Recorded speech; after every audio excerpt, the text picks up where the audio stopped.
Yo, yo, yo. What it do, stream? What it do? What it do? Welcome, welcome. Sorry that took me a minute. Dog would not come inside for some reason. She has been acting very, very weird for the past few weeks. Ever since we got in the kitten, she's been forcing herself to stay outside.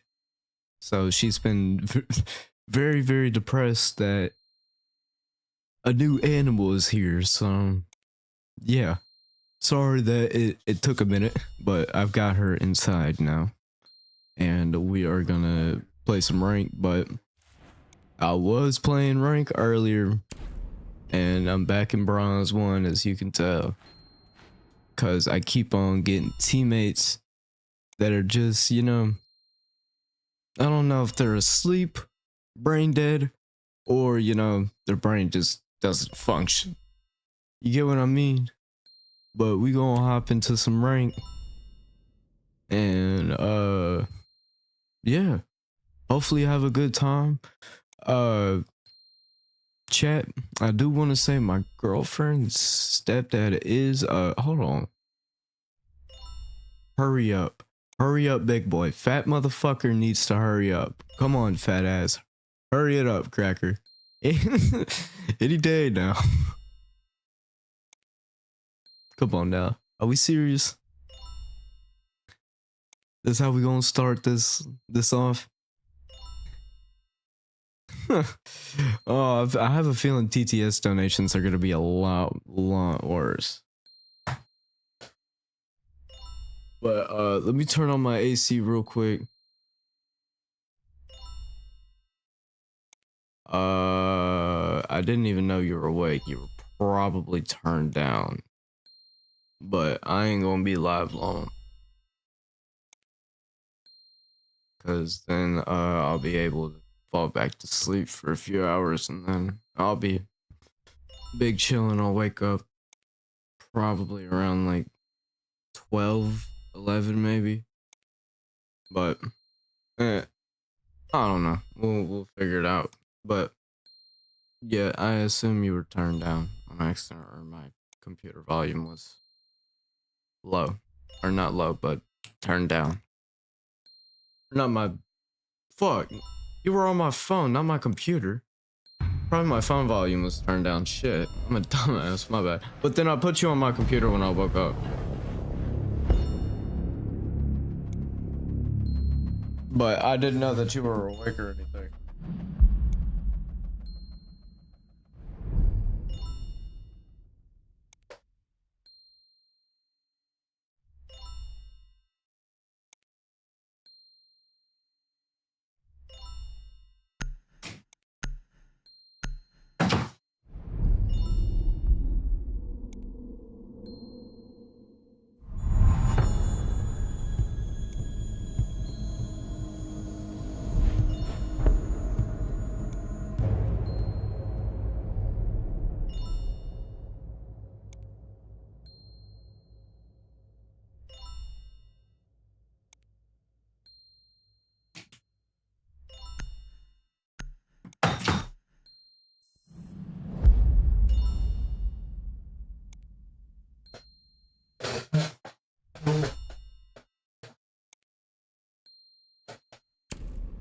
But yeah, chat, we are finna quit fucking vaping soon. I'm finna get some nicotine patches, but them hoes are finna be expensive. I'm probably gonna see if I can get get 1 second, or like maybe like a 14-day supply. But them hoes are like $40, no bad. I saw that you saw that I left and came back. What?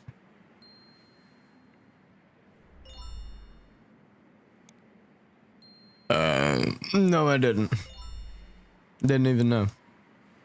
Need to use your drone to locate a bomb. My Discord crashed on my fucking laptop.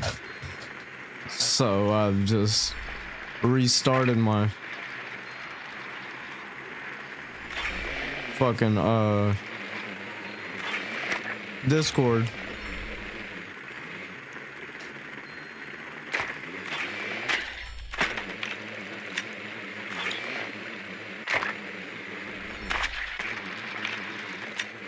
That's weird. They're not playing Attic. 10 seconds to go. Not Attic, but kid, you know, upstairs and shit. 5 seconds to insertion. Be advised your drone has located a bomb. They're going downstairs? What the hell? Location and defuse it. This is not normal. Yes, I've got your back.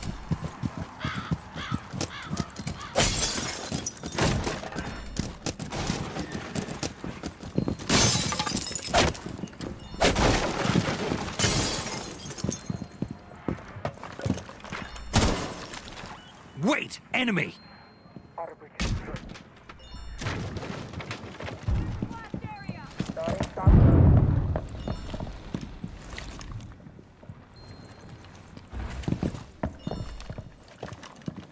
Drone's up and running.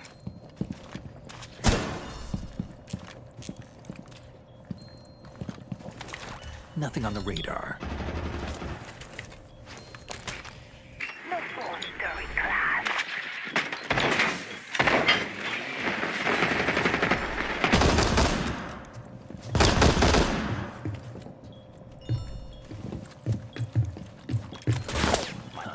Looks like...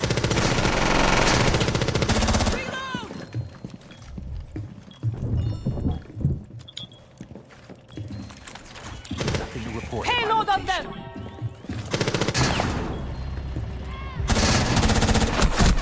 I can't fucking move because oh my god, bro.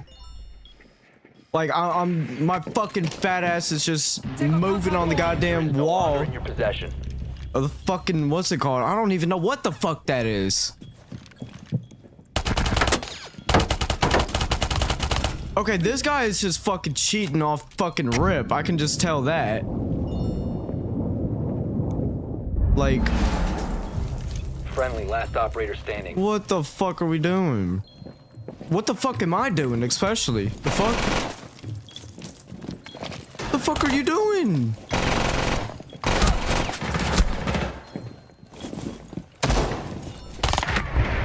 Op 4 eliminated all friendlies.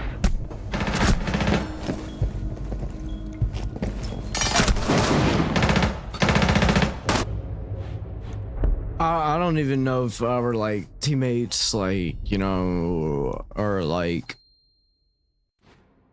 you know, okay.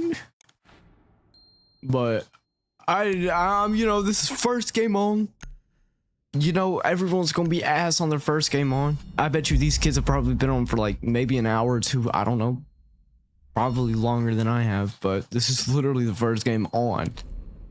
Like, no warm up, no bullshit. We just hop straight into fucking rank. You know how we do it around here, chat.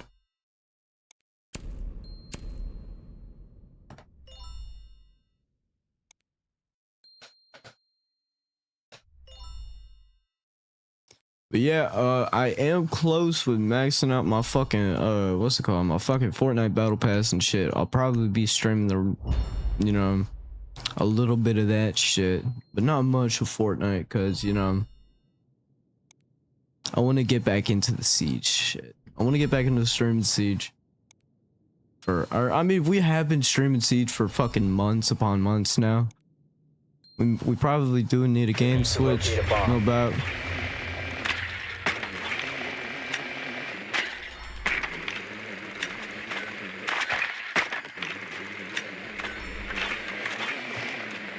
So maybe, you know, whenever we fucking Located a bomb. get our secondary PC to swap the workload out so my GPU doesn't fucking fry itself, then I think we should be big balling. 10 seconds to insertion. But hopefully, 5 you know, I'm able to acquire this PlayStation for $150 found a that, bomb. you know, Make your way to its girlfriend's location and stepdad is selling for. I don't know how much he's going to sell it for, but hopefully it's, you know, the price that I'm looking at, but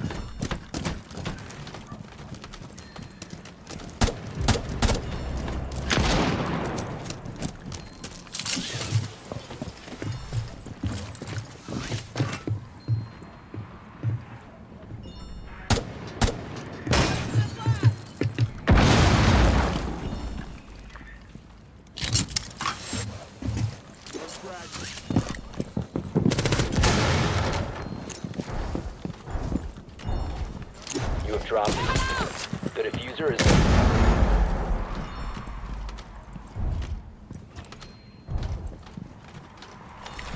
Wait, threat detected. hang on, I knew there was. Hostile.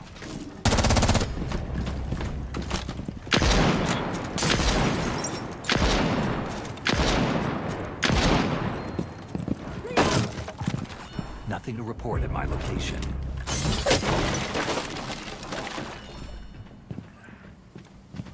Careful. Hostile near me.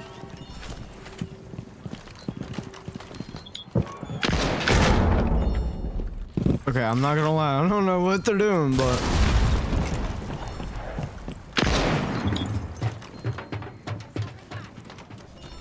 Leveling their defenses!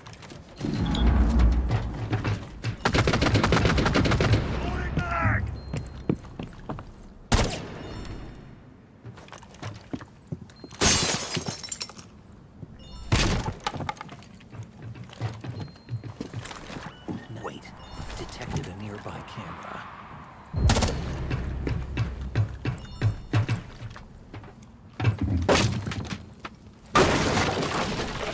seen anything here.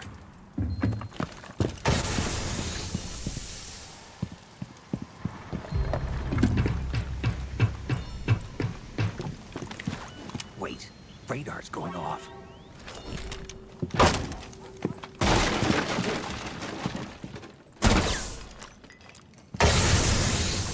All clear around me. You must recover the diffuser. Down to one friendly.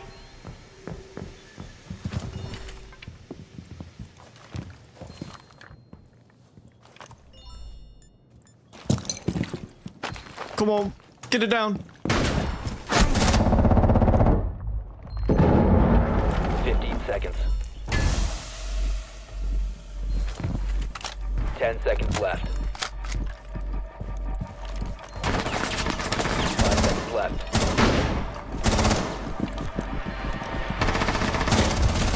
Oh shit, I kind of saw that, I'm not gonna lie. How am I top fragging? What? That Blackbeard should be top fragging right now. Or I don't know who the fuck the Blackbeard was, but shit, I need to lock in and unlock my awareness and like wake the fuck up, because I mean I've only been up for an hour just trying to wake up. Fucking my dad woke me up by fucking opening my door. So yeah, now we're here.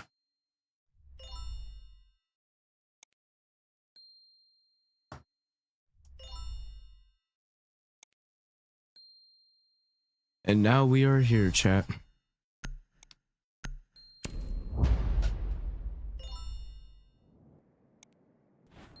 Damn it, they banned Snake. Damn it! Damn it, Tony!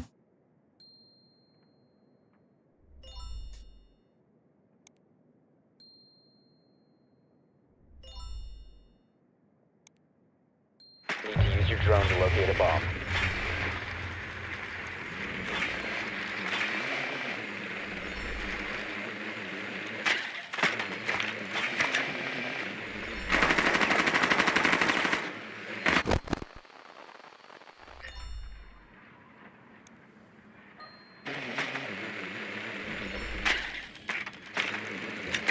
Be advised your drone has located a bomb.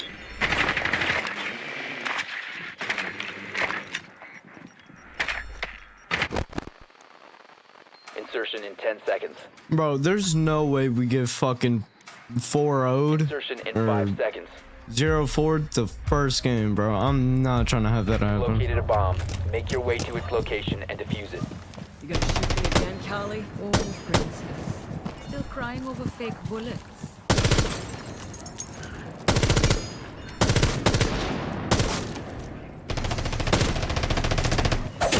Dropping mag. Reloading.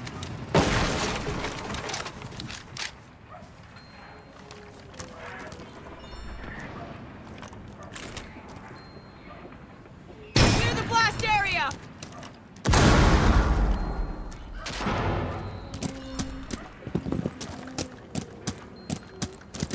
Hold on, I'm gonna drone this bitch out real quick. What? Why the fuck?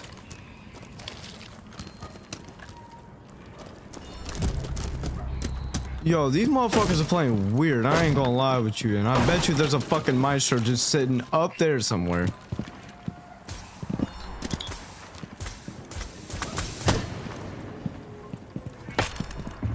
Ready, reload!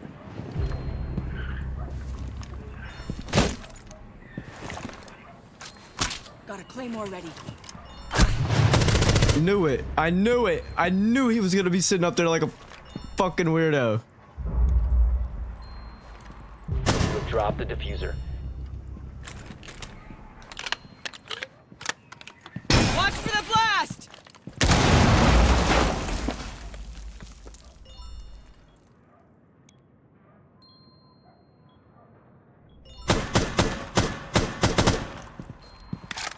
Come on, where y'all at? I know one of y'all gotta be upstairs and one of y'all is definitely inside.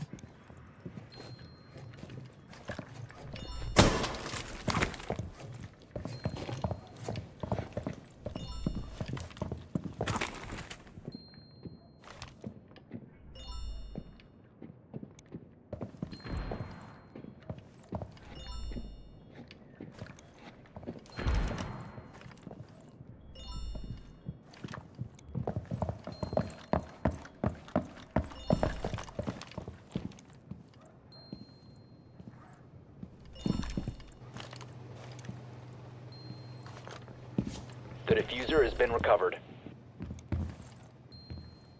Oh my god, I have the reaction time of a sloth. Oh my lord, I'm so tired right now. I have the reaction time of a sloth. 10 seconds left. Yo, get that bitch down. 5 seconds remaining. Get it down. You're probably gonna die, but you tried. Diffusion initiated. Protect the diffuser. 4 last operator standing. Oh my god, you actually just did that. You're him. You're him. Like I give it to you, bro. You're him, bro. Callie, how the fuck did you just do that? This is what I'm saying. Someone's gotta give you a damn sponsorship, Callie. Oh my god.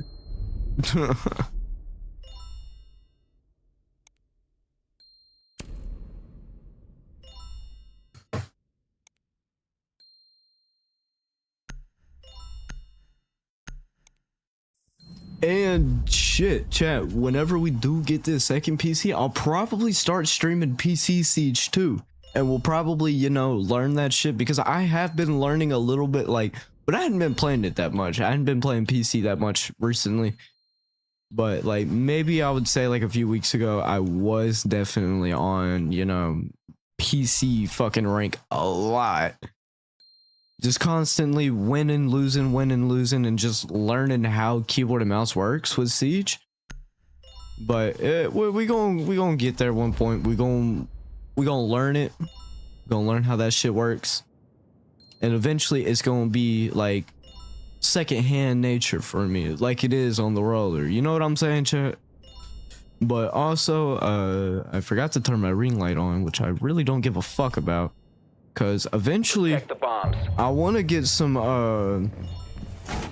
like eventually whenever I do upgrade my camera and shit, I'm probably gonna, you know, get like an actual, you know, boom arm to put the camera on, and we'll probably mount the camera somewhere. Located a bomb. Be ready for assault.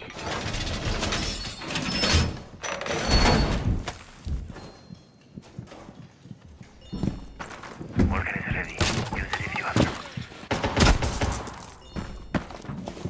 to. 10 seconds remaining. Setting Volcan.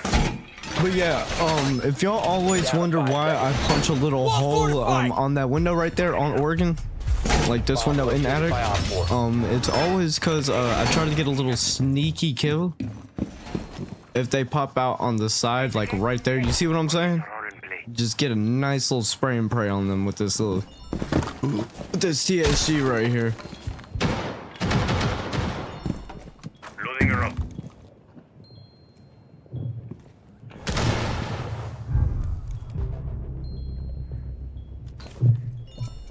And great, they probably have a thermite and they're probably gonna come through.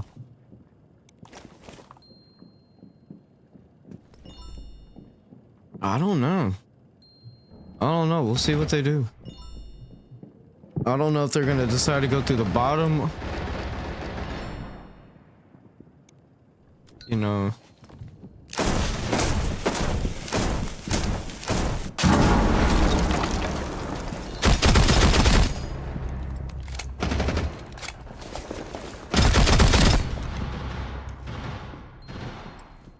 I don't know how I'm still alive, but holy fuck.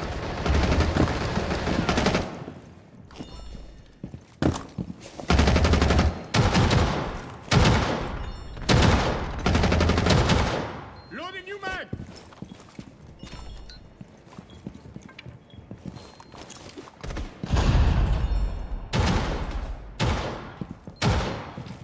Yo, just playoff time, dude. I've literally shit on these kids over here. We're big ballin'. Got a reload.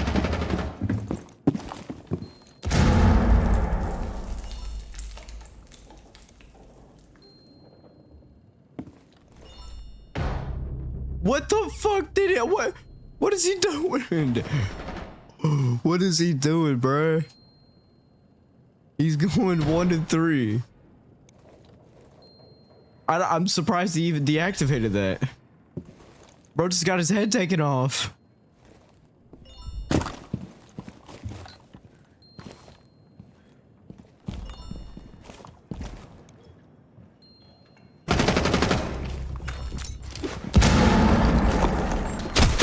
Gotta reload.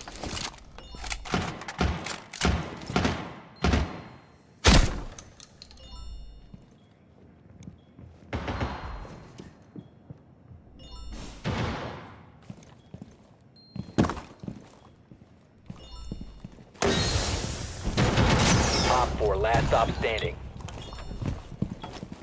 15 seconds left. 10 seconds left. 5 seconds left. Oh 4 yeah. eliminated. Mission successful. And that's how you do it.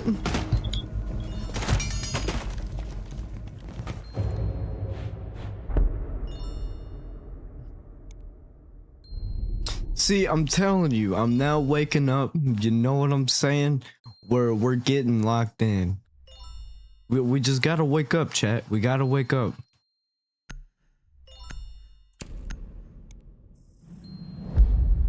It will be big ballin'. We will be big ballin' once, you know, the awareness is like awake.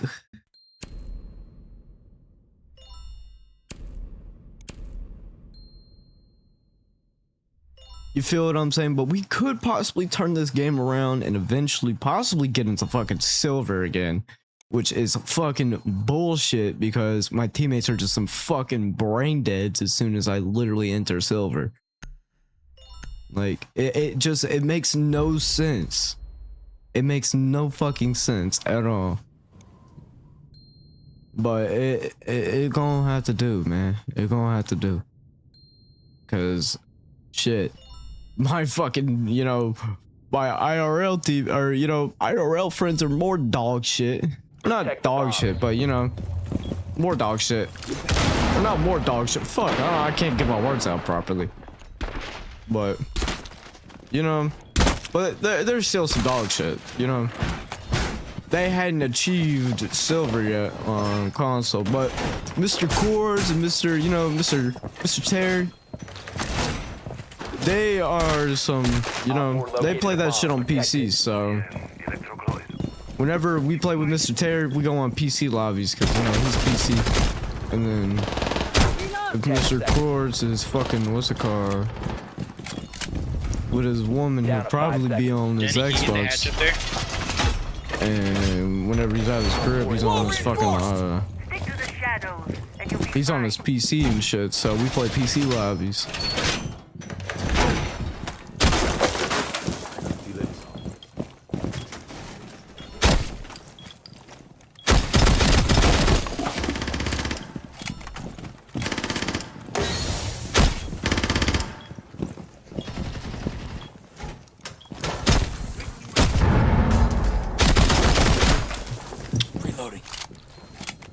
Watch your move. I don't want to be the. And they're getting that from up top.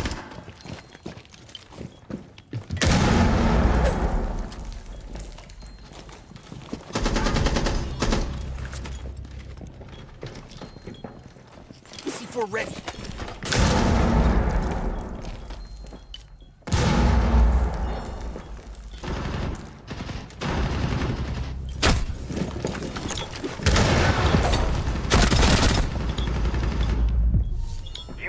But you can't.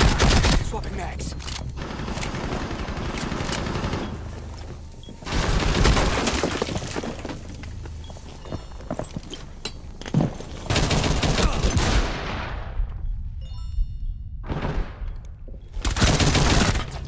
Op 4 remaining. Friendly last Oh my operator god, standing. dude, I would have had that. Yes, get that, Jenny.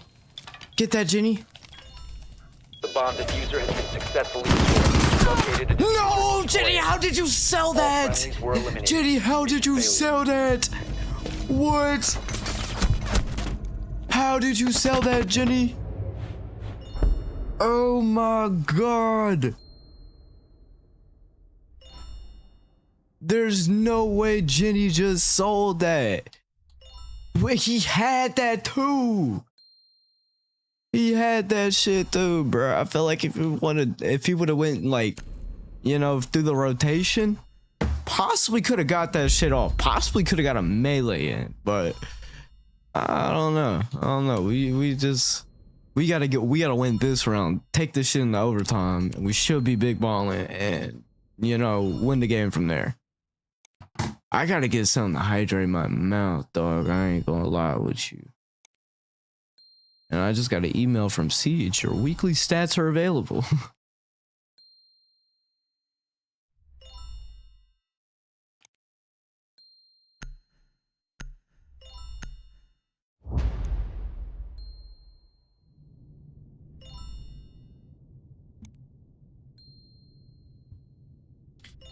And apparently it says my best operators are Solid Snake and Warden. So shit. Secure the area. Keep Not the bad, bombs not bad, not protected. bad.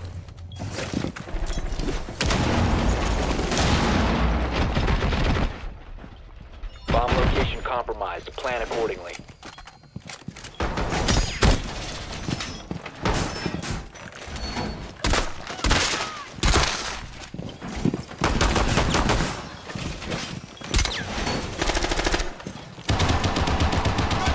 Reloading! Cover me!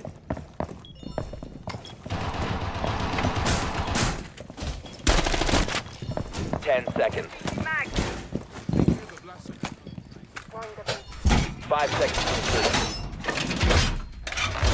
Reinforcing wall! Op 4 has located a bomb.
Shield disengaged.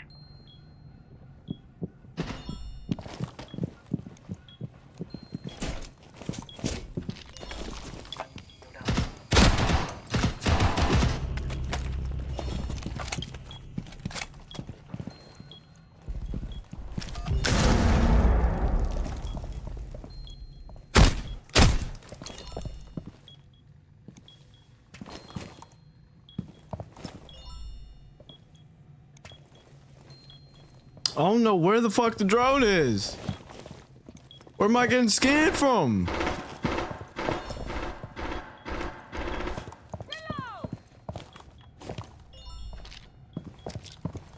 Yo, bro, go to sleep. It's past your bedtime. Fuck is we talking about?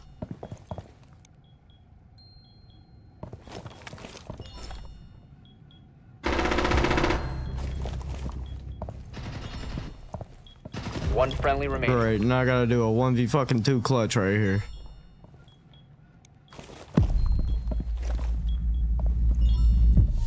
You can run, but you can't hide.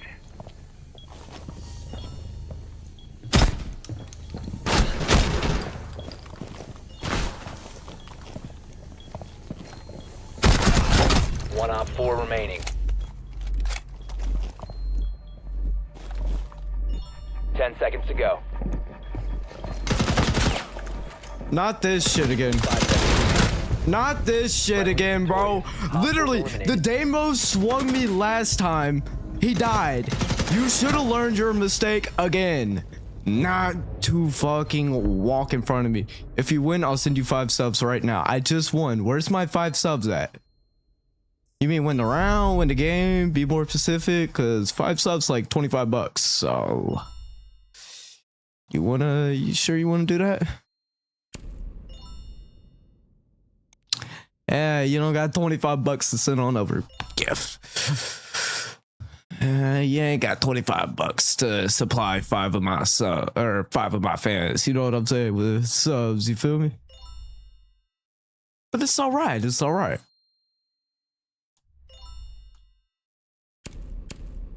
And see, I told y'all, we win this shit, we're gonna take it into overtime and we're gonna turn the game around. Cause look, I'm 11-3. You know, the beginning of the game we was doing some shit. And now we're doing okay. I'm broke, Brody. I ain't got no money. You'll eventually not be broke. You know what I'm saying? Just like me, we both Secure the broke bomb. right now. But eventually we won't be broke.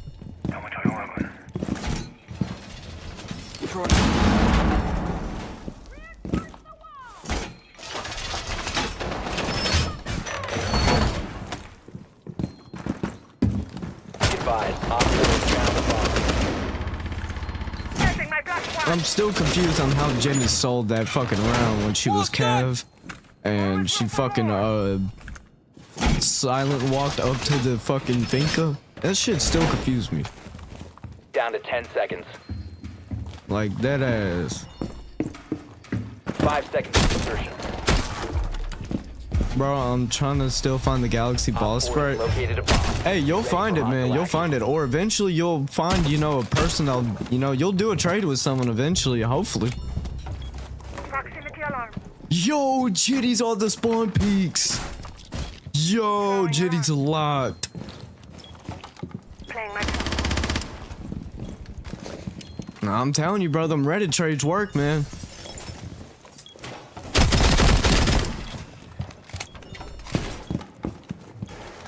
freeze in effect.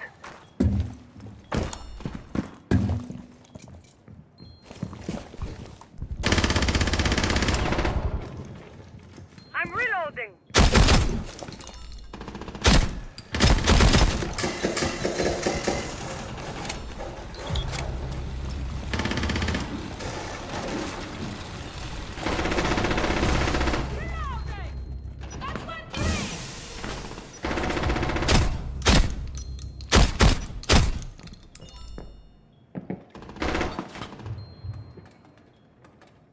Come on. What?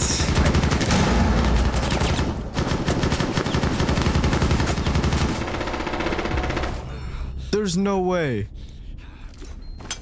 Fuck, I'm dead. Go down. Damn it. It didn't go down the hatch. Not Reddit, TikTok, and I ain't even got Reddit. That's where I went. And it seems like TikTok might be it, but I went through this one. Jenny, what are you doing up there still? Come on, dog. Come help out fucking Mitty Tay. Like, fucking... I don't even know. Vic is in trophy, dog.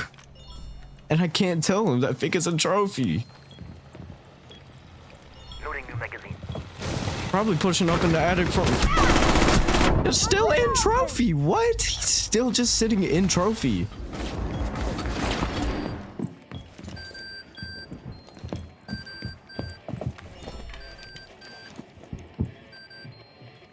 Yo, get the drone. What are you doing? You literally just looked at it.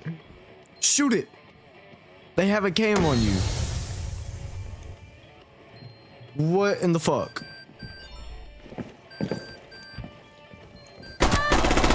My controller's on. Last stop standing. What's going on, Siege? I'll be one in a few hours, like a 2.5 hour.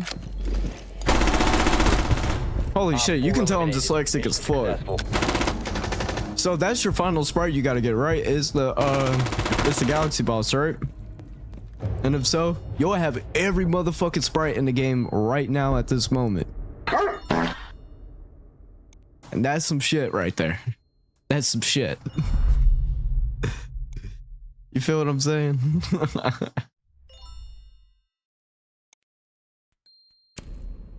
I'm telling you, bro, Jenny with that spawn peak, bro.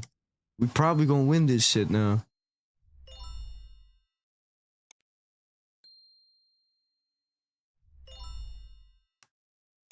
But the new sprites come out tomorrow? Which sprites come out tomorrow? Are you fucking serious? I was literally finna take a break off of Fortnite for a bit and wait until the sprites come out, but now they're coming out tomorrow? What the fuck? Does Fortnite not want me to like quit the game or something? The fuck?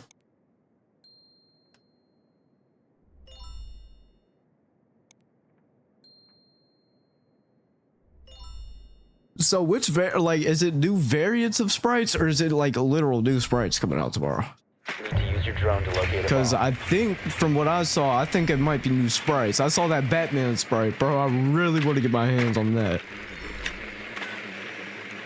And I'll probably do a stream where we get these, where I get these Drone fucking has sprites. located a bomb. I'm not gonna lie, I kind of want to get them. I want to get the new sprites on live. And I'll do that shit with you whenever you're, if you're on. But I currently have, oh yeah, they do. Yeah, I can do that shit tomorrow, actually. Fuck. Since it is tomorrow, 10 seconds. I'll just stream that shit tomorrow. And then I'll back on the... Insertion in 5 Oh, seconds. why the fuck am I down here? They're on first floor. This is wrong. This is Found the a bomb. wrong Make site. your way to its location and defuse it. Got my drone prepped on the wrong site. And then we got a fucking Aruni trying to do a run out.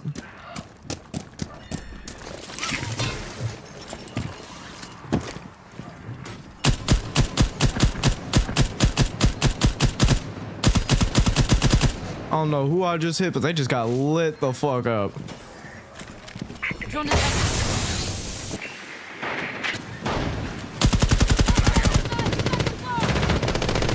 Loading bag. Like, that person got lit up. swapping mags.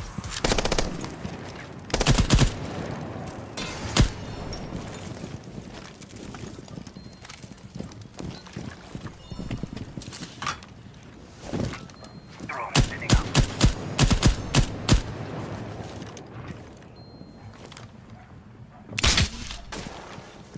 Air traffic deployed. Well, bingo, we got action.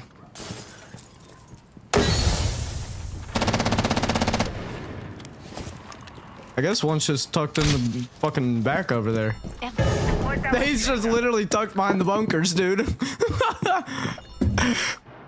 I could just bully that person. Batman, Air, and the Foundation one. Bet we gotta get them hoes tomorrow on stream. Located.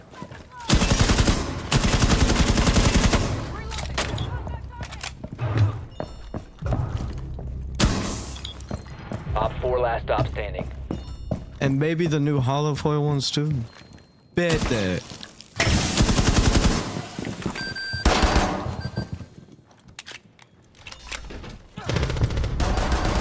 Oh, I wanted to do a drop shot on him. Successful. And we got MVP too. Hell fucking yeah, dude.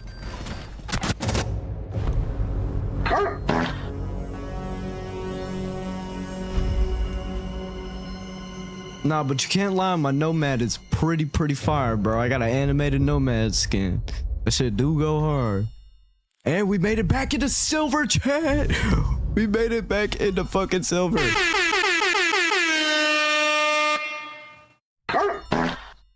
Hell yeah. So basically 12 for the new ones. Each variant. Holy fuck. We gonna have to get we'll have to get some sprites, man.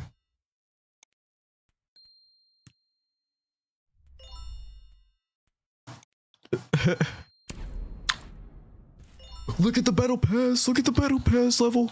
Look at the battle pass level.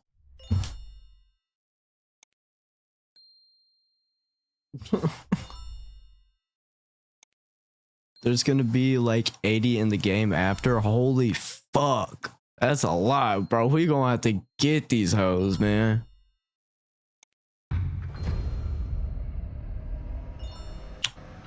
We is gonna have to get these hoes. So pretty much you gotta get 12 new ones after you get this boss sprite. And then the new variants too of the holofoils. I don't know when, like, but they have the Q variants of like the sprites and shit. I saw that they have another variant that they hadn't brought out yet. But I don't know when they're gonna bring out the fucking Q variants. But I think there's probably 2 other variants that they haven't brought out. I'm not sure. I should probably be looking at my camera while I'm talking, not looking at my fucking chat monitor. But you feel me? It's fucking 5 o'clock in the morning. So really, we ain't gonna be locked. But it's whatever. It's whatever. You know what I'm saying? We up, we streaming, and we playing Siege. That's all that matters. That's all that matters. We on the live stream right now playing the game. That's all that matters.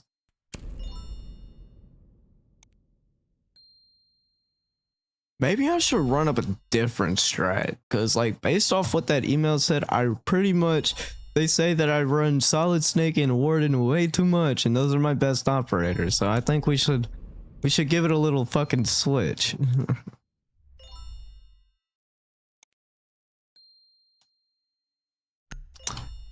Maybe like 70 some? I don't know. It seems like there's gonna be a shit ton of them. Because it's already half of 100, which is fucking nuts. Which I'm not gonna lie, Fortnite, your little gay developers finally cooked up a good season. I'm not gonna lie, but hopefully, you know, your next season ain't dog shit. And the 2 seasons before were dog shit. But the only thing I liked about last season was the rivalry system. That's the only thing I liked about it. You could pretty much do the custom 1v1s on the map and shit. That was a pretty cool feature. I'm not gonna lie. I fuck with that.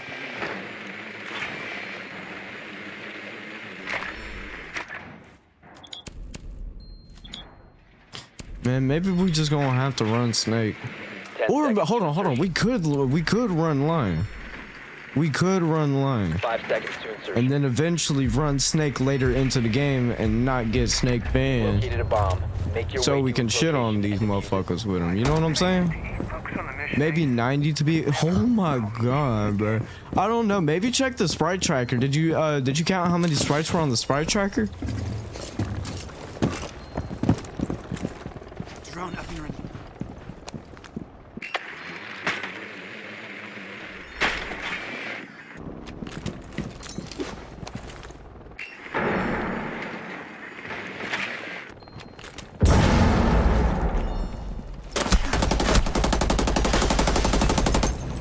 Oh my god, that person's some dog shit.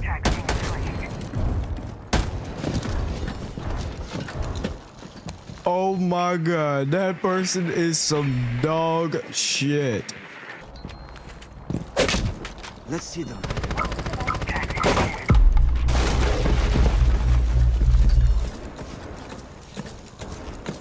Drone up and running.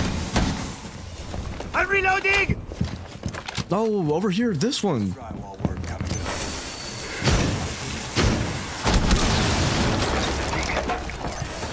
So, Seeing attack complete.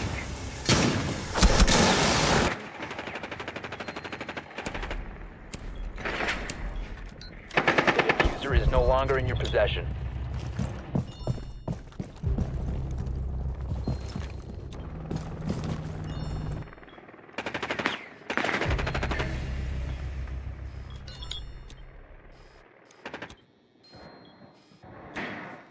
One op 4 remaining.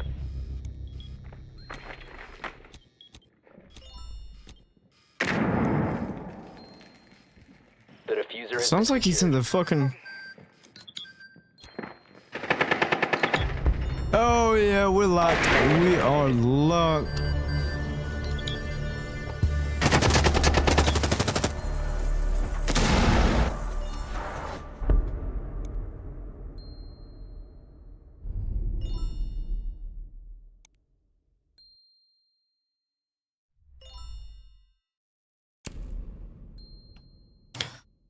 But yeah, that warden is definitely using some scrubs of some sort. Bro, chat, y'all should have saw the fucking kid I encountered earlier yesterday, bro. I'm not gonna lie, this kid was cheating out of his fucking ass and just making it blatantly obvious that he's cheating. Just literally coming over to like every fucking one of us and just spam crouching. Literally, y'all know the macro fucking crouch bind that they use to, you know, spam crouch and shit. Yeah, so pretty much he was doing that rapidly. No recoil. And yeah, that was pretty much it. But he kinda was some dog shit. I'm not gonna lie, bro. Imagine having cheats and still being dog shit.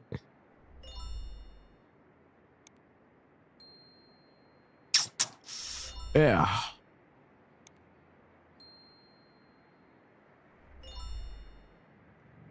But yeah, thank y'all for tuning into the stream this morning. I wasn't expecting, you know, everyone to, or anyone to tune in, really.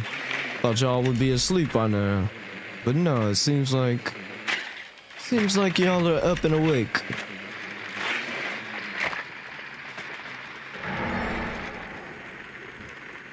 Drone has located a bomb.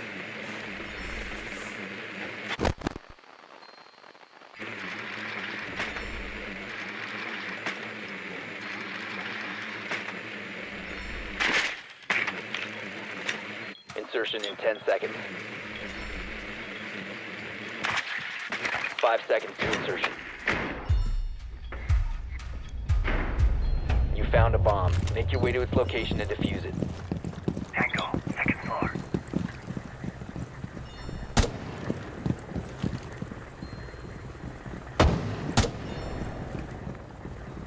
Did he get the cam?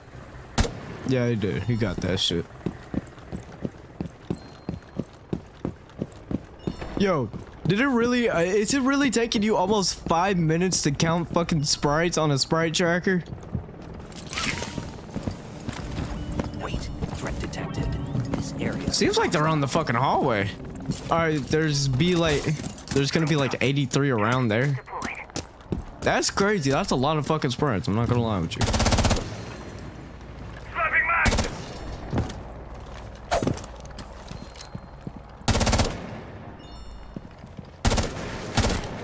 Adrenaline searching.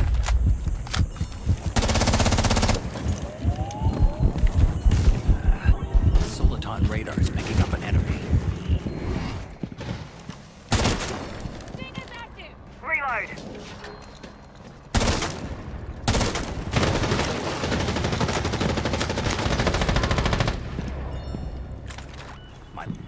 Be on guard.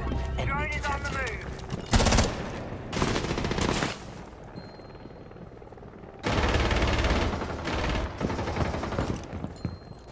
Special charge. Stay clear. Incoming adrenaline boost. Op 4 last stop standing. Op 4 eliminated. Friendly mission successful. That's crazy. That's a lot, though.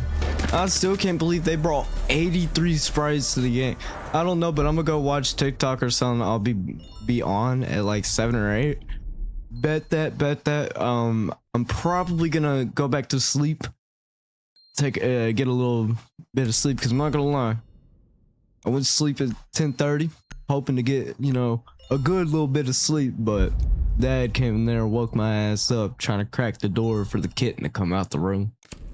And I was like, fuck it, I'm gonna just come here and stream for a few hours, because why not? But yeah, go enjoy your TikTok doom scroll. If you feel like joining back, come back on the motherfucking live whenever you feel like it. But yeah, go enjoy your doom scroll. And yeah, let me go ahead and give you this real quick. You feel what I'm saying? Heart!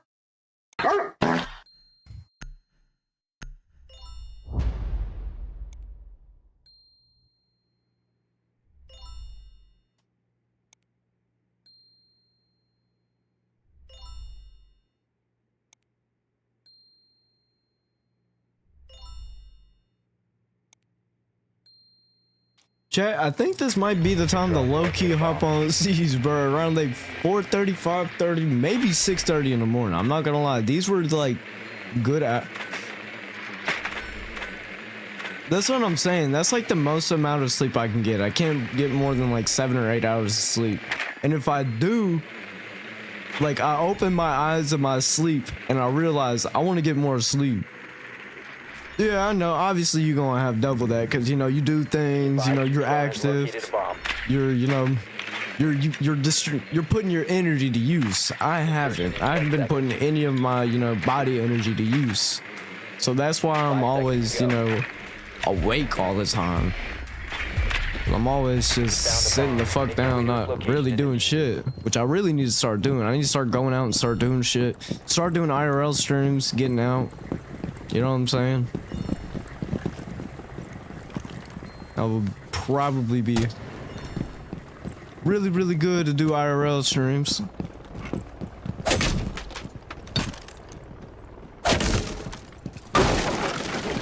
All clear nearby.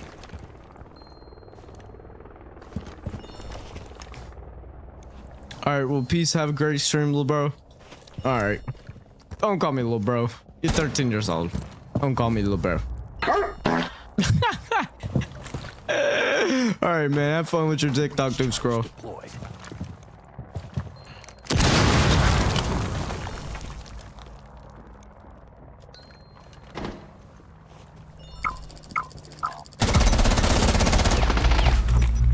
What? How did I not light his shit up? Like, actually, how did I not light that motherfucker up? Swapping mags!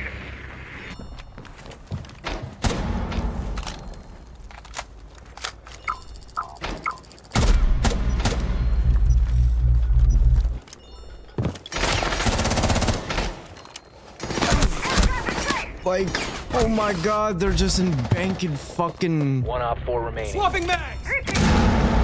Come on, get the Denari. He's in fucking... Yes, Thermite, you own that.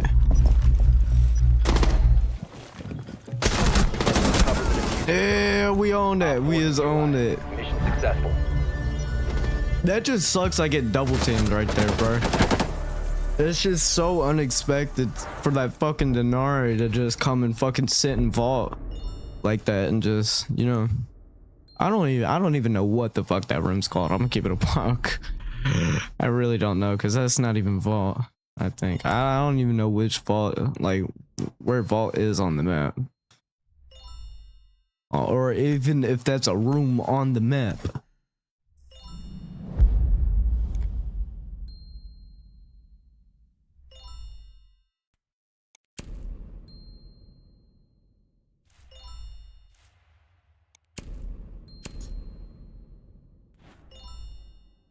We're going 2 and 2. Not bad, not bad. We'll keep it a KD positive.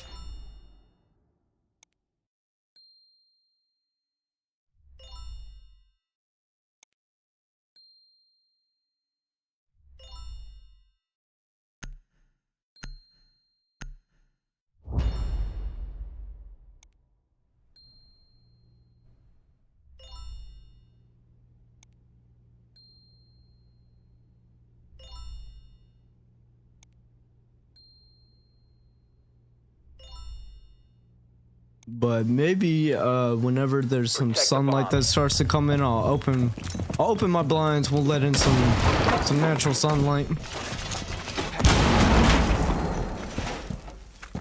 Actually, we'll do it right now. Cause why not? Why not go ahead and get Reinforcing wall! we go ahead and get the light shining in this bitch right now. You feel me? Op 4 has located a bomb. Be ready for assault. Deployed.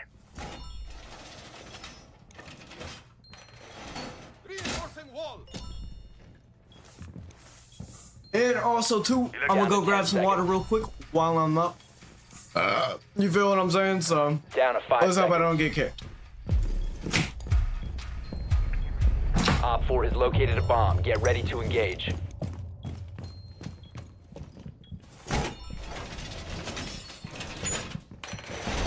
Wall fortified!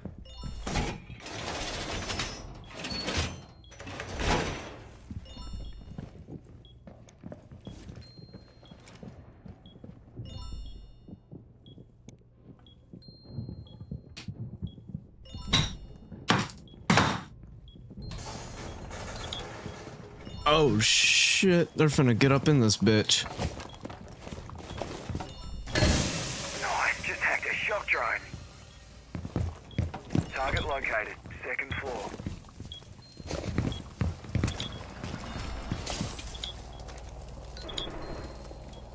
Yes, grabbed the shock drone.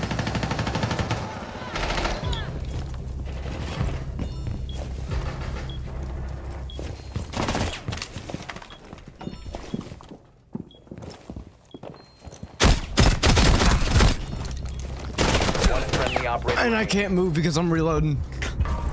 All friendlies were eliminated. Mission failure. Maybe if I would have stayed, we probably wouldn't have lost that, but since I'm back, we're probably gonna win now. And we're gonna ban Solid Snake, cause dude, he just ran up in there. He just like, I see my teammates, all of them are just, or almost all of them are fucking dead. Literally, bro just has a 3-piece just right there. Fuck that. Get him out of here.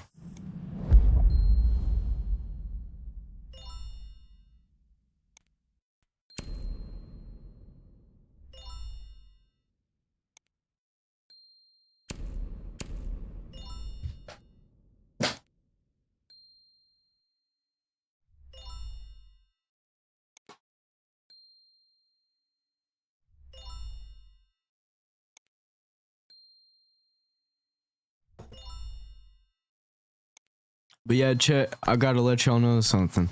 I am a fucking architect. God damn it, I'm just stuck selling shit furniture because someone won't get off their fat fucking ass and help me. You know what I'm saying?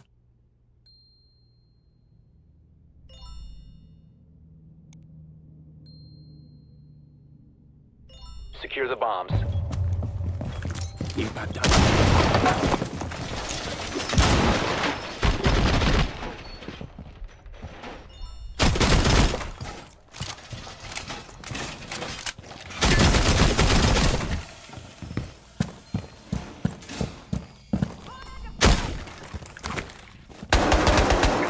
Reloading, cover me! Be advised, a bomb location has been compromised. Deploying razor wire. 10 seconds. Down to 5 seconds. Explosive ordnance is ready. Op 4 has located a bomb. Be ready for hostile action. Placing a razor bloom.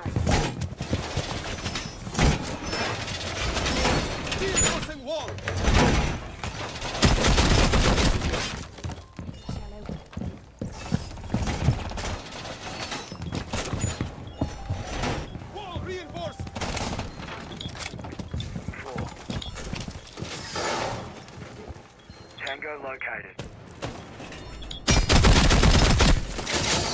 New magazine.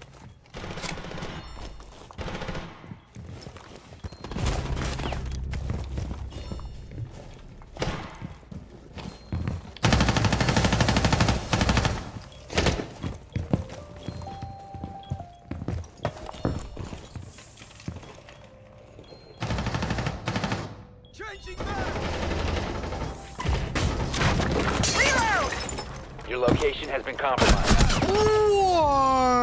What? What?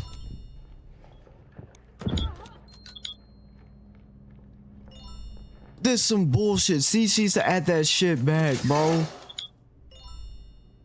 I thought I could shoot him in the air. Bomb diffuser And activated. he's just played it up in fucking B site.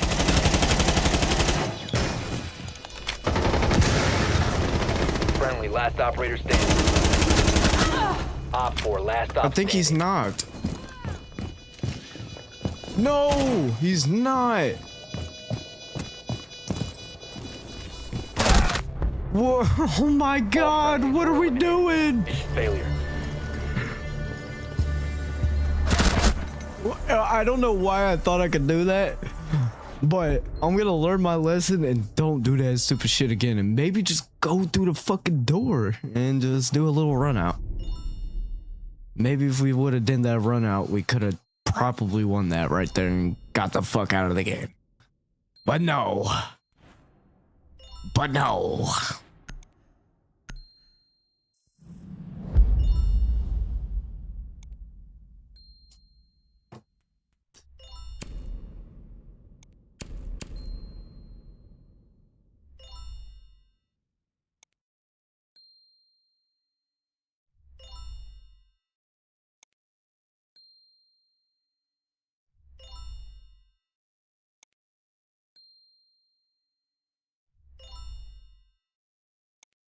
What happened, bro?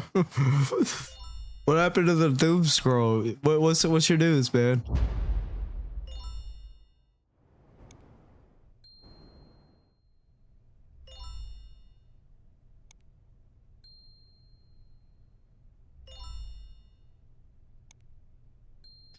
Did you get a trade or something? Or did you get your Protect the bombs. fucking the Galaxy boss sprite?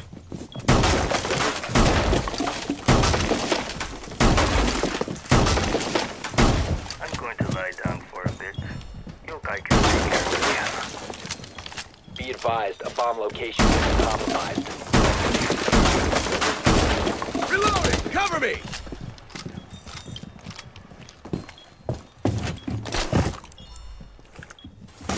Maybe I should have brought Goya on this. I'm not gonna lie. Maybe we should have. Almost done!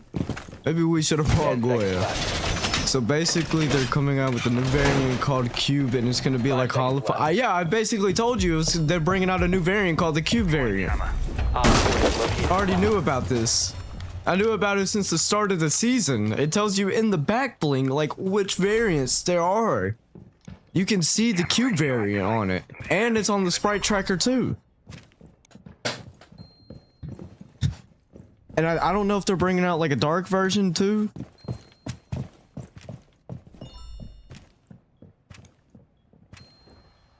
Yeah, but I have a feeling them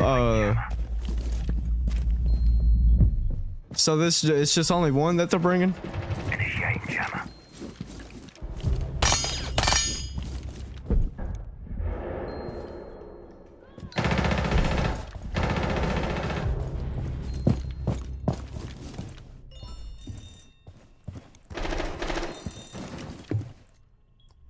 The dark one is the cube one.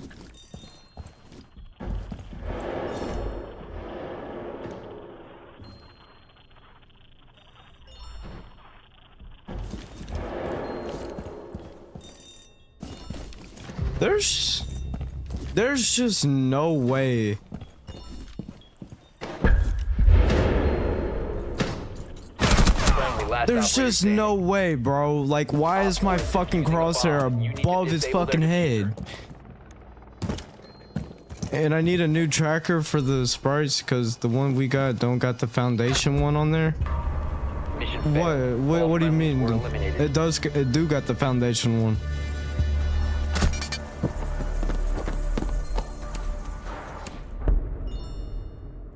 Yep, I already sent my report in. Great. Oh, the Batman one? Oh yeah, cause it's the community one. I think that's it's the new one.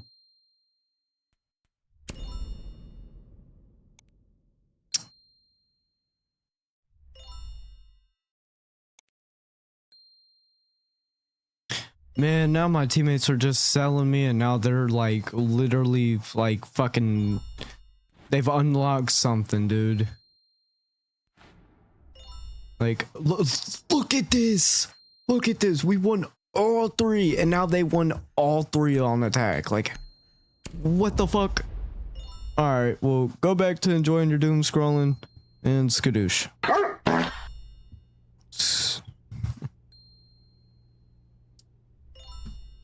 Heart?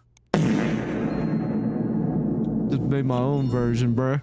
And then our teammate fucking leaves the game. Let's go ahead and report, leave AFK, leave the game, get him the fuck out of here. Absolute fucking sell. Protect the bombs.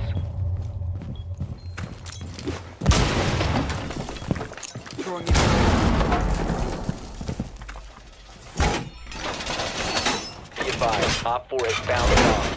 Like, and I bet you this fucking ghostly kid's finna run fucking Nook. Like, come on now. Like, that's the main operator I've seen this kid fucking use on attack.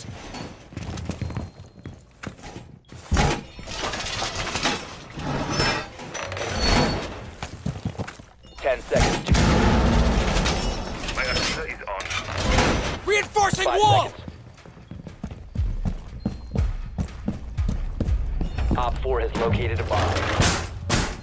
Doorway barricaded!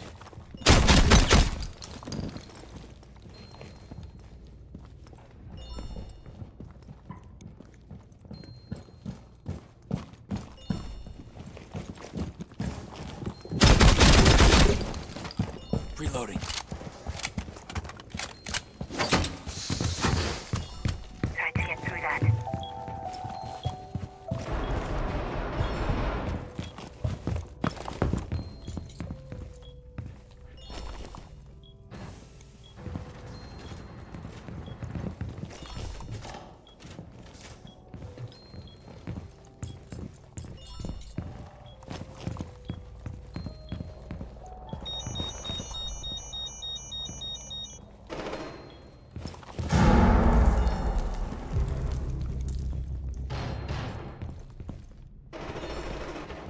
Reloading! Oh my god, bro. What the fuck is... What is wrong with my aim? Like, what?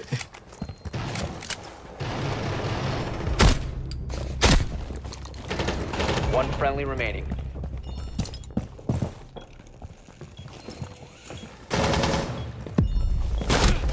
Like, what are our teammates doing?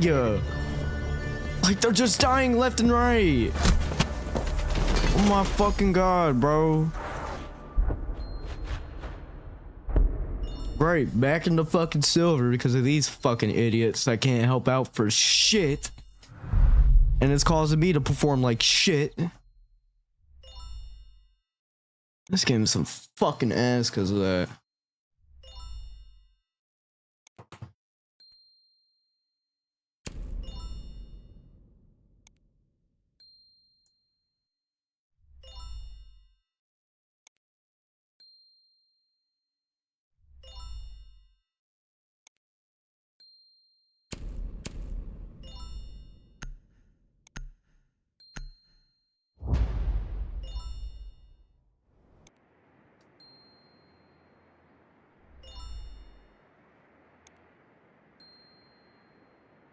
Bro, it looks nice as fuck outside. Like, the clouds are pink. The sky is like kind of like a, you know, like a light blue, light gray. It looks very, very nice out. I'm not gonna lie. And it's like I can't stop looking outside for some reason.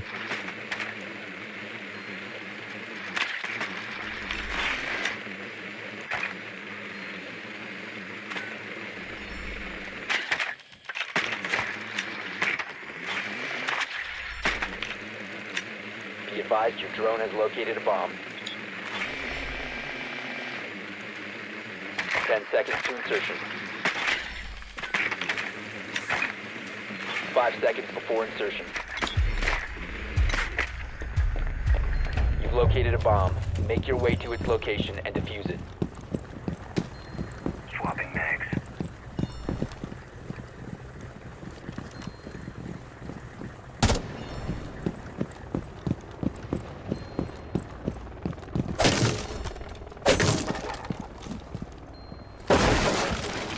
Nothing to worry about near me.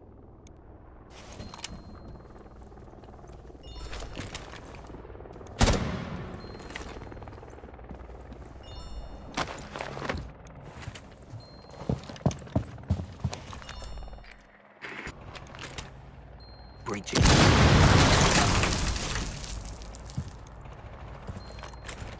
Drone act. Loading mag!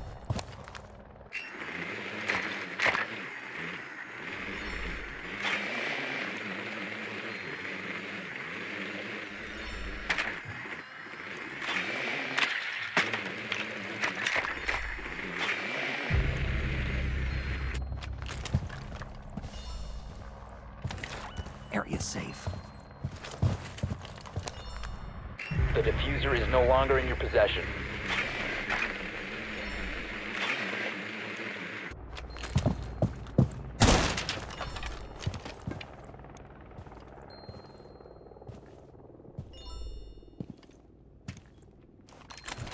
Nothing nearby.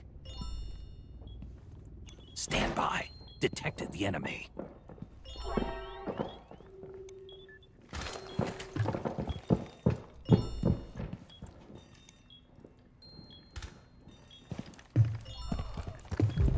One friendly operator remaining. Oh my god. Now I'm left with this shit. Like I'm not gonna win.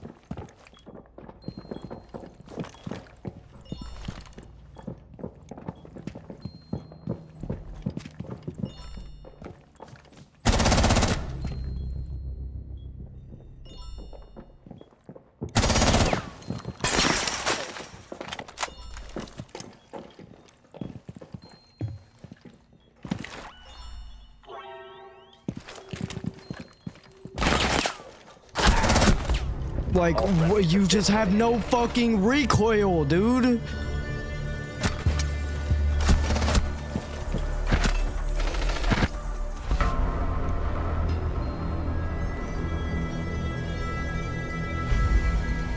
Like, my teammates are some fucking dog shit, bro.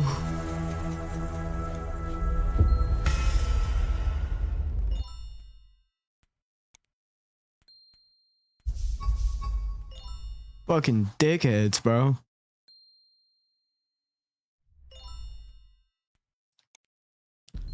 I'm surprised I'm still in silver. What the fuck?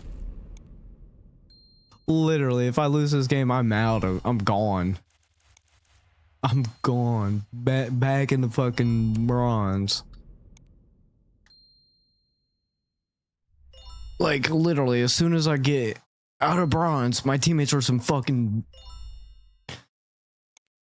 idiots, and then, you know, the people that I go against are just, you know, fucking tryhards. And it's like, dog, what the fuck?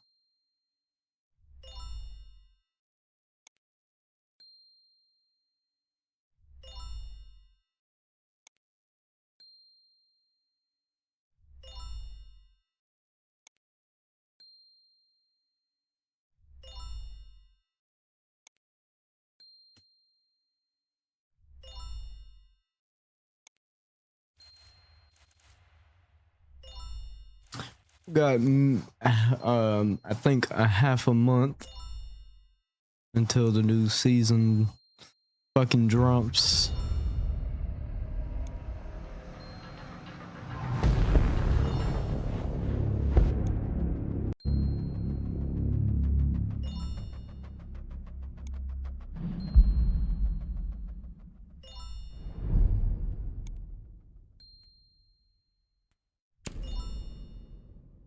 But yeah, chat, we will be sprite hunting tomorrow, probably with Oz. I will be streaming the sprite hunt, because we are gonna be trying to get these hoes live as soon as they come out.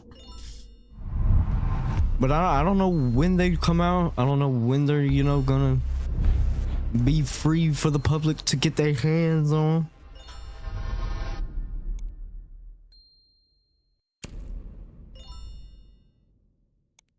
All right, let's see. Oh my god. Oh my god. And of course we. Oh my god. I could have just waited like probably a millisecond and got a different queue.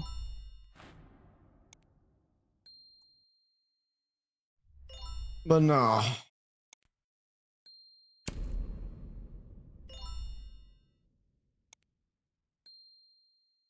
But no, they just want to give me the same fucking people, but on different fucking shuffled teams. Like, come on now, bitch.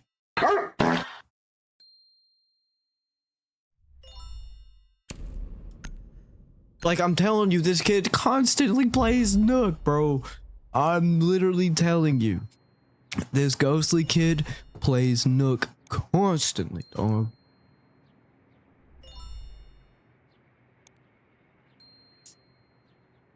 Like, Let me see if I can report this kid again. We need to locate a bomb. Man, I can report him again.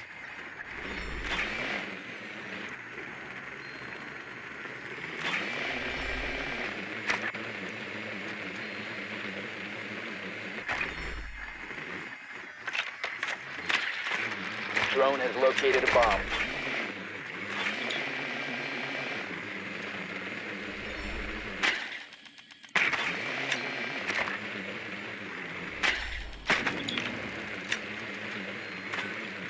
Insertion in 10 seconds. 5 seconds before insertion. You found a bomb. Make your way to its location and defuse it.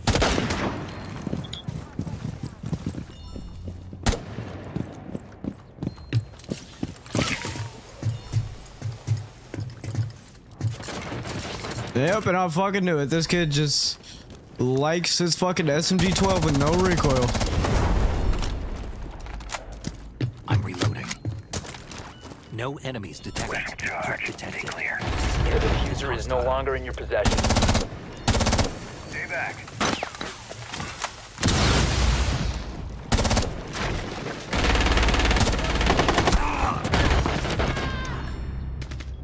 And then my teammate just dumped a fucking mag in my back. Loading mag. We dead ass. Get ready. They're closing in.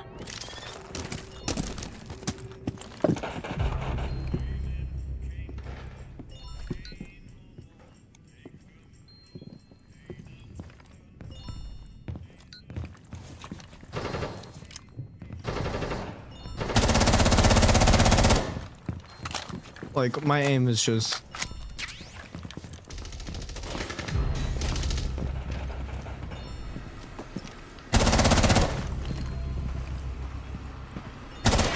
Changing mags. The diffuser is now secured. 1 out 4 remaining. Loading new mag.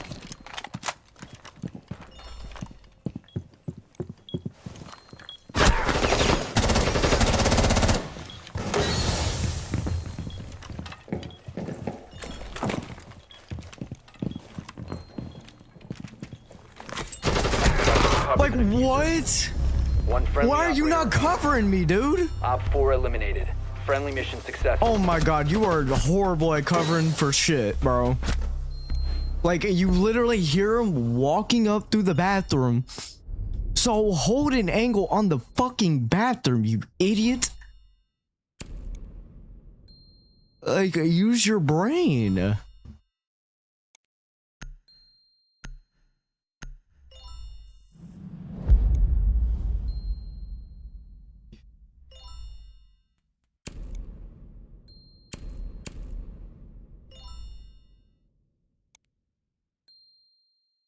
I swear to God, if what happens last game, if we 3-0 them, and then we get 3-3, fuck this shit.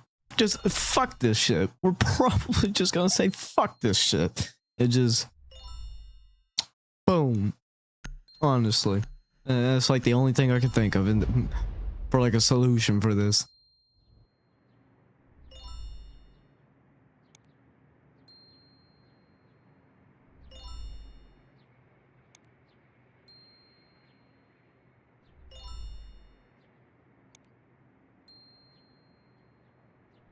Need to use your drone to locate a bomb.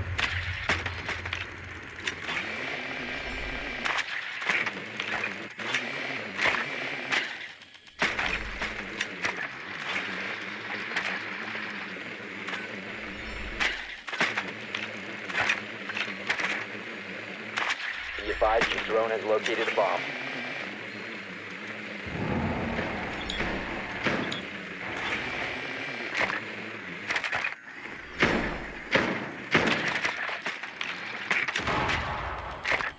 Seconds.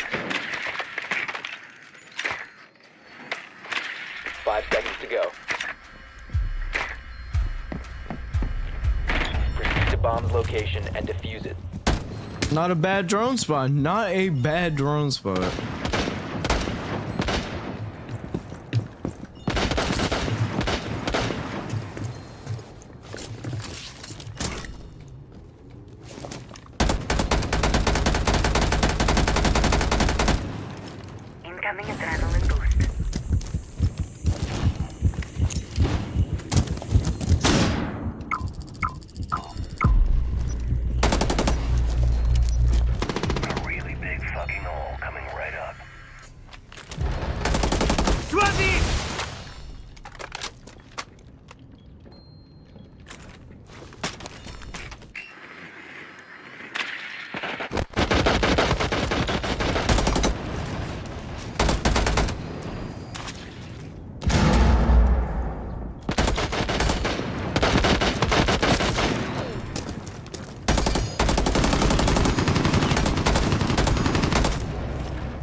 Like, how are you just not? You what? Like, there's a dude over in there somewhere.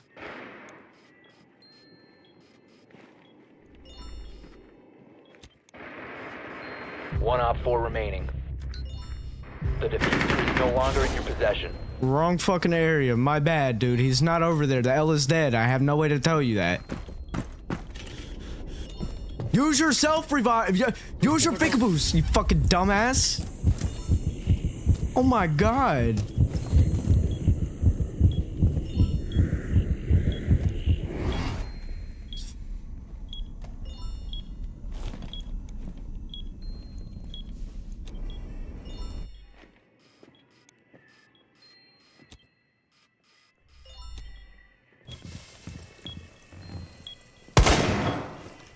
No, searching. He's in the bathroom. I hear him in the oh, never mind. Never mind, bro. Or man's just man, whatever the fuck. I don't know, bro. But holy shit. What the fuck's going on? Like, genuinely, what is going on?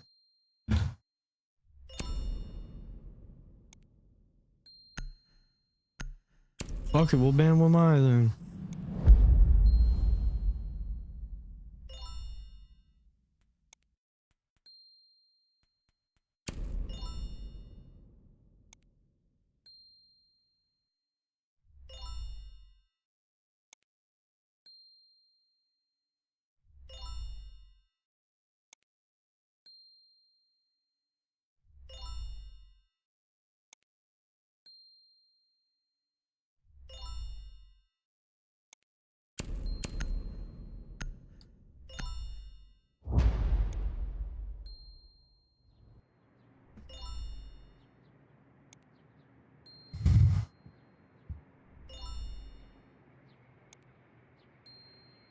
I gotta put some new wax in my candle melter, cause my fucking We need to locate a bomb. wax don't got no spell to it no more, dude.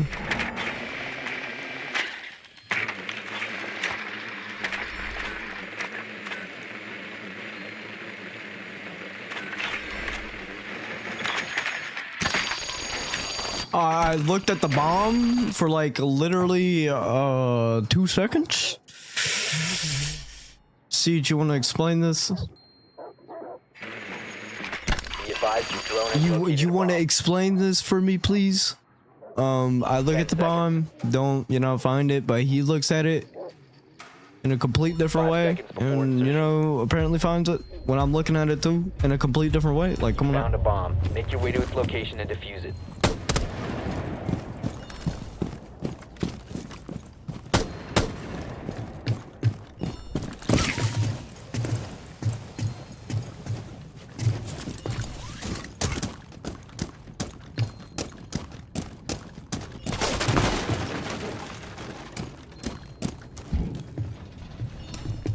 Setting up a sequential breach.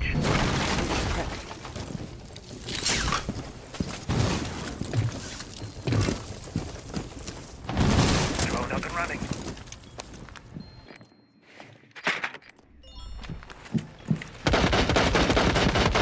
Reloading.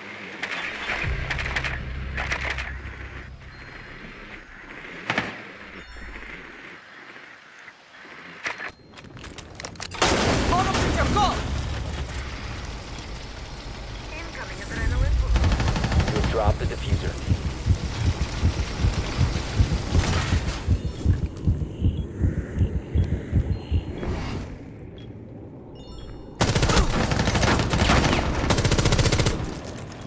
Flashbang.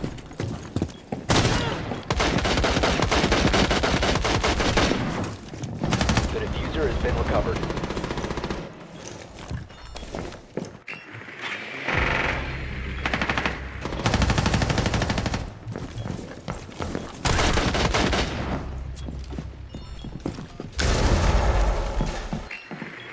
One Op 4 remaining.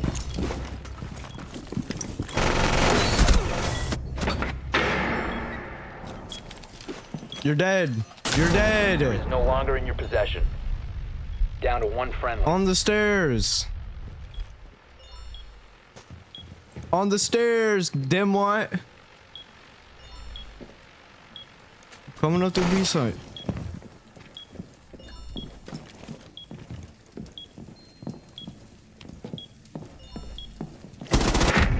And you still lost that? eliminated all You're some friendlies. fucking dog shit, bro. Oh my god.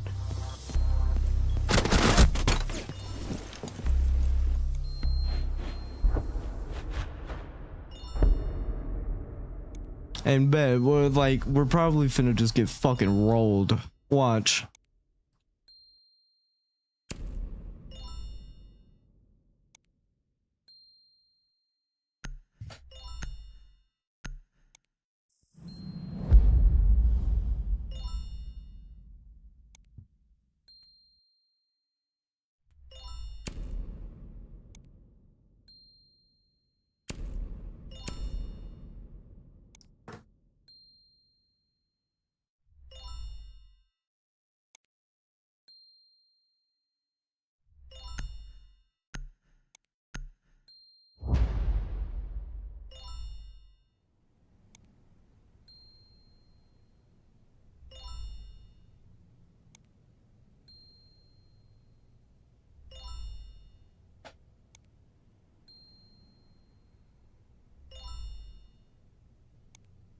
Secure the area. Keep the bombs protected.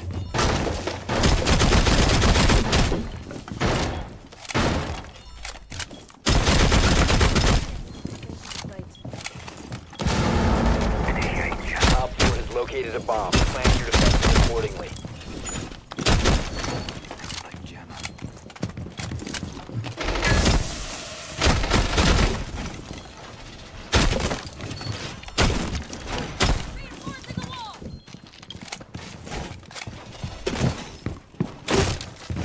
Seconds remaining.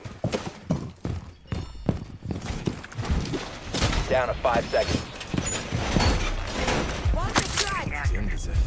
Op 4 has located a bomb. Get ready to engage.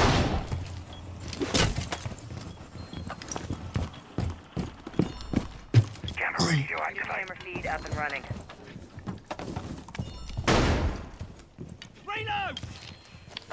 Camera feed up and running.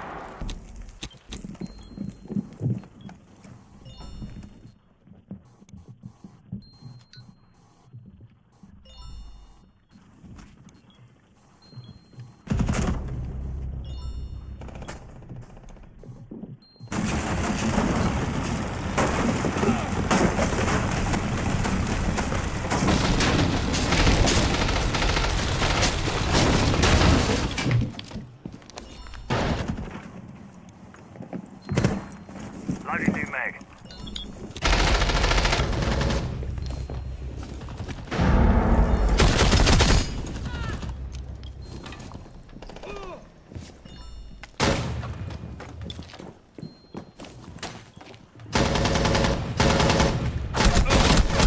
Like what? I'm not even fucking shooting. Oh my god! Like I told y'all this was gonna fucking happen. I told y'all. Op 4 has placed a I'm diffuser done with near a this bomb. fucking game, Destroy it. genuinely, bro. Mission This might be failed. the last All fucking friendlies have game, been bro. neutralized. Those are these stupid fucking retards.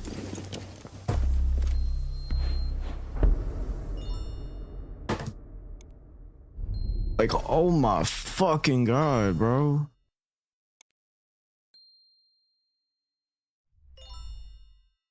This some bullshit, bro. Like, genuinely some bullshit. Like, how the fuck are y'all this retarded?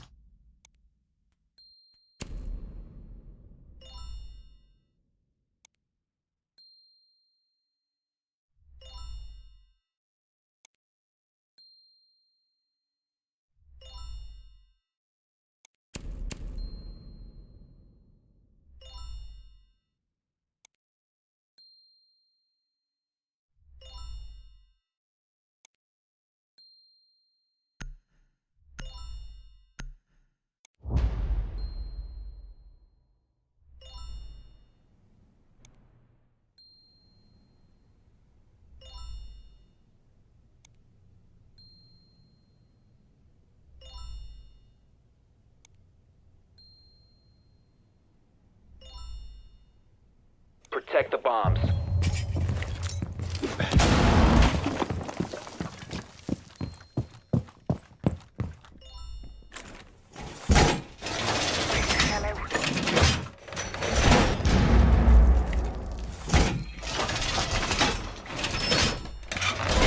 Wall secure!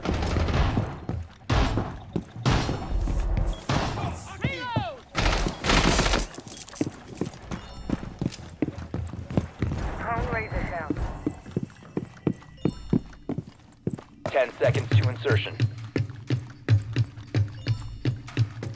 5 seconds and counting. Op 4 located a bomb. Protect it. Op 4 has located a bomb.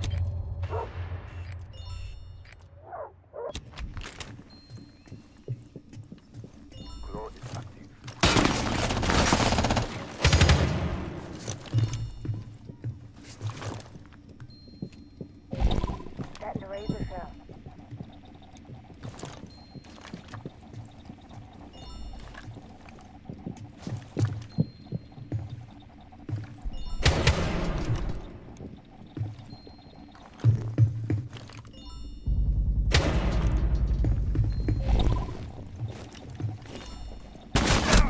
Like, I literally hear a kid in here and oh my god, I'm done with this game. Like, I'm so fucking done with it.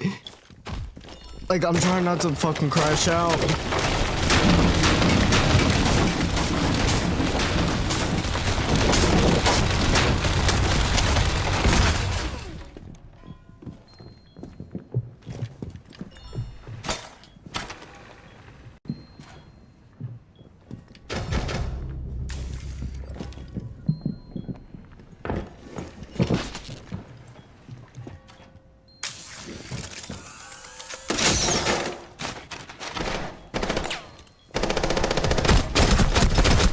Friendly Oh my operator god, just get me off of this fuck ass game with these fucking retards.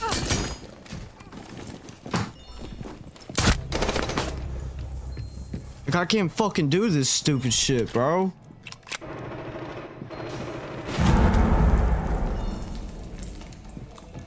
The bomb diffuser has been successfully deployed.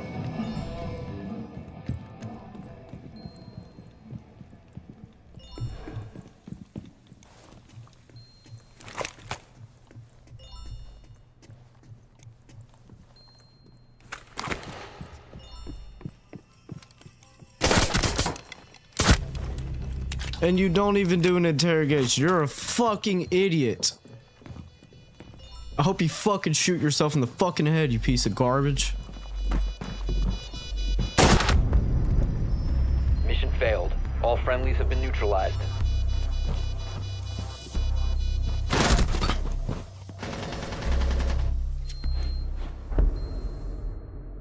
Like, I genuinely hope you, like, all of you shoot yourself in the fucking head.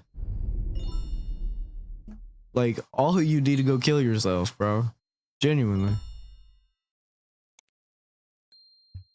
Fucking killing myself, because I'm not playing this stupid shit, bro. These fucking retards got it. I'm done.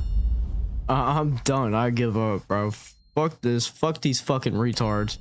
They got this fucking bullshit. I don't fucking care no more.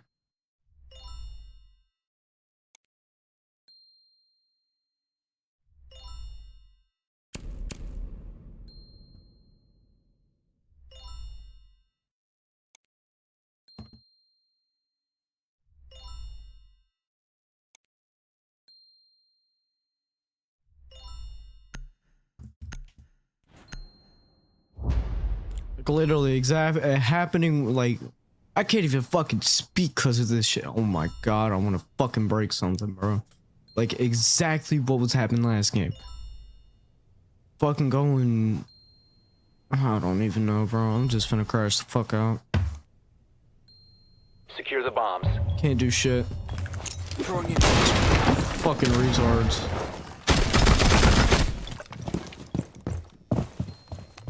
I don't know how to play this game for fuck ass shit, bro.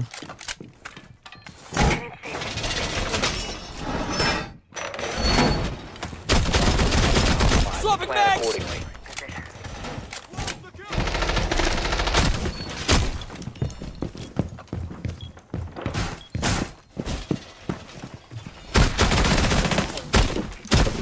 It's like I 10 can't. seconds to insertion. Down to 5 seconds. Op 4 is located a bomb. Get ready to engage. Wall reinforced.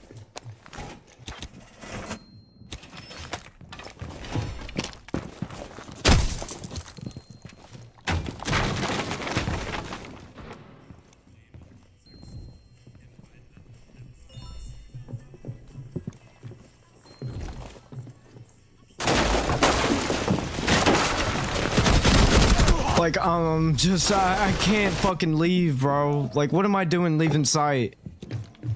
Oh, I'm done with this fucking bullshit, bro. Like,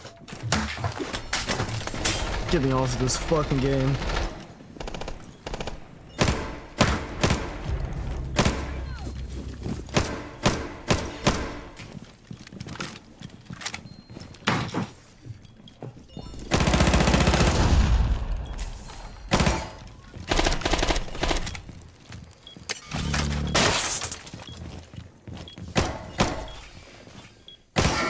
Loading new mag!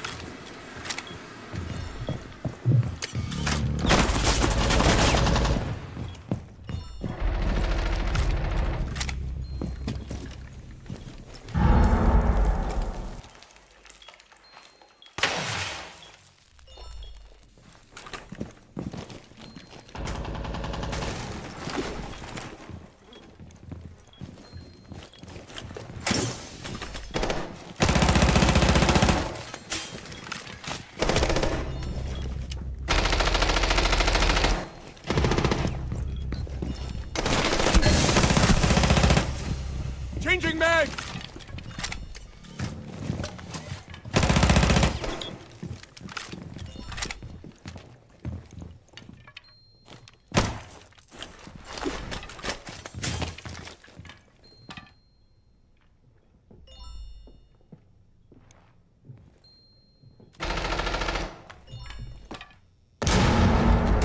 Changing mags.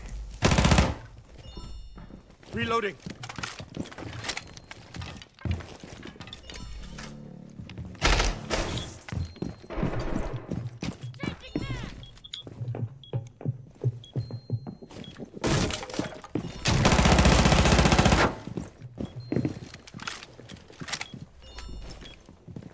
One friendly remaining. Op 4, last stop standing. 15 seconds left. 10 seconds to go. 5 seconds remaining.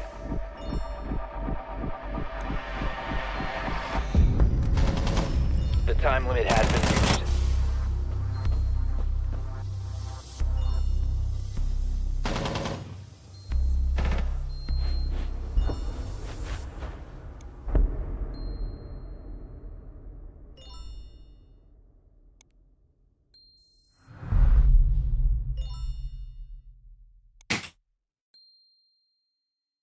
Oh, fuck no, bro. I come back in here. Another fucking round of this bullshit, bro. Don't want to fucking deal with at all right. Like, holy fuck.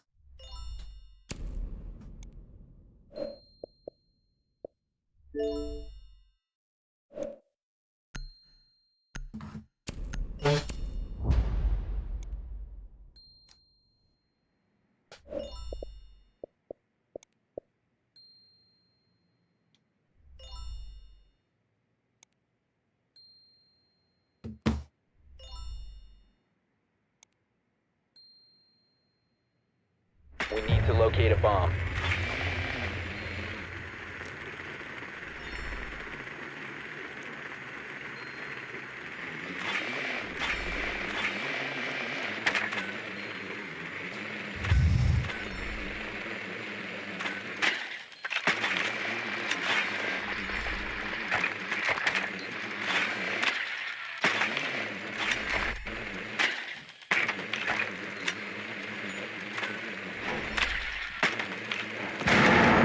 drone has located a bomb.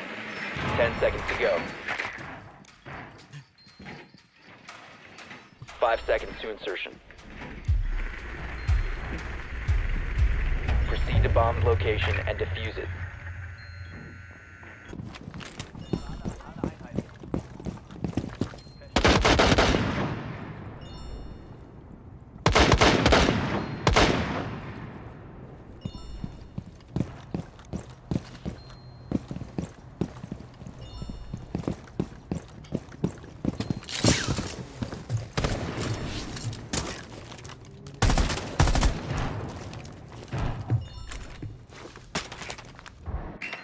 Setting up a sequential breach.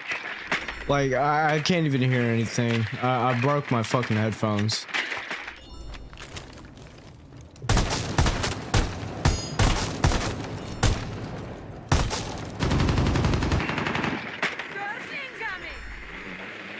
Reloading!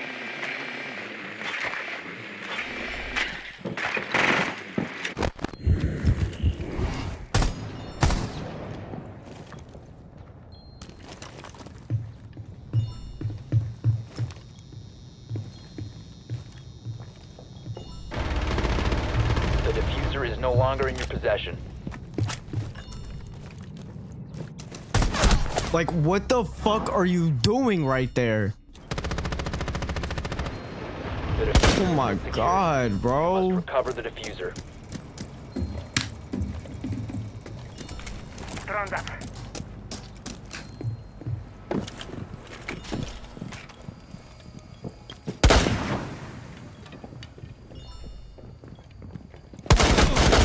Been recovered.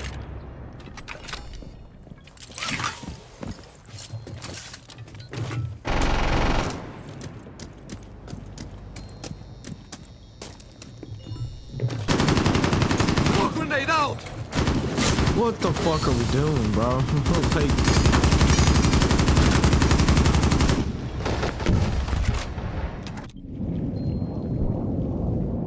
Adrenaline boost.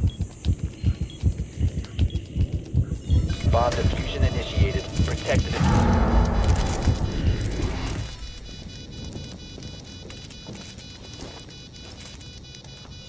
but yeah, this is gonna be the last stream for a minute because I broke these bitches and we is not gonna be on the game at all.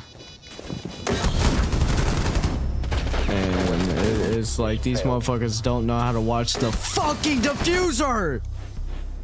Like, if you're gonna plant, watch it. Oh my god, it's not fucking hard. Watch the fucking diffuser, dude. Or use your ears. Oh my god. It's like you get cued with retards, you become a fucking retard with them. And there's nothing you can do about it. It's like a fucking curse on you, dog. Like, genuinely. Like this kid has been getting fucking pure lucky kills the whole fucking game. I don't know what the fuck this kid's been doing. Probably just fucking jerking off, getting lucky kills too. But like, dude, this shit is just fucking bizarre. Shit's bizarre. I'm just some fucking ass. I'm getting off after this shit, bro. Secure the bombs. And why the fuck are my gun skins gone? Like, what the fuck, Siege? Reloading! Cover me! Like, where are my fucking gun skins?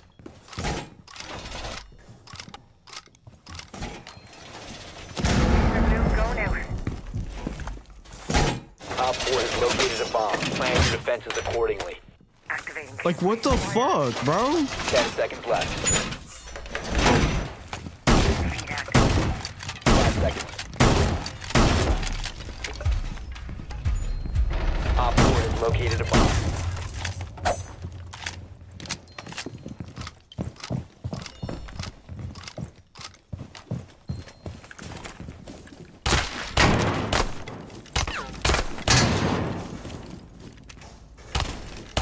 Camera feed up and running.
Like, oh my god.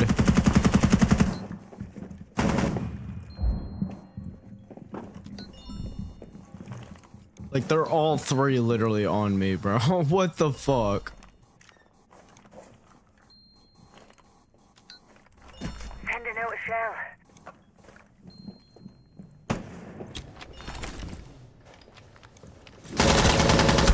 Like, I'm done with this fucking game, bro.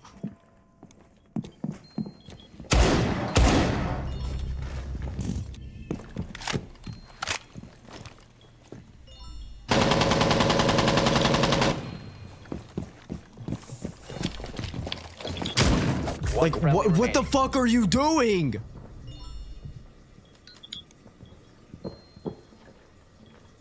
Get me out of this shit, please, for the love of God. Please get me out. Oh my god. Op 4, last stop standing. Like, lose the game or some shit. Please, just get me the fuck out of here.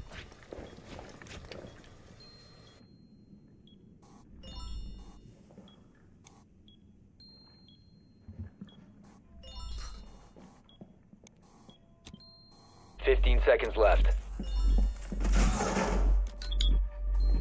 10 seconds to go. Op 4 eliminated. Mission successful. Oh my god.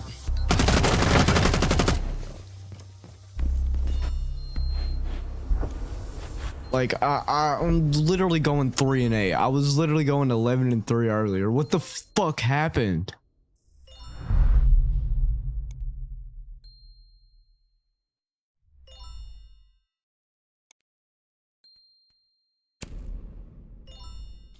I swear to God, when I come back to this shit, or when I come back, chat, and literally I'm still dealing with bullshit like this, I'm just gonna fucking shoot myself in the fucking head. Oh my fucking lord, this is ridiculous. Like, why am I doing so shitty against fucking weird ass, grimy ass motherfuckers?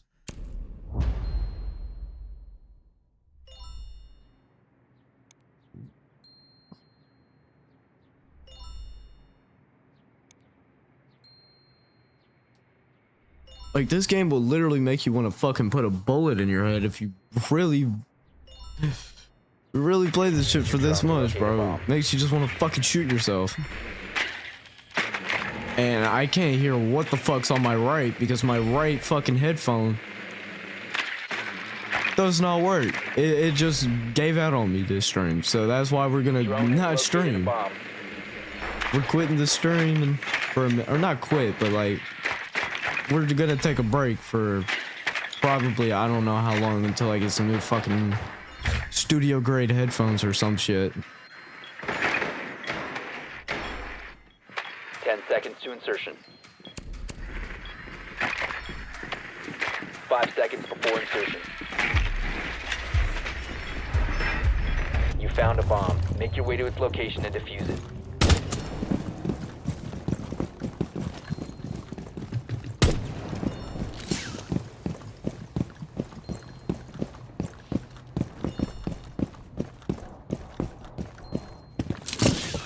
Claymore deployed. Watch out. Enemy throwing thermal. Get ready for the breach. Enemy devices. Take them. Like, and I can't pull down any fucking further to hit your head. Like, this game is just some bullshit. Oh my Is god. no longer in your possession. Oh.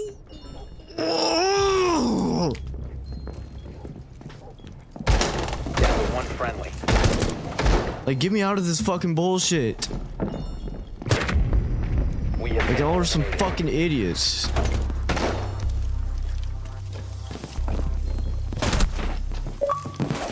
No, I want to take a fucking screenshot, bro.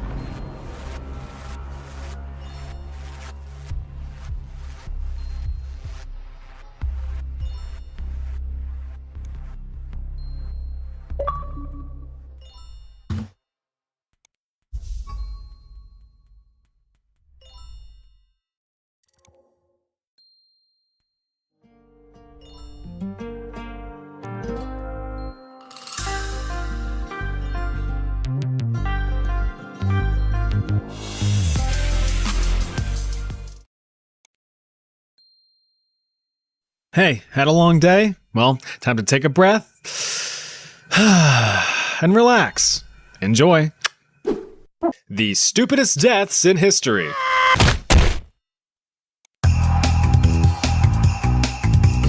Whether you're a deli worker or a sexually deprived mortician, you gotta love getting your hands on some cold meat, and the prime gentleman that was Sir Francis Bacon was no exception to that questionable rule.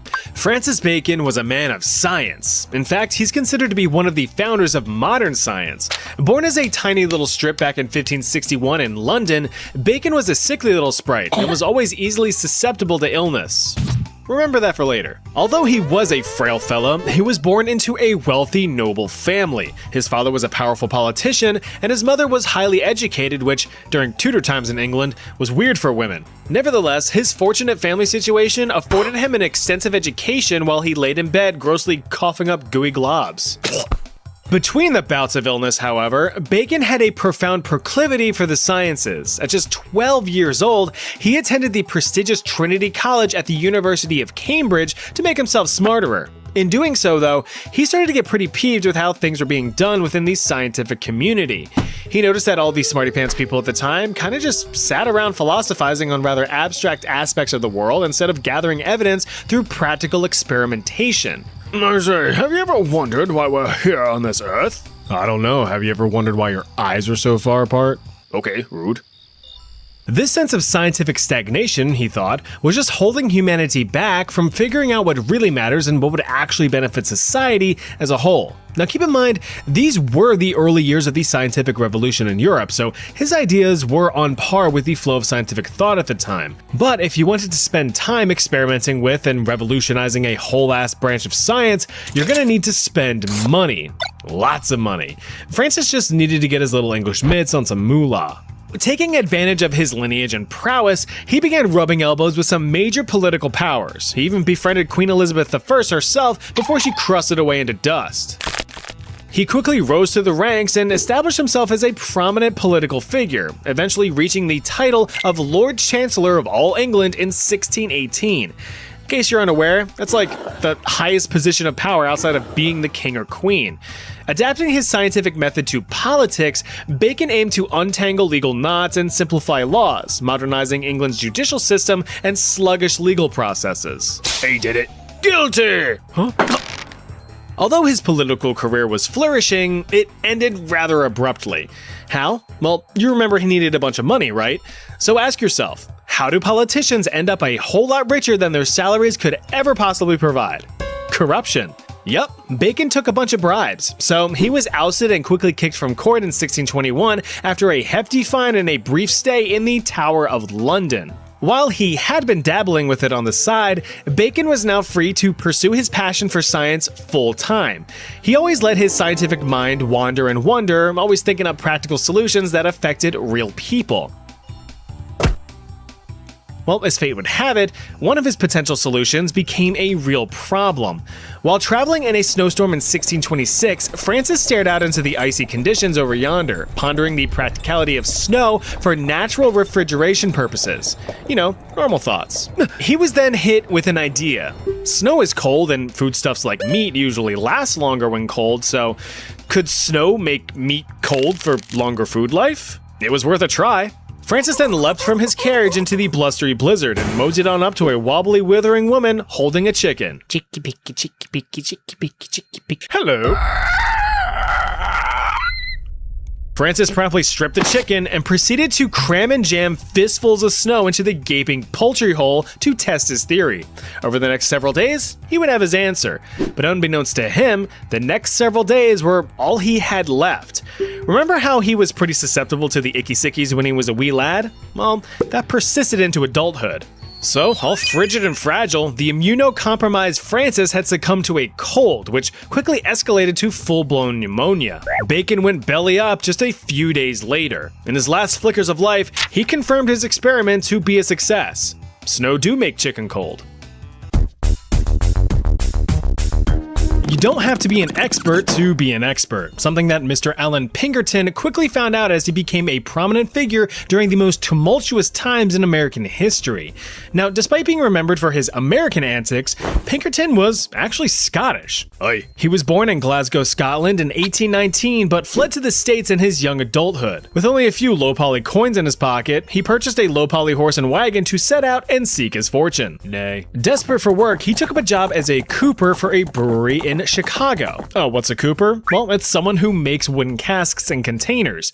Not very exciting, but with bills needing to be paid, he was kind of bent over a barrel. After a few years of building wooden cylinders, Pinkerton left the city to begin a humble life in the countryside. He built himself a cabin and started his own barrel making business since that was his only skill. But one day while he was out whacking his wood, he saw something he shouldn't have. A band of counterfeiters were counterfeiting some counterfeit money, which is illegal. But instead of immediately running to the authorities, Pinkerton instead studied their movements and patterns, mapping out their entire operation. After a few weeks, he handed in his very detailed report over to the local sheriff. Son, I'm gonna level with you. This is beautiful. Golly, looks just like me.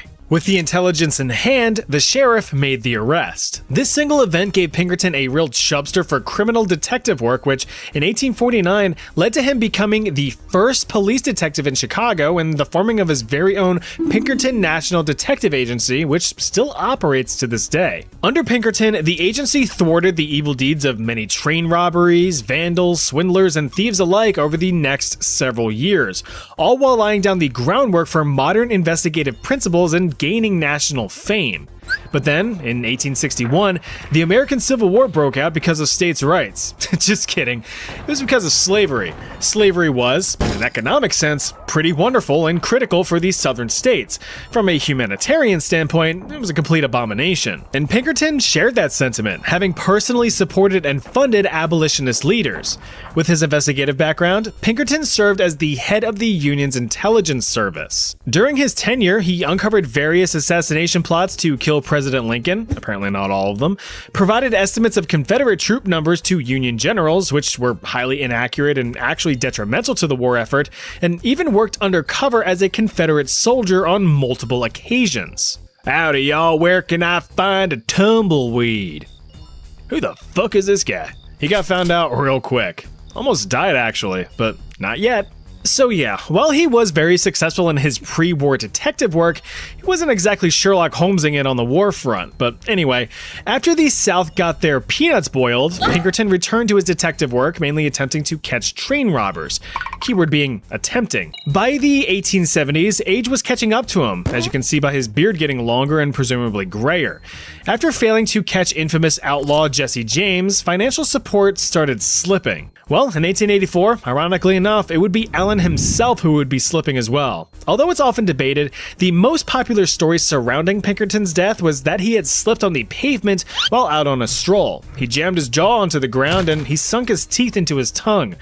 Going untreated, the wound festered and turned gangrenous over the following days, sending Pinkerton to the private eye in the sky. So, fun fact, the same exact thing actually happened to my real-life sister. You know, minus the gangrene and death.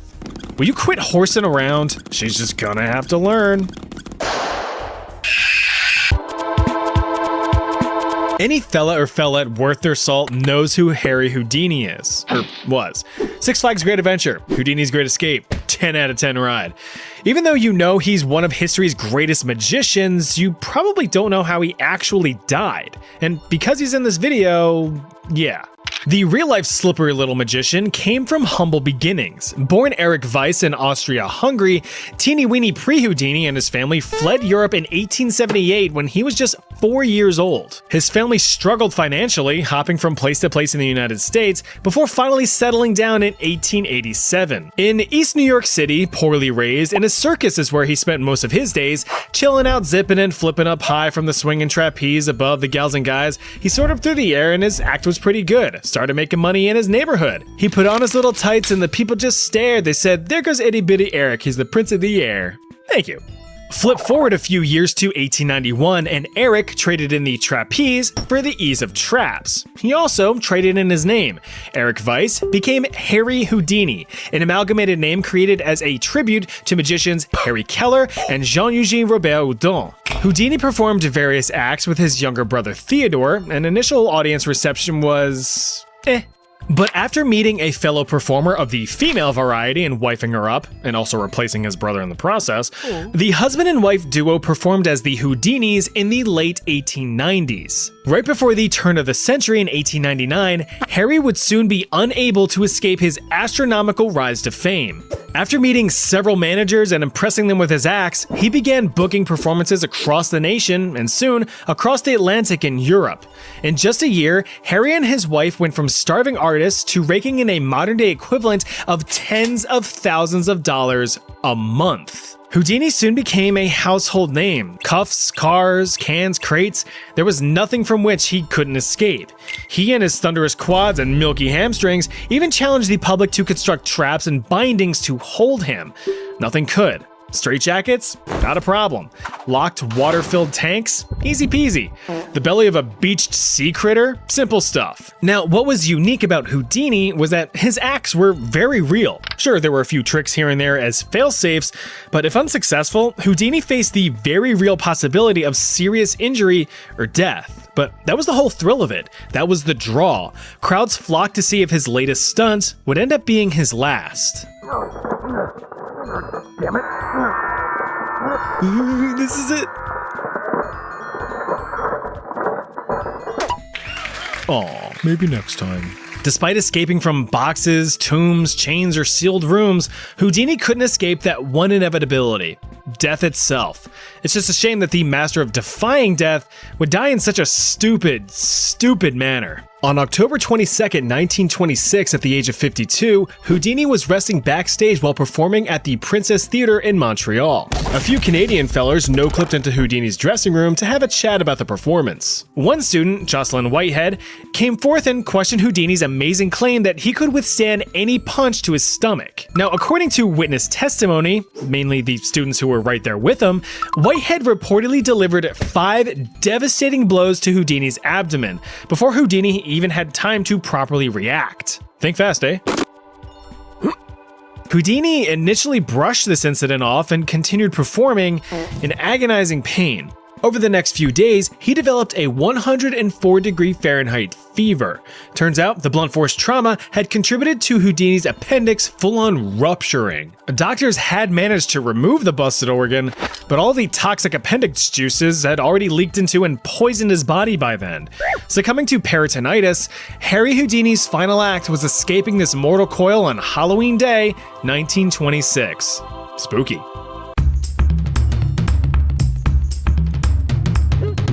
Now this is 2 stupid deaths for the price of 1. Though to be honest, it's pretty sad.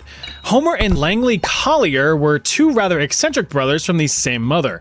Mama was an opera singer and Papa was a gynecologist, so both parents were familiar with peeling back some curtains. Having successful parents gave the boys bountiful bank accounts and solid educational opportunities. Homer studied maritime law, while Langley studied chemistry, engineering, and was a whiz at tickling the ivories. They lived in a large Harlem brownstone row house in New York City. Dad died in 1923 and Mom died in 1929. Now, once Mama Collier bit the dust, the now 40-something-year-old brothers remained in the family home while still going about their daily lives. That is, until the back of Homer's eyes blew the fuck out. With his brother now fully blind, Langley chose to quit his career to become a caretaker. In doing so, both brothers became reclusive and cut themselves off from the rest of the world. Over the years, the economics of Harlem began to shift, as did the growing fear of crime, all the more solidifying the brothers' decisions to be shut-ins. They wanted nothing to do with society, but society began gaining a curiosity with them. Now, it was no secret that the brothers came from money. Everyone knew it, including the newer, less economically inclined neighbors. That being the case, the brothers' fears soon became reality. People began attempting break-ins. In response, the brothers boarded up their broken windows and sealed any and all entrances and exits. But they didn't stop there. They wanted some insurance that even if someone did break in, it wouldn't get very far. So Langley engineered several defensive traps throughout the home, like full-on Home Alone type shit. Hello?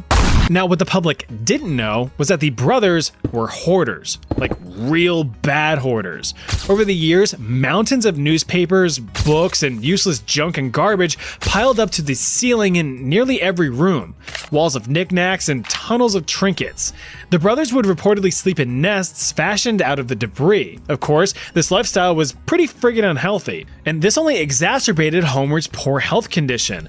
Within a few years, he became paralyzed due to inflammatory rheumatism. With the combination of having nearly 15,000 medical books strewn about their home and being sons of a medical professional, the brothers actually distrusted doctors. Langley actually refused to let anyone ever see or even speak to his disabled brother.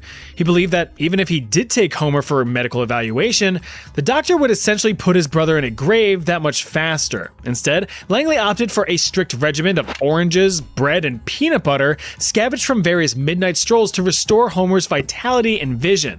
Didn't work. In fact, the brothers' untimely deaths would be a product of their own paranoia. In 1947, an anonymous tip-off to police reported the smell of decomposition coming from the home. They investigated and, after no response from within the home, were forced to break in. The officers were shocked to find the endless piles of densely packed trash just stuffed throughout the house. It took several men several hours to remove just a small percentage of it, just enough to find the corpse of Homer Collier, bent over in a bathrobe, dead from starvation. With Langley nowhere to be found, the police assumed that he was the one who called in the tip and skipped town. But that wasn't the case. The cleaning effort of the home continued for over a month. That's when they finally found Langley. He had been there the whole time, crushed under debris from one of his own traps that he accidentally set off. The trap had pinned the 61-year-old to the floor, suffocating him. Without his care, Homer had wasted away, paralyzed and blind, unable to help himself in any way. Told you it was sad. Alright, now this is easily the most stupid death on the list, pretty much because it was well-deserved and self-inflicted. Say hello to David Grundman. Hey there, he's an idiot. Hey. Now say hello to this, a saguaro cactus. Hi. They're the type of cactus you think of when you think of a cactus with its stereotypical cactus shape. Look how cactusy it looks. Now that's a cactus. So when it comes to David Grundman, there's not really much known about the guy. Why would there be? He wasn't famous, wealthy, notorious, or otherwise notable. He was just some dude who made a bad choice. Sorry, David, but it's true. In 1982, a 27-year-old David and his roommate James decided to have themselves an exciting day. Now, when you live in the middle of the blistering balls hot region of Satan's asshole, Arizona, you gotta get creative. So David and James carted themselves into the desert for some rootin' tootin' recreational shooting. Problem is, there's nothing too exciting to shoot at in the goddamn desert. Well, almost nothing. You got some snakes, deer, sheep, and a big old bug, but they mostly required permits and such. So instead of blowing out the brains of various animals, the two fellas decided to take their aggressions out on a particularly vertical saguaro cactus. Now, if you're unaware, these bad boys are huge, much larger than you'd imagine a cactus to be. Saguaro cactuses have been known to grow as high as 80 feet. That's like at least 3 meters or whatever. And if you see one with multiple arms, it's highly likely that that cactus is well over 100 years old. At their peak, a single full-grown saguaro cactus can weigh nearly 5,000 pounds or 2,300 kilos. With that in mind, David and James sought to cut a particularly girthy cactus down to size. In lieu of an axe, however, they opted to cut the cactus down the way our founding fathers intended, with a firearm. Lifting his shotgun, David did a trial run, first taking out a juvenile cactus. After sticking it to the little prickle, David took aim at a much larger target, a 27-foot-tall tower of spines. But instead of blowing through the junk in its trunk, he pointed his weapon at one of its many branches. Guess he wanted to disarm it first. Well, he would end up being successful in that venture. Yeah, a little too successful. According to reports, David's shotgun slugs managed to blow off one of the cactus's arms. The arm, reportedly weighing nearly 500 pounds itself, fell several feet and landed right on top of David, crushing the man in a sudden catastrophic death. The point here is, don't mess with a cactus. It's not the sharpest idea, and you just end up looking like a prick. Stupid deadly trends in history. So social trends are a thing. Whether it's collecting the latest useless collectible or partaking in the how many dehydrated baby carrots can you shove into your butthole challenge, there's no avenue that humanity won't venture in order to fulfill our lives with something to ooh and ah at. And it's been that way since the dawn of man. Take, for instance, flagpole sitting. It's exactly as boring as it sounds, but for the dopamine-deprived people of yore, this was the bee's knees. The practice of posteriors perpetually planted on pillars and poles was prevalent as far back as the 5th century. Back then, a bunch of Christian dudes called stylites would make it their mission to live atop tall pillars, with the term stylites deriving from the Greek stylos, quite literally meaning pillar or column. Now, this wasn't for social entertainment, but rather for the salvation of their soul. Perhaps history's most well-known stylite was Simeon the Stylite. He believed that by living all uncomfy and uncozy atop his tall little pillar palace in Syria, with minimal sustenance and constant exposure to the elements, he would essentially cast away his mortal self. All that remains would be his immortal soul, ready for a first-class ticket to the heavens beyond. Because I guess God loves watching his creations mercilessly punish themselves for good boy points. According to some historical sources, Simeon remained perched on his pillar for as long as 42 years until his death. A real commitment to the bit. Fast forward tens of billions of seconds into the future, and the practice of pole sitting made a comeback in the 1920s and 30s in the United States. Only this time, it was to draw a crowd. Like any trend, it all began with one person. This person, semi-professional stuntman Alvin Kelly.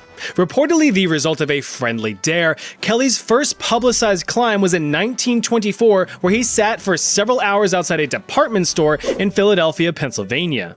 Excuse me, what's with that guy up there? Buy a coat, buy some slacks, don't forget to buy a hat. He's no one. Welcome to the story, enjoy yourself. Hey, come on, get down from there. No, I'm not gonna ask again. Ooh, what are you gonna do? Come up here and make me? Yeah, that's what I thought. Hey, guess what? What? Kelly's successful marketing campaign actually bloomed into a career. He would use his questionable talent to promote things like movie premieres or sporting events, but eventually became the main spectacle himself, touring 28 cities across the country where people actually bought tickets to watch dudes sit atop a pole for hours on end. Do a flip. His personal best was a cheek-numbing 49 days in Atlantic City, New Jersey. All of this fame and attention paved the way for others to take up the trend, from amateur backyard enthusiasts like Little Lenny here to full-time professional pole sitters like your mom. But of course, nothing lasts forever. The fad began dying out when several people started to die off thanks to that great big depression that happened in the 1930s. It's hard to laugh at someone struggling and starving on a pole 200 feet in the air when you're struggling and starving at ground level. By its very nature, the stunt of pole sitting was extremely dangerous. You had to balance yourself properly through sleep deprivation, harsh weather, and lack of nutrition. One slip or overcorrection was enough to convert all of your potential energy into kinetic energy as you gave onlookers a direct demonstration of gravitational acceleration. Well, there he goes. There was at least one verifiable death directly related to the act. Granted, this was decades later in the 1970s. The unlucky fella who took the fall was 72-year-old professional poler Richard Blandy. Dear old Dick spent a record-breaking 125 days atop a pole in Stockholm, Sweden just 9 years prior, surviving mostly on whiskey and 3 packs of cigarettes a day, or as I like to call it, the stepdad special. Then things hit a wall for Richard, or in this case, the ground. In 1974, while finishing up a 4-day promotional sitting at Dixie Square Mall in Harvey, Illinois, a trailer accidentally reversed into his tower, causing it to collapse and Richard to plummet to his death. Remember, the higher the heights you reach, the longer the fall from the top. Despite the fancy-sounding name, you're probably familiar with this one. Venetian ceruse was a specific type of cosmetic concoction used throughout the 16th century in Europe. The main purpose of this product was to lighten the complexion of many a fine fella or fellette. It also served to cover up blemishes and give a refined, flawless look. Since most of my guys are drawn as white as a cheese and mayonnaise sandwich, we need to travel back in time. Believe it or not, the desire to appear pale as paste actually stretches as far back as 2000 BC with the ancient Egyptians. Well, the rich ones anyway.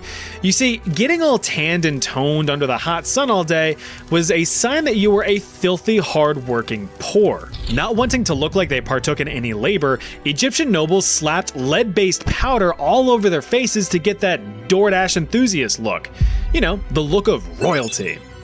The desire for a paler complexion traveled across the Mediterranean into ancient Greek territory where, again, upper-class folks took it upon themselves to whiten their skin and cover up any skin imperfections. The trend continued on to influence ancient Rome and even ancient China, all of which stuck to the lead-based recipe. Jump into the futuristic years of the 16th century, and the beauty standard still remained, and that's about the time that Phoenician ceruse entered the fray.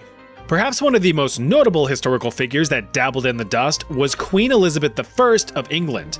The exact cause of her death is debated, but historians speculate her kicking of the royal bucket to have been a severe blood infection brought on by heavy use of her lead-based Phoenician ceruse makeup. She not only used the powder to minimize any melanistic manifestations, but to cover up severe scarring from her smallpox. It also was just the fashion at the time.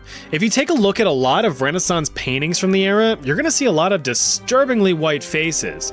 It was the epitome of beauty. I mean, nowadays some people obsess over looking like dumbass balloon animals, so it's not all that outlandish. The most well-documented death directly from Venetian ceruse use was debatably beautiful babe Countess Maria Coventry.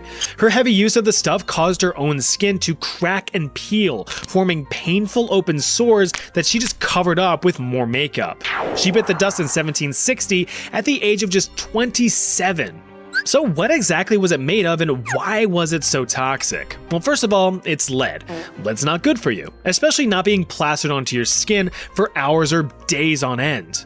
But lead isn't even white, I hear you scream into your screen. But white lead is.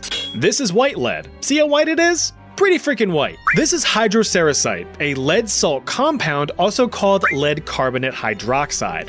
It's naturally occurring, usually found alongside the pure lead deposits, so some Venetian fellas in Venice decided to mine the stuff, mash it up, and mix it with water and vinegar to create a paste. It was found to have incredible drying properties, so it was actually first used in the 16th century as a medical product, being applied to icky, sticky, oozing open sores and wounds to suck up the juices. But then I guess someone got a little experimental and realized it could be a great cosmetic as well. Would you frig me? I'd frig me. The problem though with long-term lead exposure is that it sort of leaches through the skin and into your blood, causing lead poisoning, and any condition with the word poisoning in it naturally doesn't have pretty side effects. According to the World Health Organization, severe lead poisoning can cause a wide variety of symptoms. None of them pleasant. You have your basic nausea and vomiting, sure, but you also have crippling headaches, memory loss, the big sad, and even high blood pressure in the short term.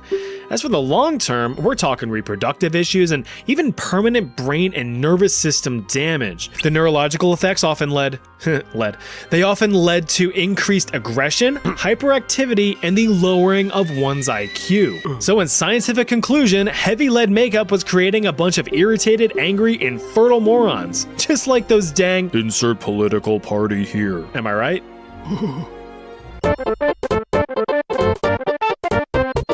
Humans have been nodding their noggins and tapping their toes ever since first discovering a beat. And the act of rocking out usually lasts for several songs, which is normal, but how would you feel about dancing for days on end? Well, it happened. Dance marathons were all the rage back in the 1920s in the United States, but Americans actually have the British to thank for that. In February of 1923, professional dance couple Ollie and Edgar took it upon themselves to cut a British rug for 7 hours straight. This was something that, historically speaking, had never really been done before, and it caught some national attention. But in true American fashion, the British were about to be one-upped. Alma Cummings, a New York dance instructor who became fascinated with the idea of testing human limits while revolutionizing human expression, set a blistering 27-hour dance record just 12 days after the Brits tried to be good at something. I mean, look at that, she put holes in her soles for God's sake. Something was happening within the United States in the 1920s. If you recall, the flagpole sitting craze was also hitting its stride at this point in time. Americans became obsessed with record-breaking feats of human physical endurance. so publicity stunts became the norm as normal humans tried pulling off superhuman endeavors. I'm gonna lift this car.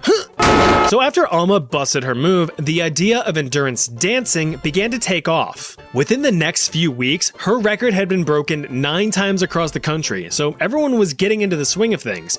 It became a public spectacle, with promoters hosting dancing marathons as a form of entertainment. Pay a 25-cent fee, and you could just watch people shimmy shimmy shimmy to the break of dawn. Several dawns, actually.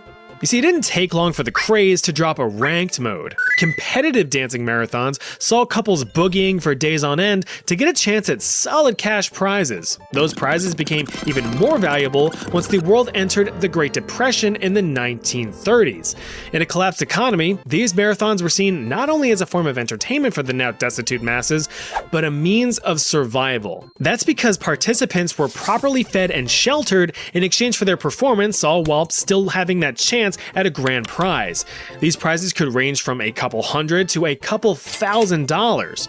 Now, considering that the median income in the 1930s was roughly $1,000 a year, this was a big deal, so dancing devolved from entertainment to desperation. Competitors were allowed only short breaks in between numbers to catch their breaths, but they were still required to move and groove in some form, be it a tap of the foot or a nod of the head.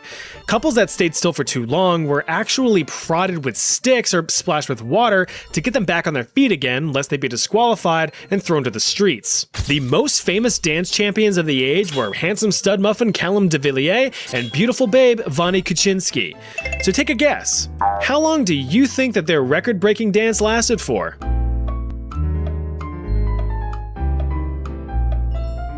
Time's up. The answer was a heel-evaporating 157 consecutive days.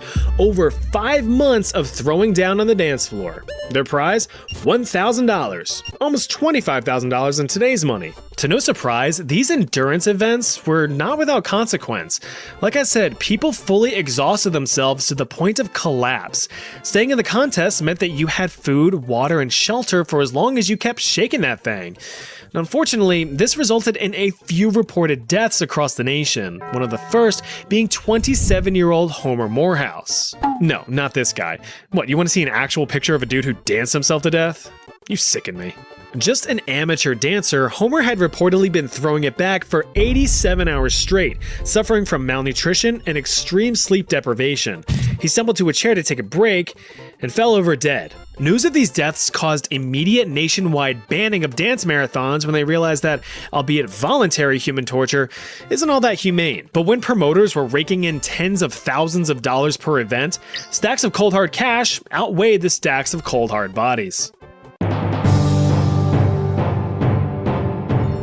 Hold on to your piggies, cause this one's gonna cause some toes to curl. As a warning, there will be some gross feet pics somewhere in this section. Now if you'll forgive my attempt at Chinese pronunciation, we'll get right into it. The practice of foot binding, or Chansu, dates all the way back to the Imperial China days, with scholars failing to fully agree on any one origin story. Some claim the practice to have existed in the 6th century, but most point towards the 10th century under the Tang Dynasty. It is believed that a concubine of unsurpassed beauty was the first to bind her feet, though of course, not by choice. Lumpy Dumpling Emperor Li Yu commanded the aforementioned concubine Yao Nyang to wrap her feet in white silk to resemble the crescent moon. She then performed a fancy dance atop a golden lotus statue. The emperor stood in awe at the grace and elegance of the woman's dance, so naturally other women of status wanted to imitate it. Women would force their feet into unnatural positions, with the goal of creating what were later referred to as lotus feet. You know, like the flower. Small, delicate, and beautiful. The teeny tiny tootsies were reportedly highly desirable, as Chinese men thought that this shit was undeniably sexy. Now, some historians believe that the real reason was a bit more selfish. See, this is what a real lotus foot looks like underneath the shoe. Scrumptious, right? Now imagine trying to walk around on those things all day. The reality of it was that walking on permanently disfigured feet meant excruciating pain. This resulted in women walking very daintily and slow, if at all. It has been suggested that the act of binding, while convincing women that it was to attract suitable partners, was actually a form of control, with men limiting the mobility of their wives. This would, in a sense, bind them to their homes just as their feet were bound to their shoes. This forced these women into sedentary, boring lives with nothing more to do than menial labor such as weaving and tapestry to help with the household income. Alright, but just how crunched in were them things, you may be asking yourself? And the answer is pretty friggin' crunched. Ideally, the foot was to be no longer than 4 inches or 10 centimeters in length. Ironically, the whole process was no small feat. Over the course of several months or even years, the toes would be repeatedly broken and tightly tucked under the sole with the entire foot folded downward to achieve the desired effect. Unfortunately, it's a sad reality that innumerable Chinese women faced across the centuries. Well, no, actually, it wasn't just grown women, but young girls too. I'm talking as young as just 4 or 5 years old. Gotta fold and mold them feet while they're still growing. You ever go on the Living with the Land ride at Disney's Epcot and see the neat Mickey-shaped pumpkins growing? It's the same principle, but with human feet. The binding of youthful feet was not only practical from a physical standpoint, but a disciplinary one as well. It trained young girls to realize that life is pain, as well as the importance of abiding by societal rules and customs. This practice persisted from the 10th century all the way up to the 19th century. By then, it's estimated that nearly half of all Chinese women had their feet bound to some degree. If it wasn't obvious, all that cracking and crunching of the feet didn't exactly come with health benefits. The forced deformation commonly resulted in ulcerations, nasty sores resulting from the cracking open of skin, which were very difficult to treat properly. These led to deadly bacterial infections and gangrene, sometimes requiring the full amputation of the affected foot. Refuse to cut off one foot and you can end up 6 underground. Foot binding started to fall out of favor towards the beginning of the 20th century.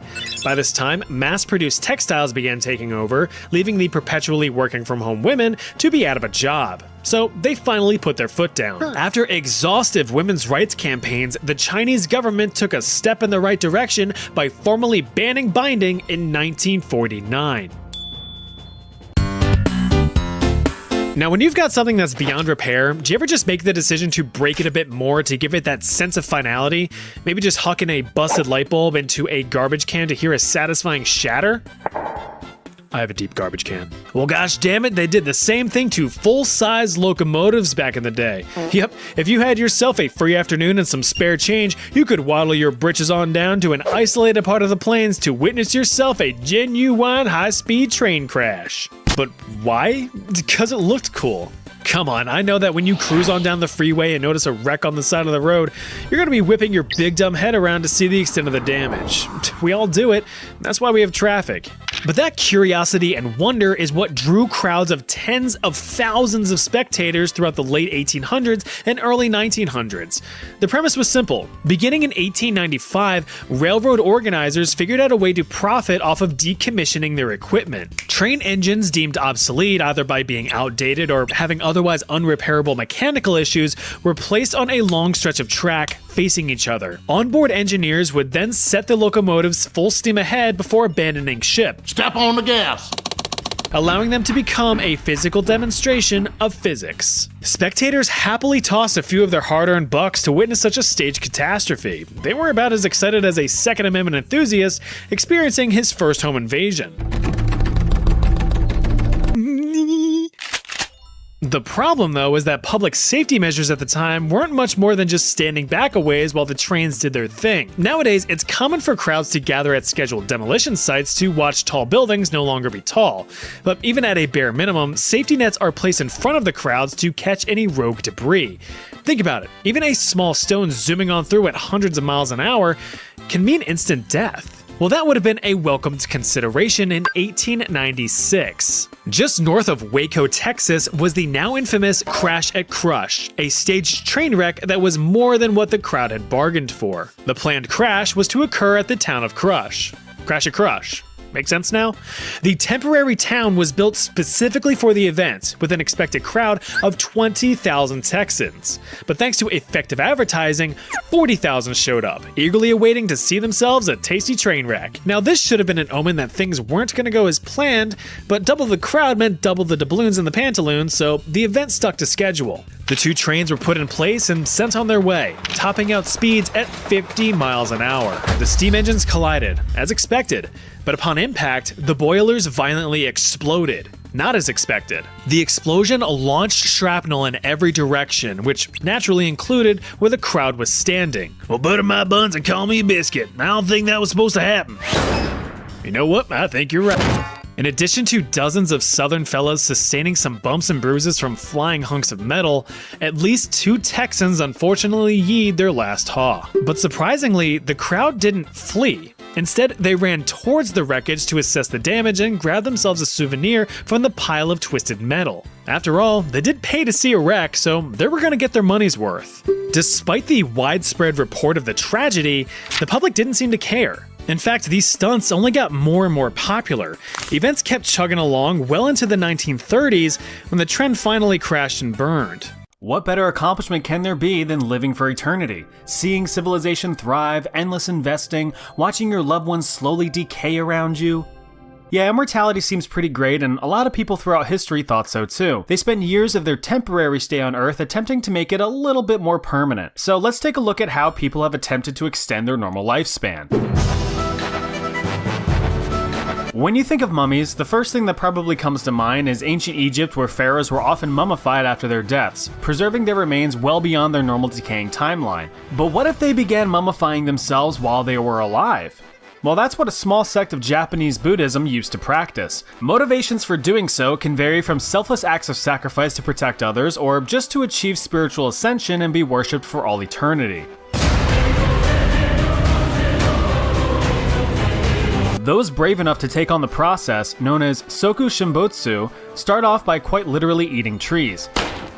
The diet, called mokujiki, or tree eating, limited practitioners to nutritional staples such as nuts, berries, tree bark, and even tree resin. Just deep throat an entire cherry blossom down to the roots and call it a day.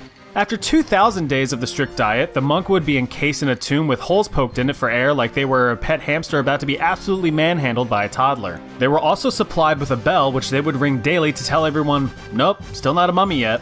They would spend their days reciting prayers and munching on their tree skits, slowly taking on the form of a hearty beef jerky. Once the bell stopped ringing, it was showtime. The tomb would be completely sealed for 1,000 days just to be extra sure things would go right. Afterward, the tomb would be opened to see if the monk was successful or not. At worst, they rotted away into a neighborhood favorite Halloween prop. And at best, they gained the ability to give Link cool Sheikah Slate upgrades. Since blood is the life fluid that we all have pumping around our big hulking meat sacks, why not frequently change it out like you would your car's oil? Surely it needs to be refreshed every once in a while. Out with the old, in with the new. That was Soviet physician Alexander Bogdanov's theory anyway. He saw blood transfusion as a therapeutic stimulant and wanted to test out its benefits firsthand. After abandoning politics in 1924 because Soviet Russia's communism wasn't communisming enough, Alex finally had the time to get around to some good old blood swapping. He took a deep dive into blood experimentation in hopes of unlocking eternal youth, or at least extending the normal human lifespan. Blood transfusions nowadays are one-sided. A needy patient receives blood from a healthy donor, and that's that. Alex, on the other hand, treated blood transfusions as more of an equivalent exchange versus a one-way donation. Two willing participants would trade out about a liter of blood to each other. The theory was that the participants would inherit each other's strengths. An older person would inherit youth from a younger partner, who would in turn get a +5 on all future wisdom rolls. Hey bro, you wanna swap blood? Well, what can you deadlift? 400 pounds. Sold.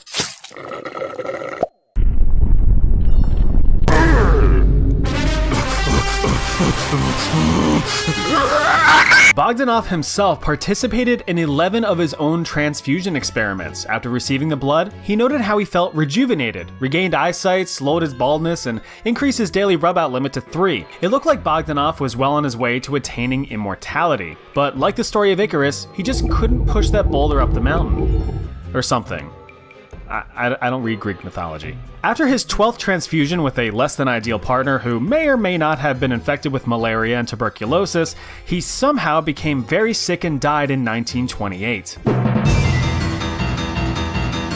No, this isn't slamming down several cold ones while in a Lamb of God wall of death. Instead, we will take a trip back to Imperial China when the first emperor reigned. Qin Shi Huang declared himself emperor of unified China once he thoroughly convinced the other 6 Chinese states to bend to his will. Hey guys, you want to become a unified China? No, we're good. I think I'm fine. No, maybe later?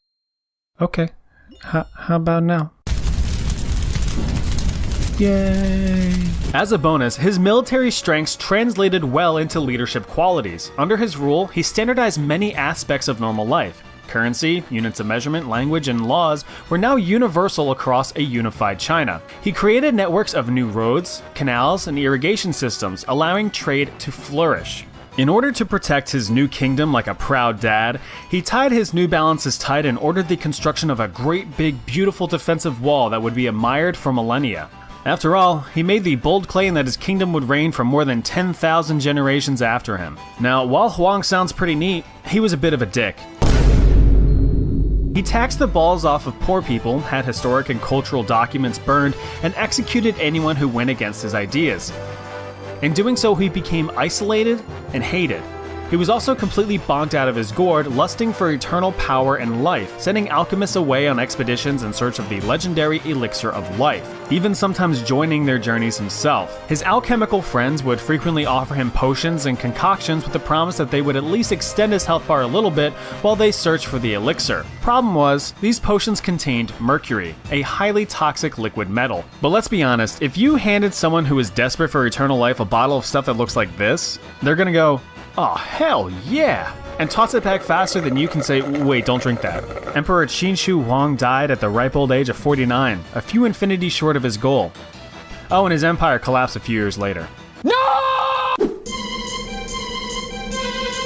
If you've ever wanted to treat your body like some bad leftovers, then look no further than cryonics, the scientific technique of freezing your body in extremely low temperatures. Don't you mean cryogenics, I hear you ask?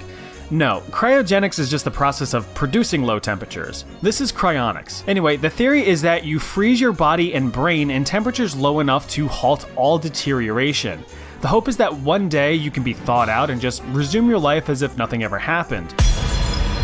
There was a guy born in Belgium in 1930 by the name of this, who was a bit of a visionary. He would often speculate on how humans would innovate technology as time went on, being able to eventually solve any problem, including death. He also thought that modern politics were wasteful and outdated, that the only people who really exist are those who look to the future for change, or those who stay in the past and cling to tradition. Speaking of tradition, he also believed that traditional names were stupid.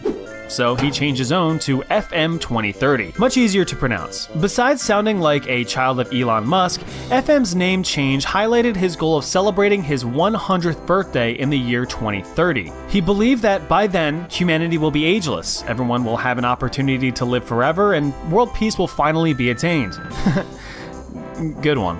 Unfortunately for him, his pancreas clung to the tradition of failing, and so he died in 2000 at the age of nice. To keep his dream alive now that everything else was dead, his remains were placed in a cryonic suspension in Arizona by the Alcor Life Extension Foundation, where they still exist today. Of course, it has to be said that there's no existing scientific evidence to suggest that cryopreservation can even be successful. The practice is often regarded as pseudoscience and a scam. Since clients are required to be legally dead and slammed full of antifreeze, it's impossible to resuscitate them. Like FM, hundreds of people have either had their remains cryopreserved or have made arrangements to do so after death. Even American superstar Jeffrey Epstein wanted his head and wiener frozen for future mischief, but we all know how that turned out. The gamble here is if the companies performing the storage will even be in business long enough to carry out their end of the bargain. Cryopreservation has been a thing since the 60s and 70s, but most of those companies went bankrupt, so their inventory of bodies were gently thawed and respectfully disposed of. Dr. Charles Brown Seckert was highly regarded by his peers in the medical community. He was a pioneer of sensory experiments on the spinal cord, as well as in-depth studies on the nervous system. But he was a bit off in some ways. He often performed radical experiments on himself, which would raise questions about his sanity. For example, when trying to figure out the cure for cholera, he wanted to determine how the disease was spread. When observing a cholera patient violently vomiting, he decided to catch the vomit in his own mouth. and swallowed it. As is typical with aging, Charles found himself losing strength and stamina by age 72. Well, he took that personally and tried to find a way to regain his youth. After countless animal experimentations, he came up with a serum. One made from crushed up dog and guinea pig testicles mixed with blood. He injected himself with this serum and noted how he was able to lift heavier weight and even his pee stream was stronger, which is a pretty great benchmark to measure improvement. When presenting his findings to his colleagues, they were all, Are you serious, dude? His reputation was thrown into the toilet and he quickly became a laughingstock of the medical community. Looking back, it is likely that the serum that Charles injected contained a small amount of testosterone, which is why he experienced some positive results. Even though he was dismissed by his peers, he still offered the therapy to aging men wishing to regain and retain youth. Thousands of men were reported to have tried the serum, with some claiming the same effect as Charles, though it is now likely to have simply been a placebo effect. Charles died 4 years later at age 76.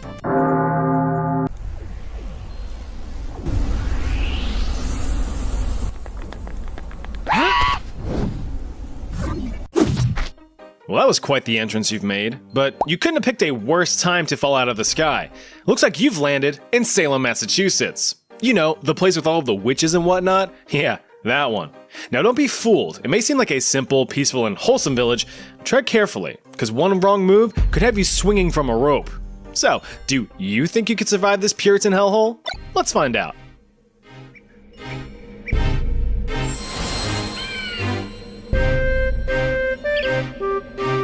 Welcome to Salem, Massachusetts. Founded in 1626, the settlement of Salem quickly established itself as a bastion for English Puritans. They were a group of religious nutjobs who sailed over from across the pond after facing religious persecution. Basically, their religion was a tad too crazy, even for the Church of England. You see, Puritans wholly believed that they were God's chosen few, that only they would be allowed through the cloud-covered pearly gates and everyone else could kick rocks. In hell. They also believed that Big Red Spirit Halloween Satan himself roamed the earth, wreaking havoc as a full-time job. Anything odd or inexplicable was the devil's doing, and any acts of the devil were met with swift punishment. Excuse me, what are you doing? Oh, just having a whistle. Oh. Not in this village, you're not. Pardon me, what are you doing? Oh, for fuck. Being a Puritan society, religious figures were the ones that ruled, and the biblical texts were the rules. Whatever the book says goes, with no room for improvisation. The church itself controlled everything, from the way you walked to the way you talked, from how you were dressed to what you'd ingest. But the church often stressed how you should feel blessed, so if you've ever felt repressed, you must confess or be placed under arrest. Gotta love a concentrated society of religious fanatics. What could go wrong? Right? Fast forward several decades, and here we are in a cold January in 1692, the start of a new year for the town. Well, you've got to get to fitting in, so best introduce yourself. Good morrow. Hello. Pardon? Bad move. The word hello won't be used as a greeting for another 100 years. Thou art not from around hither, art thou? No? Methought so. Try again. Good morrow. Good morrow. That's better. Remember, the great thing about a small village like this is that everyone knows each other. The worst thing is that everyone knows each other. But it looks like you're about to run into someone familiar? Dude! Ron? Is that you? Yes, sir. Where the hell did you come from? Well, I saw this cool little green portal thingy and jumped right on through. Heck of a ride. Wouldn't do it again, though. It inverted my belly button and made me piss myself. Anyway, look who I found. Who's that? This loose slab of butter right here is my great something or other Uncle Jimothy, Salem's finest blacksmith, so I've been told. Oi, how'd you figure that out? Well, I asked him. Anyways, where were we? I think we were just talking about... The hell was that? Let's check it out.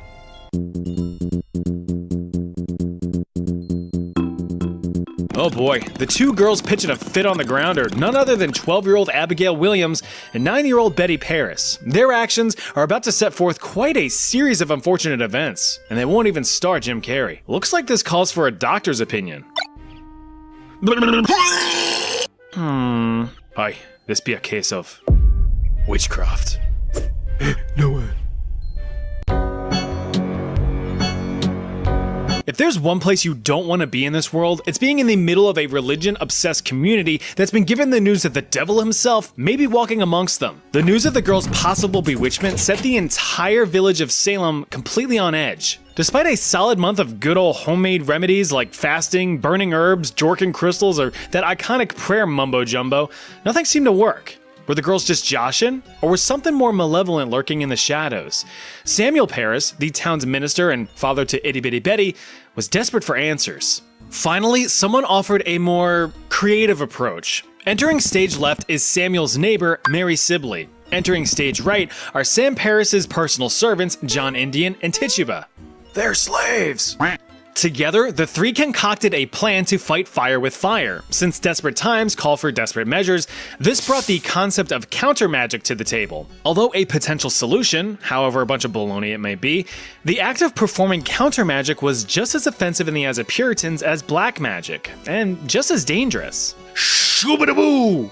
But what are you gonna do? Just let your daughter or niece scream and flail about on the ground like they were told no at a toy store?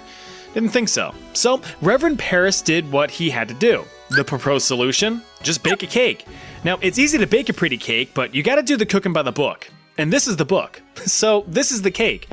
Made from a mix of rye flour and, I shit you not, a cup of the afflicted's own urine, this disgusting dessert was then offered to the Paris' dog as a way to ward off these sinister symptoms and, in turn, cause physical harm to the witch responsible for casting the curse. Shockingly, it didn't work. And to make matters worse, 2 more young girls were getting down with the sickness. The girls claimed that they were being constantly tormented by evil spirits, but none of the other villagers ever witnessed the supposed spooky specters. My sweet spazzing children, who did this to you? Oh, hell no! The girls named 3 women as witches: Tituba, Sarah Good, and Sarah Osborne. The 3 were arrested and brought before a court to confess their crimes. Both Sarahs maintained their innocence, but Tituba caved. She confessed that she, along with Sarah 1 and Sarah 2, were wicked witches. Now, why in the frickin' heck would she do this, you might ask, scratching your itchy kneecaps? Because Sam Paris, her master, told her to. After being formally accused, Tituba was threatened to admit guilt or be smash KO'd off screen with 0 stock. So which do you choose? Death at the hands of a single man, or by a jury of your peers? She chose the latter. But to throw a wrench into things, Tituba offered one more tidbit of information. There were more witches in the village. She just didn't know who. It could be anybody. Little Ann could have an evil plan, Big James could be casting flames, could it be Johnny with his golden fiddle, or Tom whose last name is Riddle? No one knew, and that was the problem. In one fell swoop, Tituba used history's greatest weapon: fear. And this wasn't just the run up my basement steps really fast so the demons don't get me type of fear. This was full-blown paranoia. And paranoia is an unlubed shaft just aching to cause some damage. Fear was at an all-time high, and trust was at an all-time low. With neighbors now turning on each other at the slightest inconvenience, this led to an overwhelming increase in accusations. So let's take a look at what it took to be accused of witchcraft. When paranoia goes full tilt, no one is safe. No man, woman, child, or even the village dog is free from suspicion. Between February of 1692 and May of 1693, it's believed that over 200 people in and around Salem were accused of witchcraft. The main character in a lot of these allegations was 12-year-old Ann Putnam Jr., who was personally responsible for putting over 60 innocent people on trial, some of whom were executed. But you didn't have to be caught red-handed smearing toad blood in a pentagram of candles to be considered an evil witch. Even simple, everyday tasks or coincidences were viewed as the devil's work to a bunch of cuckoo crazy people. If you found yourself strong enough to lift a heavy gun, it's because the devil helped you, so now your days are done. If you can kill off crops with just a single glance, there's not much I can say. You don't stand a chance. If you brewed a bit of food that a rude dude chewed and subsequently spewed, your years of life accrued were about to conclude. Even petting a black cat without giving a dang, each one of these reasons was enough for you to hang. Now, if you think that these were just dope rhymes with no reason, you're wrong. These were very real claims by the people of Salem. George Burroughs, one of Salem's ex-ministers, was a beefy boy. He lifted a really heavy musket when no one else could. very impressive, but a bit too impressive. He was tried and executed. Martha Carrier faced the gallows after apparently hexing and killing a neighbor's entire livestock by just looking at them.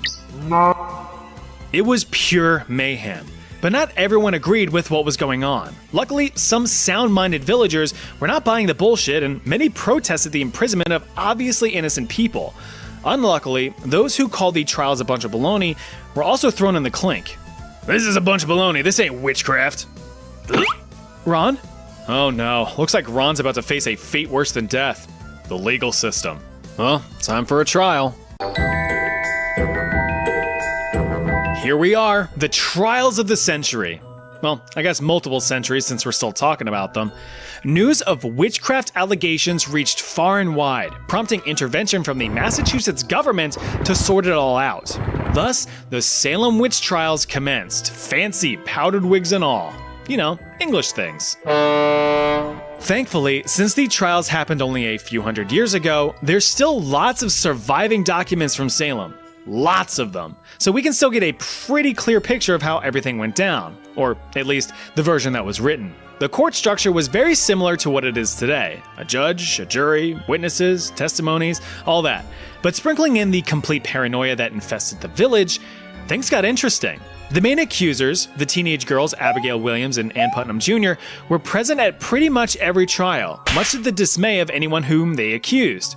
If the defendants gave any attempt at denying the allegations, then the show would start. For poor Bridget Bishop, the girls claimed that they were being tortured by her evil spooky ghost. The girls would break out into fits and convincing seizures in court to make it seem like Bishop was cursing them from afar, like a witch would. That's not how that works. Bridget Bishop was convicted and hanged on June 10, 1692. Miss Martha Corey's testimony saw some real creativity. After publicly calling out the girls on their bullshit, Martha put herself in the crosshairs and was forced to defend her own innocence in court shortly after. While giving her testimony, the girls began to mimic her movements. When Martha raised her hand, so did the girls. If she turned her head, they followed. The girls cried out, claiming that they were being puppeted by the devil, and Martha was the one pulling the strings. Art thou fucking serious? 72-year-old Martha Corey was convicted and hanged on September 22nd, 1692. Martha's husband, Giles, is probably the most famous death of these Salem witch trials. But the guy was a certified asshole, having turned on his own wife after she was accused, ultimately testifying against her and giving examples of her witchcraft, like reading too much or nagging him too often. He did later attempt to rescind these allegations, but it was a bit too late as she was already doomed to hang. Now, with Giles being on trial himself, he refused to plead guilty or not guilty. He knew that regardless of his plea, he would still end up being converted to a human wind chime. Boy, was he wrong. Instead, he was given more pressing matters.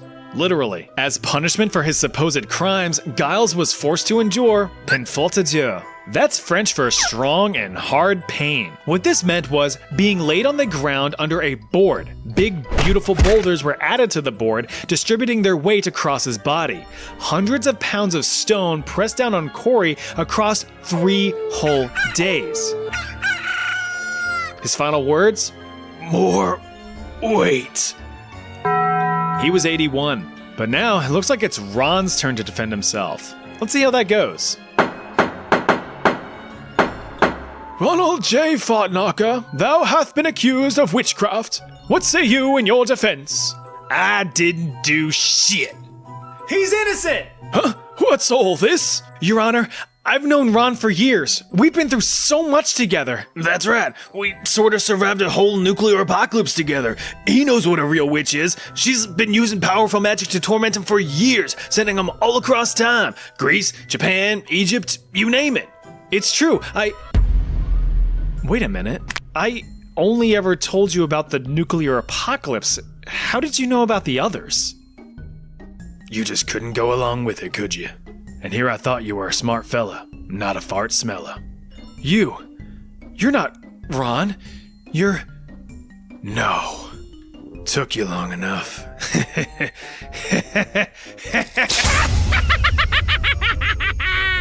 That's a witch. Well, we've never really burned a witch before, but we'll take your word for it. Yeah, it'll work.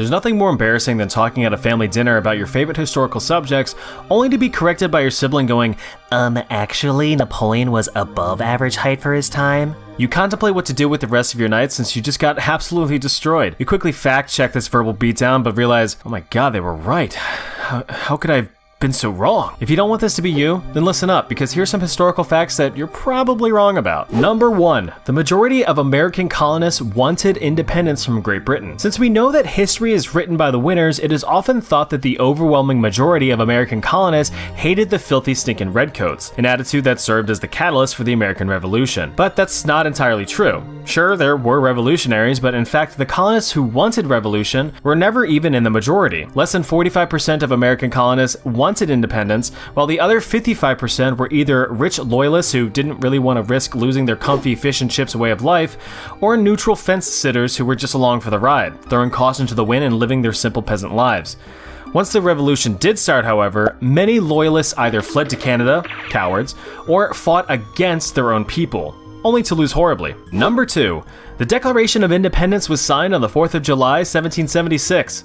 American Independence Day on the 4th of July is a time for Americans to let loose by relaxing by the pool, detonating explosives, and having 1 or 10 beers with friends, family, and whatever remaining fingers they have. Surely a day called Independence Day means that the Declaration of Independence was signed on that day, right? Not exactly. Independence from Britain was actually declared on July 2nd, but the head honchos at the time were like, oh, maybe we should write this down and make it official or something. So after 2 days of figuring out Microsoft Word, they came back with an actual declaration, which was officially adopted on the 4th of July. But since everyone was way too busy celebrating in their pools with some brewskis, it wasn't fully signed until August 2nd, 1776. Number 3, George Washington was the first president of the United States of America. Yeah, a lot of these were a little bit more United States themed than I thought, so I'm either biased or the rest of world history is pretty boring. Probably both. One of the first things American youngins are taught in school is how to lock a door and avoid gunfire. And also that George Washington was the first president. But guess what? Not true. Okay, technically he was the first president elected by the people, but there were several other rich white dudes who held the title of president before him. The first being John Hanson, with the title of President of the United States in Congress assembled. Although he only served for just 1 year, he did help structure the growing baby government we all know and know today. Number 4, Benjamin Franklin discovered electricity. Yeah, no, the concept of electricity was known, though not well understood, for thousands of years back when Egyptians were getting shocked by electric eels and not learning their lessons. The Greeks discovered the concept of static electricity as well by rubbing fur on amber and attracting a few light objects. Benjamin Franklin was chilling on his porch watching a storm when he pondered, that's probably that electricity stuff everyone keeps talking about. So, he got his handy-dandy, trusty-dusty kite to test his theory. He strapped a small metal key to the string to act as a conductor for the electricity. After the key gave him a small jolt, he was like, nice. So while he didn't discover electricity as a whole, he did prove that lightning was electrical. That's kind of cool too. Not being on the $100 bill cool, but cool. Number 5, people in New York threw themselves out of buildings during the 1929 stock market crash. Good times don't last forever, and the United States learned this very quickly when in 1929 the stock market saw the worst crash in history, dropping over 50% in value thanks to irresponsible consumer and bank behavior like predatory loans and purchasing on credit. Who does that? Billions of dollars were wiped out practically overnight. Now, when your wealth and living standard gets Thanos snapped out of existence, you might think that a quick leap and a hard drill into the pavement would solve your problem since you can't be poor if you're dead. Well, maybe some people did think that, but apparently no one's intrusive thoughts won because there was no reported uptick in self-unaliving in the wake of the stock market crash. It would actually be another 72 years before jumping from buildings became a short-lived fad in New York. Number 6, Germany invaded Russia in the winter during World War II. Finally made it out of the United States. Yeah, there's a common misconception that Germans decided to pull a pro-gamer move and invade their barren, tundra, wasteland ally Russia in the dead of winter, prompting the Germans to be like, fuck! And turn back home. Not the case.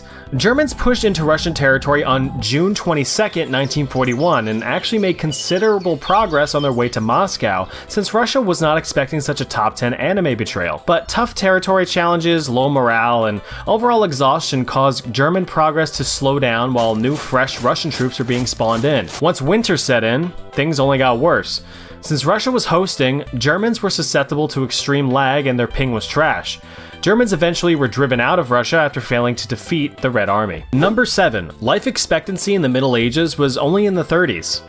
This is a mathematical misconception here. You love math, right? Right. So the way an average lifespan is calculated is you take the ages across all people and divide by the number of people to get your average. Thing is, babies weren't really resilient. So when you start chucking a bunch of zeros and ones into the data pool, you get a strongly skewed average.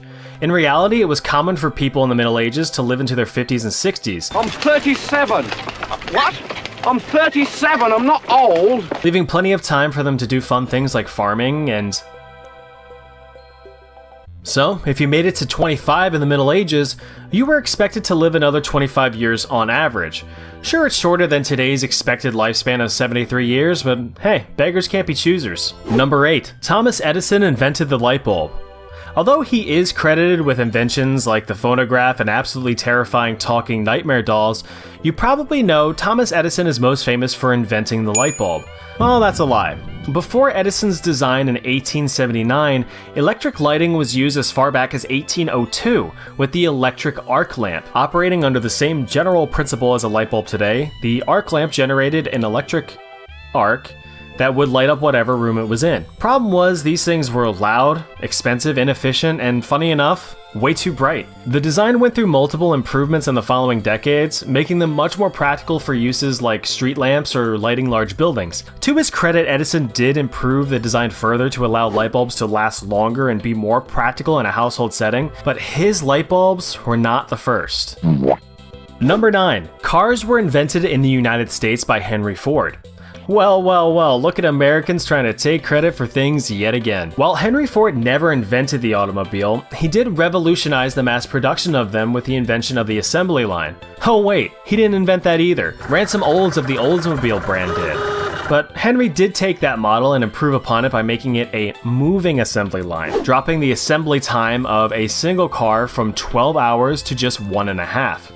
Oh yeah, and the first gas-powered automobile was invented by Carl Benz, one half of the famous Mercedes-Benz brand, back in 1886, 17 years before Ford's first car was produced. Also, it looks stupid. Number 10. You should subscribe to the channel. Oh wait, this one's true. How'd that get in there? Number 10-2. The Greeks tricked the Trojans with a giant wooden horse. Well, this one's a classic. We've all heard the story of the Trojan horse, proved that people used to pull off good pranks before cameras and ad revenue. The story goes that during the Trojan War in 1183 BC, sneaky Greekies wanted to gain the upper hand in sieging the city of Troy. In order to do so, they built a large wooden horse and left it at the city gate. The Trojans were like, huh, neat, a present. Don't mind if I do, ha ha ha, and wheeled it inside of the city. In the middle of the night, when the Trojans were honk-shoeing, Greek soldiers snuck out of the hollow wooden horse and slaughtered the Trojans, leading to the fall of Troy. Yeah, never happened. In fact, it's debated if the Trojan War itself even happened. The story about the Trojan War was written by the Greek poet Homer, who, funny enough, might not have even existed himself. Historians really need to get their act together because it's getting kinda hard to fact-check all of this. Well, there you go. Be sure to bring up whatever you learned today to your next family or friend gathering so they could be like, that's neat. Leading to a dead-end conversation where you just go back to scrolling through your phone.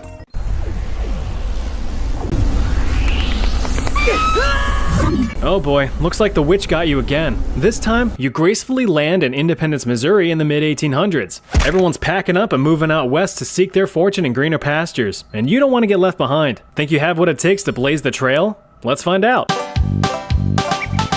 Since you've just been thrown into this reality, you're only as good as the skills that you can provide. As we all know, there's only 3 kinds of people in this world: bankers, farmers, and carpenters. Nothing else. And thanks to good old democracy, you are now, a crafty carpenter. You enjoy getting hammered and occasionally nailed. You've got some solid survival stats and decent savings. Good choice. Not that it was yours anyway. Here's your complimentary wife and 2 adorable little cherubs to help you on the trail. Look how cute they are. Your mission is to travel down the soon-to-be-famous Oregon Trail. Over 2,000 miserable miles of dirt, disease, and death, formally established in 1836 to help pioneers move out west. But why would I move out west, you might ask? Because you want to. But more importantly, the US government wants you to.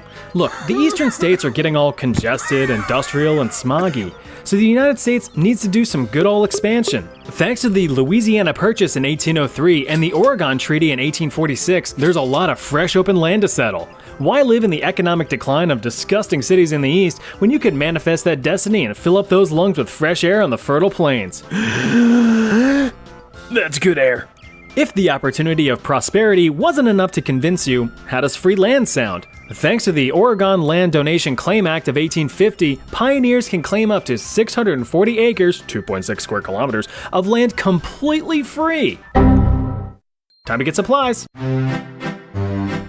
Look, if you're going to be slogging down a few thousand miles of rocky trail, you're going to need to be well supplied if you want to stand any chance of surviving. Pioneers stocked up their supplies in trailhead towns just like Independence, Missouri. Things like food, clothes, tools, livestock, and perhaps the most critical American asset, guns. Because when you're out on a seemingly endless sand ocean, anything's fair game. What's to stop a desperate thief from stealing your precious supplies and/or daughter?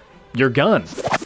So be sure that you're well equipped to donate a few lead slugs to their cause. And of course, you could also hunt for food if you need to. When it came to food, a family of 4 would need about 1,000 pounds of the stuff. This was usually beans, rice, flour, sugar, coffee, and dried meats and veggies. Don't forget your pots and pans and your fresh water barrel, or else you'll be washing down your salty deer jerky with a cup of dried rice. For tools, you're gonna need to be making repairs when stuff breaks, and stuff will break. Since you're a carpenter and know how to carpent properly, you're set with a hammer, a saw, and an axe. And of course, you'll need some spare clothes, otherwise you'll be walking around with some breezy cheeks. In order to haul all of your stuff down the trail, you're gonna need a big ol' wagon. This sucker right here is a prairie schooner. Not as beefy as the heavy Conestoga wagons used for shipping freight, but you can still fit so many supplies and family members in this bad boy. With 4 ox power, tricked out wooden wheels, and a non-existent suspension, the kids will be uncomfortably wobbling down a trail at a spine-shattering 15 miles per day. You and your wife, however, will be getting your steps in the entire way. Every day is leg day on the Oregon Trail. So with a modest $800 to your name, you talk to the general store owner and place your order. Yes sir, what can I do you for? Well, about 20 bucks, but I'm kinda looking for some supplies. Sure thing, take a look around. Yeah, can I get, So can I just get one of everything? Yeah, I'll ring you up. You better get used to that wagon, because you're about to spend about 6 months in it. You've got almost 2,200 miles of trail ahead of you, but you're not alone. In fact, over 400,000 other pioneers are also making the trek. Just don't make too many friends, because you'll end up burying some of them along the way. About 10% of those who hit the trail ended up really hitting the trail.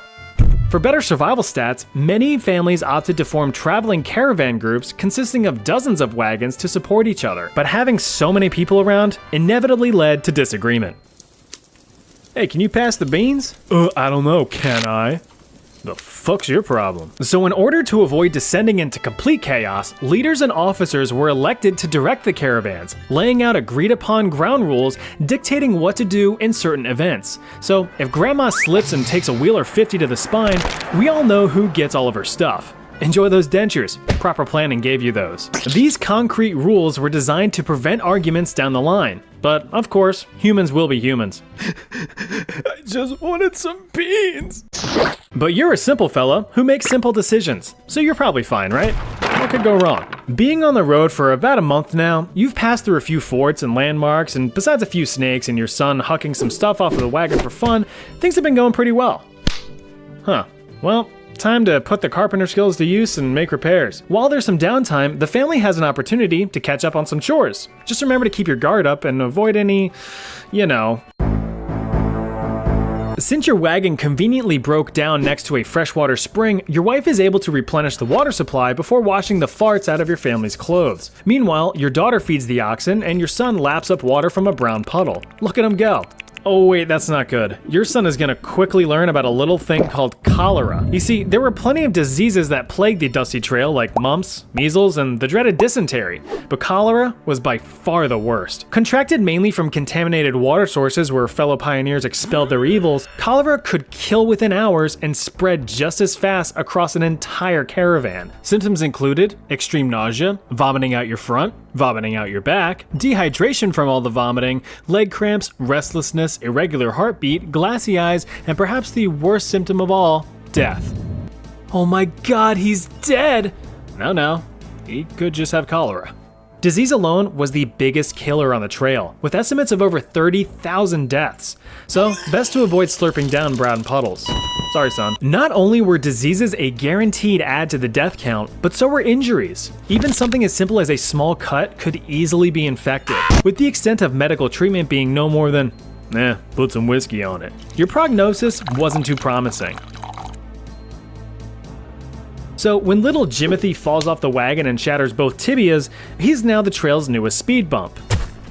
If you were afflicted by something, the best you could do was rest. Resting was crucial for pioneers. If they didn't stop to rest frequently, they ended up taking a dirt nap from crippling exhaustion. But not only was physical health a concern, but mental health as well. There were quite a few reports of people throwing themselves off the wagon of life when their mental health deteriorated from not only the monotonous and seemingly unending voyage, but seeing the constant line of rotting bodies of fallen pioneers. It was pretty common to pass several dead travelers every day on the trail, so you gotta think that that's pretty demoralizing, especially if some of those travelers were your friends and family.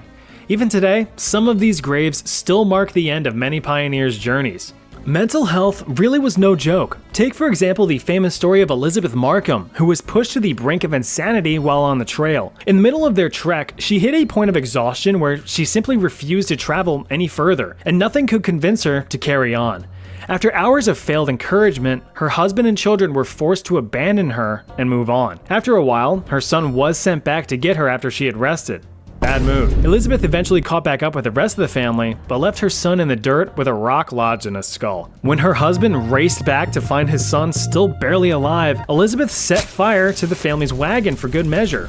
Can't continue down the trail if everything you own is reduced to a cinder, can ya? Not only were humans a danger to themselves, but so was almost everything else, especially nature. High winds, strong storms, blazing heat, freezing nights, they all did what they do best. They happened. You also had to watch out for wildlife. Wolves, bears, snakes, coyotes, and buffalo. They were all out to get you and your family. But thanks to firearms, humans were able to get them back, especially the buffalo. That's gonna piss off some Native Americans. Speaking of which, there's often a misconception that Native Americans were a constant threat. Not true. In fact, quite the opposite. Native outposts were extremely useful trading sites to replenish food and other supplies. Natives also served as experienced tour guides, escorting some pioneers through rougher terrain like forests and rivers. Granted, there were a few deadly altercations between pioneers and natives, usually a result of pioneers being paranoid and shooting at natives unprovoked. About 800 natives and pioneers were killed thanks to sheer stupidity. Oh well, the wagon's repaired, so time to get back to it. You continued traveling on for a few more months, passing by more forts and giant rocks, but things have been pretty quiet. Wait, why is everything so quiet? They're probably fine. You then break out of your reminiscing when something catches your eye in the distance. There it is!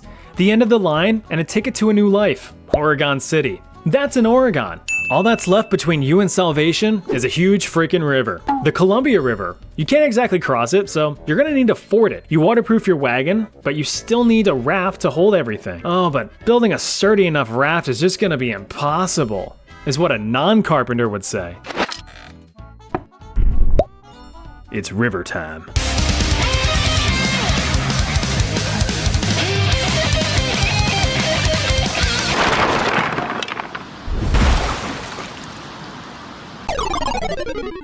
Embarrassing royal deaths.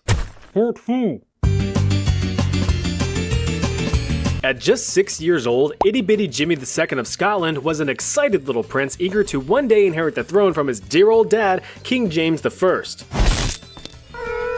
And it looks like that day is today. Dad? James I was a victim of a coup conducted by his power-hungry uncle who sought to seize the throne. His wife, the Queen, was injured but managed to survive despite being an intended target. Although certainly shaken, she stirred up quite the outcry from her Scottish subjects by putting her now very dead husband's corpse on display, and seeing the sheer brutality that had occurred, an all-out manhunt began for the men responsible. And these men were captured and brutally executed. With the old king gone, it was time to crown a new one. Being only 6 at the time of his dad's dastardly demise, Slimmy Jimmy Jr. was crowned on March 27, 1437. But since he couldn't make any sound decisions as a drooling youth, his still-alive mom took power as regent, acting as ruler on James's behalf. But therein lies the problem. See, the people of Scotland are what we call Scottish. The Queen, now ruling over Scotland, hailed from England. You see the problem here. She was promptly pushed from power in favor of someone a bit more Scottish. Bursting through the door is Archibald Douglas. He's the king's much older first cousin. He took the job but died a few years later from a fever since there wasn't a cowbell in sight. Power was then passed to these two fine fellows, Lord William Crichton and Sir Alexander Livingston. Their goal was to keep King James safe and in power, but in such a hostile political environment, with all of these seemingly random people trying to do their best to position themselves into more power, sometimes it takes a bit of violence to achieve those goals. The best example of said violence being the infamous Black Dinner. In 1440, Lord Crichton and Sir Livingston held a royal dinner at Edinburgh Castle, where the king resided. At the top of the invite list were 16-year-old William Douglas and his 10-year-old brother, David Douglas. They were the sons of former fever-haver Archibald Douglas and a threat to the crown. While downing a hock of ham and a bushel of apples, or whatever they ate in those times, the brothers would soon learn that this dinner would come with a show. In the middle of the meal, a decapitated black bull's head was aggressively slammed onto the table in front of them. Ooh, dessert. Now, apparently having a black bull's bulbous block brutally bashed onto your beautiful buffet was a Scottish nobleman's friendly gesture of impending doom. Despite the young King James's pleas, the two boys were captured and beheaded right in front of him. Hardly appetizing. This historical power move was the direct inspiration for that red wedding scene in the Game of Thrones. Fast forward through a few years of childhood trauma to 1449, and the now 19-year-old James marries a nice lady named Mary, and she shoots out 7 kids. One of them dies. Very sad, but very typical. With his marriage and coming of age, James's kingship switched from free trial to premium access. However, what was left of those dang Douglases are still fighting to retain power. If only there was a way for a king to take care of such an annoyance. Yeah, that works. James eventually wiped the Douglases from power and yoinked their land, and he was now in full control of his kingdom. Despite looking super spooky with his villainous vermilion birthmark covering half of his face like that one Avatar guy, I don't know his name, I never watched it, James was a very successful king. He was super social with commoners and advocated for advances in education, helping found the University of Glasgow in 1451. James was also a huge proponent of modern war technology, which, at the time, happened to be war cannons. These engineering marvels of bronze and iron were critical in besieging forts and castles, as cannonballs would just chew right through them things. While attempting to capture Roxburgh Castle, one of the last Scottish castles still under smelly English control after the Scottish Independence Wars, King James II positioned himself next to one of his prized cannons, and after a few words of encouragement to his bombardment buddy, the king gave the order. Artillery!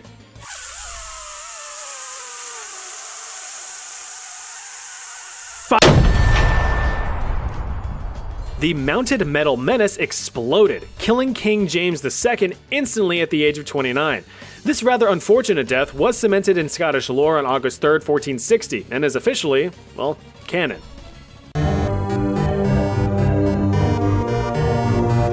In the middle of the Capetian dynasty, the Kingdom of France was ruled by this guy, Louis VI, also known as Louis the Fat, which is just mean. He should be called Louis the Body Positive.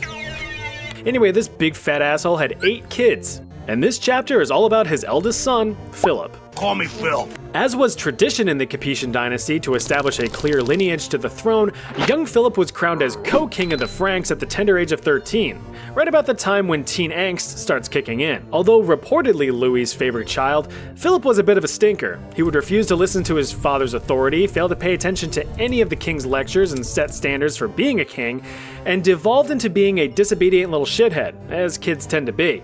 According to Walter Mapp, a historic writer during that time period, the continued arrogance and insubordination of the spry little king made him, quote, a burden to all. You know, like when you see a small child convulsing on the floor of your local Target because a 36-year-old man-child snatched the last Pokemon Prismatic Evolutions booster pack out of their clammy little ham hands while the parent just looked on in a dead stare? Hang in there, man. Even though a troublesome youth, the problem would soon fix itself. In October of 1131, at age 15, young King Philip was chilling with the bros, racing through the streets on their one-horsepower tricked-out Mustangs, when everything was turned on its head. A small sable swine scuttled into the street, right in the path of the oncoming prince and his gang. Philip, who was leading the group, was catapulted off of his horse after it had tripped over the surprise pig. Prince Philip slammed into the ground in a devastating crack and crunch of bone, fracturing all of his limbs and being rendered unconscious. Tragically, the young king had succumbed to his wounds the very next day. King Louis and his family were stricken with immense grief over the loss of their son. The little piggy went to market, but it should have stayed home. George II, King of Great Britain, began life as a tiny little bratwurst in Hanover, Germany in 1683. His father, also George, was the first king of the Hanoverian era and a rather combative parent. Neither George liked the other and would always get into very heated and very public arguments over stuff like politics and other king things. But to be a little more specific, small George despised his dad's advisor, Robert Walpole, the guy considered to be the first British Prime Minister and the one who was really pulling all of the political strings behind the scenes. Think Wizard of Oz, but with a smaller head and worse teeth. But one day, enough was enough. Big George banished Little George from the king's palace after a falling out. The prince was pretty okay with this. He and his wife lived in peace and quiet for quite a few years until, well, the king died. Time to go be a king. Prince George achieved his kingship in 1727 at the age of 43. Views of his reign as king were mixed. Despite squashing political uprisings, expanding the arts, laying the foundations for the Industrial Revolution, and overseeing many successful military conflicts, including leading his troops into battle himself at the age of 60, his English subjects just couldn't get over the fact that he was German, so, you know, they were biased. Growing into his golden years, age started to really take a toll on the king. By 1760, King George II was 76, blind in one eye and hard of hearing. In the wee hours of October 25th, the rather fermented monarch rose from his bed, drank his iconic 6 a.m. hot chocolate, and excused himself to the loo to force out his own hot chocolate. But it was here on his cushy secondary throne that things took a turn for the worse. A servant stationed outside of the royal chambers heard a loud crash and comedically tore the door open to find the root of the commotion. What he found was the king on the floor, seemingly having just finished his business. George was lifted onto his bed and tended to by his physician, but his body crapped out on him. The king was dead. An autopsy of the royal remains indicated that the king had died as a result of a thoracic aortic dissection, the first reported case in history. See that tear right there in the aorta, the big artery leading into his artery? Yeah, that's not supposed to be there, but how it happened is the question. And it is believed that the blood pressure required to cause such a rupture on an old man's already weakened heart came from a rather forceful push of the pelvic floor muscles. So, in an attempt to relieve himself of his intestinal burden, the king relieved himself of this mortal coil. Remember to stay hydrated.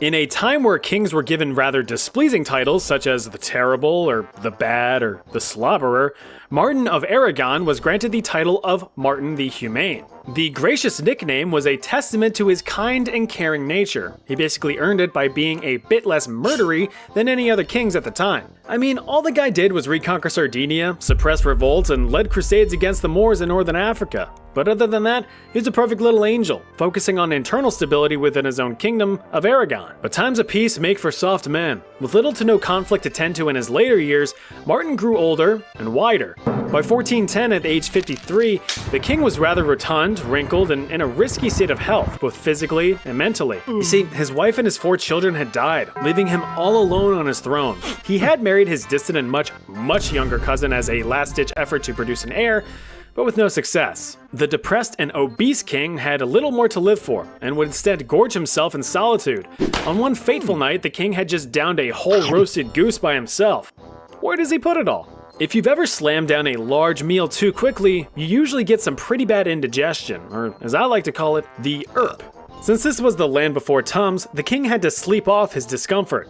He lumbered up to his royal chambers and shimmied himself into his rather strong bed. To cheer himself up a bit, Martin clapped his greasy meat hooks together, summoning his court jester for some late night entertainment so he could hop aboard the train to Sleepytime Junction with a smile, even though he had no idea what a train even was. The jester apparently took his sweet time while being summoned, as he was asked about where he was the moment he entered the king's chambers. And this was when all hell broke loose. What the heck took you so long? Well, now hold on. I can't in good conscience let this play out with at least putting up a disclaimer. What you're about to hear is the joke that supposedly ended a nearly 300-year medieval dynasty. This is not for the faint of heart. You were warned. I was in the next vineyard, where I saw a young deer hanging by his tail from a tree, as if someone had so punished him for stealing figs. The king lost his absolute shit, reportedly slapping his belly in laughter for 3 hours straight, eventually falling out of his bed and collapsing on the ground where he lay dead from an apparent heart attack. With no heirs to assume the throne, the House of Barcelona, after ruling the Crown of Aragon for 273 years, fell after the delivery of a single joke. Now, of course, historians debate if this story is even true, as some accounts have Martin dying of the plague, food poisoning, or complications from his weight. But those aren't nearly as funny. Archduke Alexander Leopold of Austria was a big dumb nerd. While the world of royalty focused on politics, land grabbing, and who could kill who more effectively, Alex instead played with his chemistry set in the corner, scribbling notes in a language called mathematics. It's no surprise that young Alex took a liking to the sciences, as his dad, Holy Roman Emperor Guy Leopold II, was a strong advocate for Enlightenment principles and the study of natural sciences. Today's lesson is called gravity. Whoa, gravity. But since he was still an emperor's son, involvement in politics was inevitable. Take, for instance, the Kingdom of Hungary. It wasn't officially part of the Holy Roman Empire, but it was somehow still ruled by it. There were governors in charge, but Emperor Leopold was all, here's my son. Make him do something. And thus, little Alex was elected into a lordship position known as a palatine. He had a pretty good time in that position, until the Jacobin conspiracy. A group of rebels were trying to have the Kingdom of Hungary break free from all Holy Roman Empire control, instead giving the royal crown to Alex. He very firmly said no, and the rebels were punished severely. With all of this political nonsense, Alex yearned for the simpler times of just mixing chemicals together to see what blows up. So in 1795, at the age of 22, Alex left Hungary for Vienna, Austria, and took up residence in Laxenburg Palace. But one summer, the young Archduke decided to turn up the heat and dabble in homemade pyrotechnics, a hobby that is famous for its safe and non-destructive nature. Expecting a visit from his cousin, Alex decided to rig up an extravagant fireworks display inside the palace. Hey, just cause you're educated doesn't mean you're smart. To be fair, he, along with a few servants, set up the show within a fortified armory called a casemate, with the intent of firing the rockets towards the outside. So it's not like he decided to just shove firecrackers into a kitchen cabinet for shits and gigs. He was a man of science after all. Nevertheless, all gunpowder and makeshift explosives were stored inside the fortified walls. When his cousin arrived, he attempted to fire off the first rocket, but since Mother Nature has great comedic timing, a rogue gust of wind blew the rocket over, launching itself into other explosives and gunpowder reserves. Everything exploded, engulfing the Archduke and his servants in a goodness gracious great ball of fire. Talk about going out with a bang, am I right? The title of king kinda just fell into the lap of old Adolf Frederick of Sweden in 1751. During the Age of Liberty, a time in history when the Swedish parliament was all... Adolf's rule as king was essentially worthless. He was no more than a political figurehead while all the real guys in fancy wigs did the ruling. But apparently not very well, because by the end of the Age of Liberty in 1772, Sweden was kind of worse for the wear. Its land ownership had diminished, trade had evaporated, and technological advancements were lagging. So Sweden was forced to sit back and watch its neighbors and rivals proudly wave around their large, throbbing economies.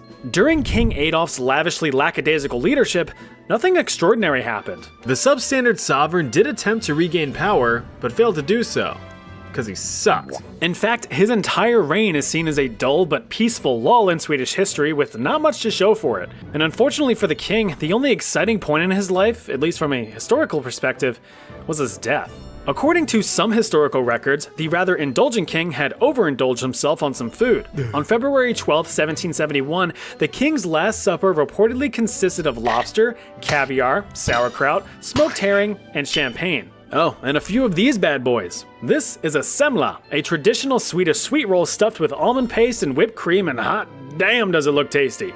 And that's exactly what the king thought as he inhaled 14 of them. Not surprisingly, all of that food did not sit well in the king's tummy, and all that internal stress is believed to have caused heart failure. The poor guy straight up ate himself to death. Now, before the actually crowd starts pounding away on their greasy keyboards, this tale of his death is regarded as propaganda and is highly discredited by modern historians. The official autopsy report for the king has survived all of these years and has concluded, based on all the evidence that they could gather from sleuthing around the king's insides, that his royal majesty had a stroke. Now, suffering from a stroke is rough, but for a king that wasn't up to par, it's a fair way to go. That's some golf humor for you. Ridiculous jobs that no longer exist.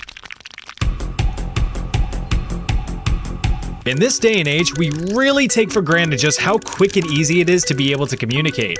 Back in the days of yore, not everyone was rolling around at the speed of sound. It could take several weeks to be able to relay critical information to your buddies, and a lot can change in just a few weeks.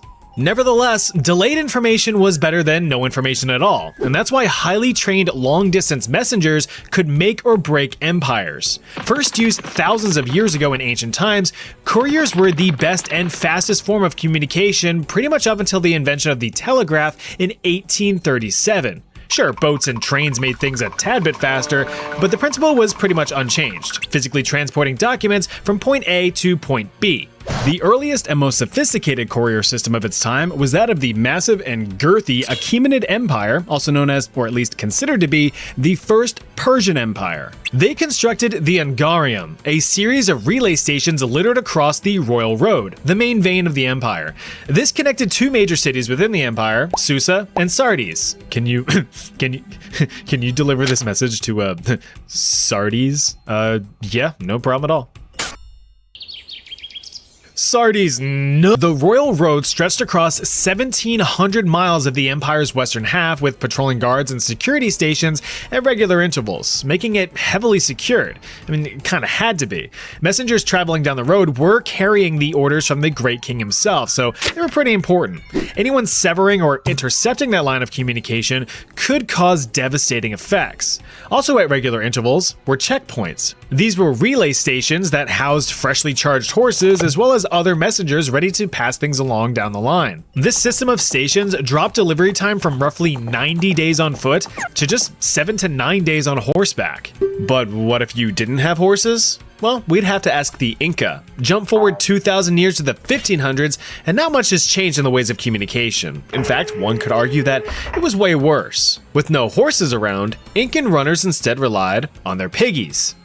Messengers of the king, called the Chasquis, were slim, fit, and ready to rip, carrying messages across the vast mountainsides of the Inca Empire. Unlike their Persian counterparts, the Inca didn't carry the messages in their pockets, but rather their noggins. And that's because the Inca did not have any formal written language. Wild, right? Instead, apart from some complex numerical systems involving tied knots of string, everything was spoken, so a strong memory was the key to getting the right message across. The Chasquis were tasked with relaying the king's orders to nearby provinces and military commanders. Tell the soldiers that they're doing a solid job and to keep up the great work. Yes, my king. The Inca, though, did rely on relay stations to always have a fresh pair of legs ready to deliver a message.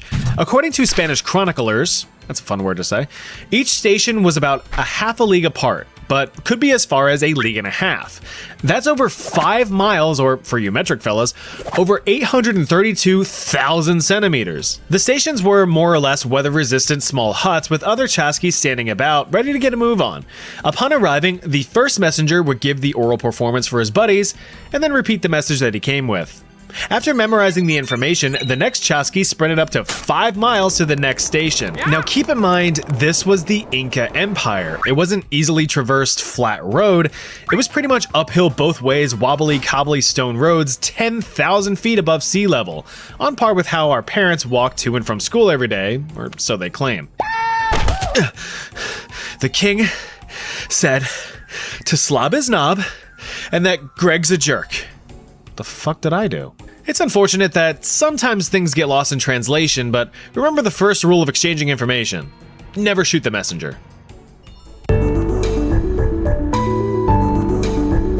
Leave it to the English to come up with some spooky dooky hocus pocus type stuff.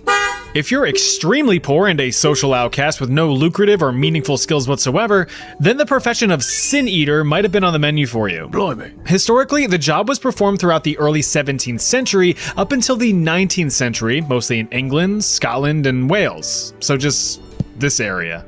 As a Sin Eater, you were always on call for your services, as people have a tendency of kicking the bucket at any given time.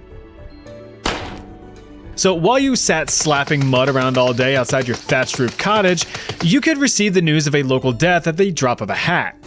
Oh, he's dead. A relative or loved one would seek out your services almost immediately after the passing had passed. Once you were summoned, you'd pull up your britches and tween off screen to convene with the spiritually unclean. Arriving at the door, you politely knock before entering.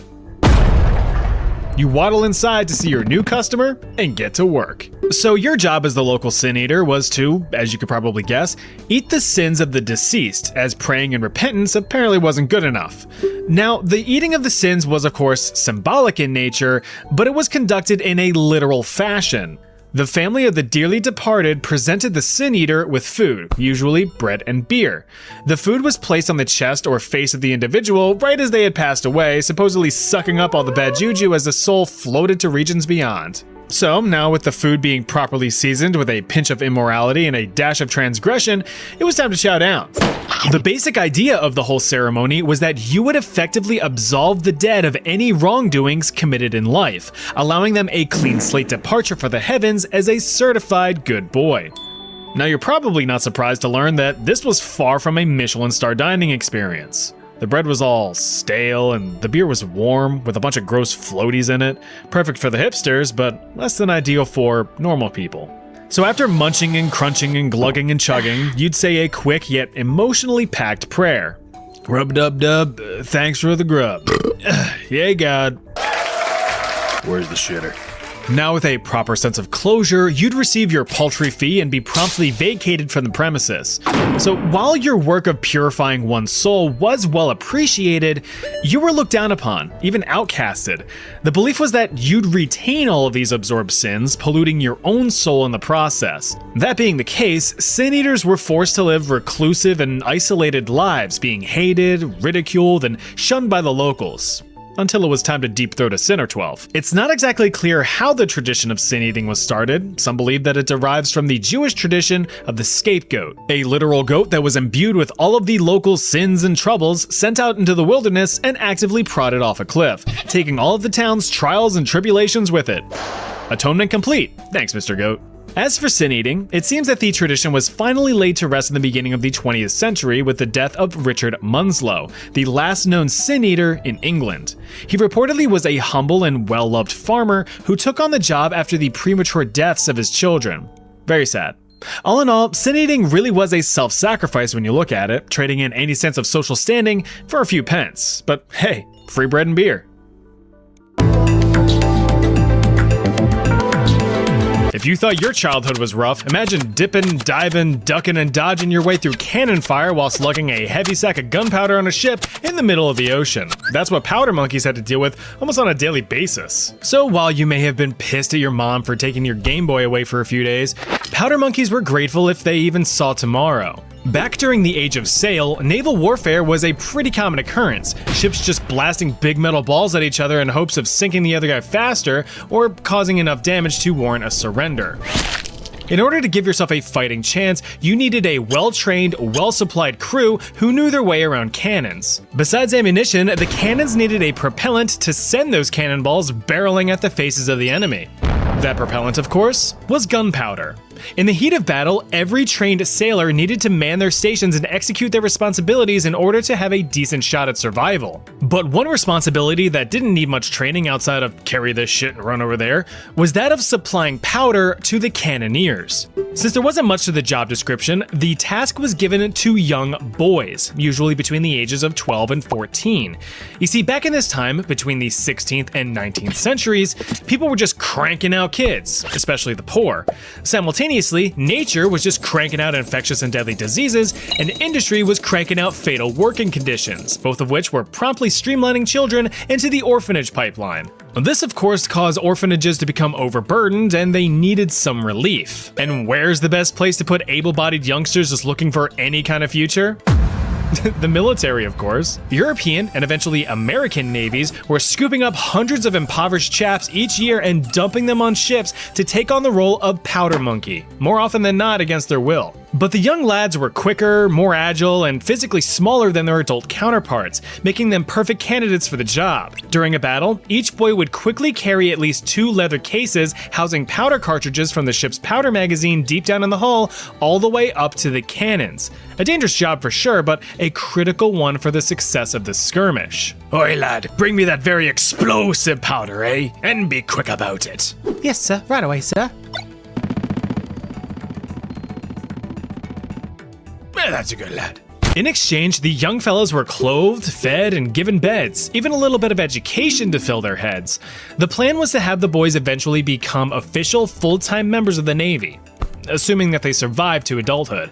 Yet despite the fact that they were a key part of the crew, they held no formal naval rank on the ships which they served.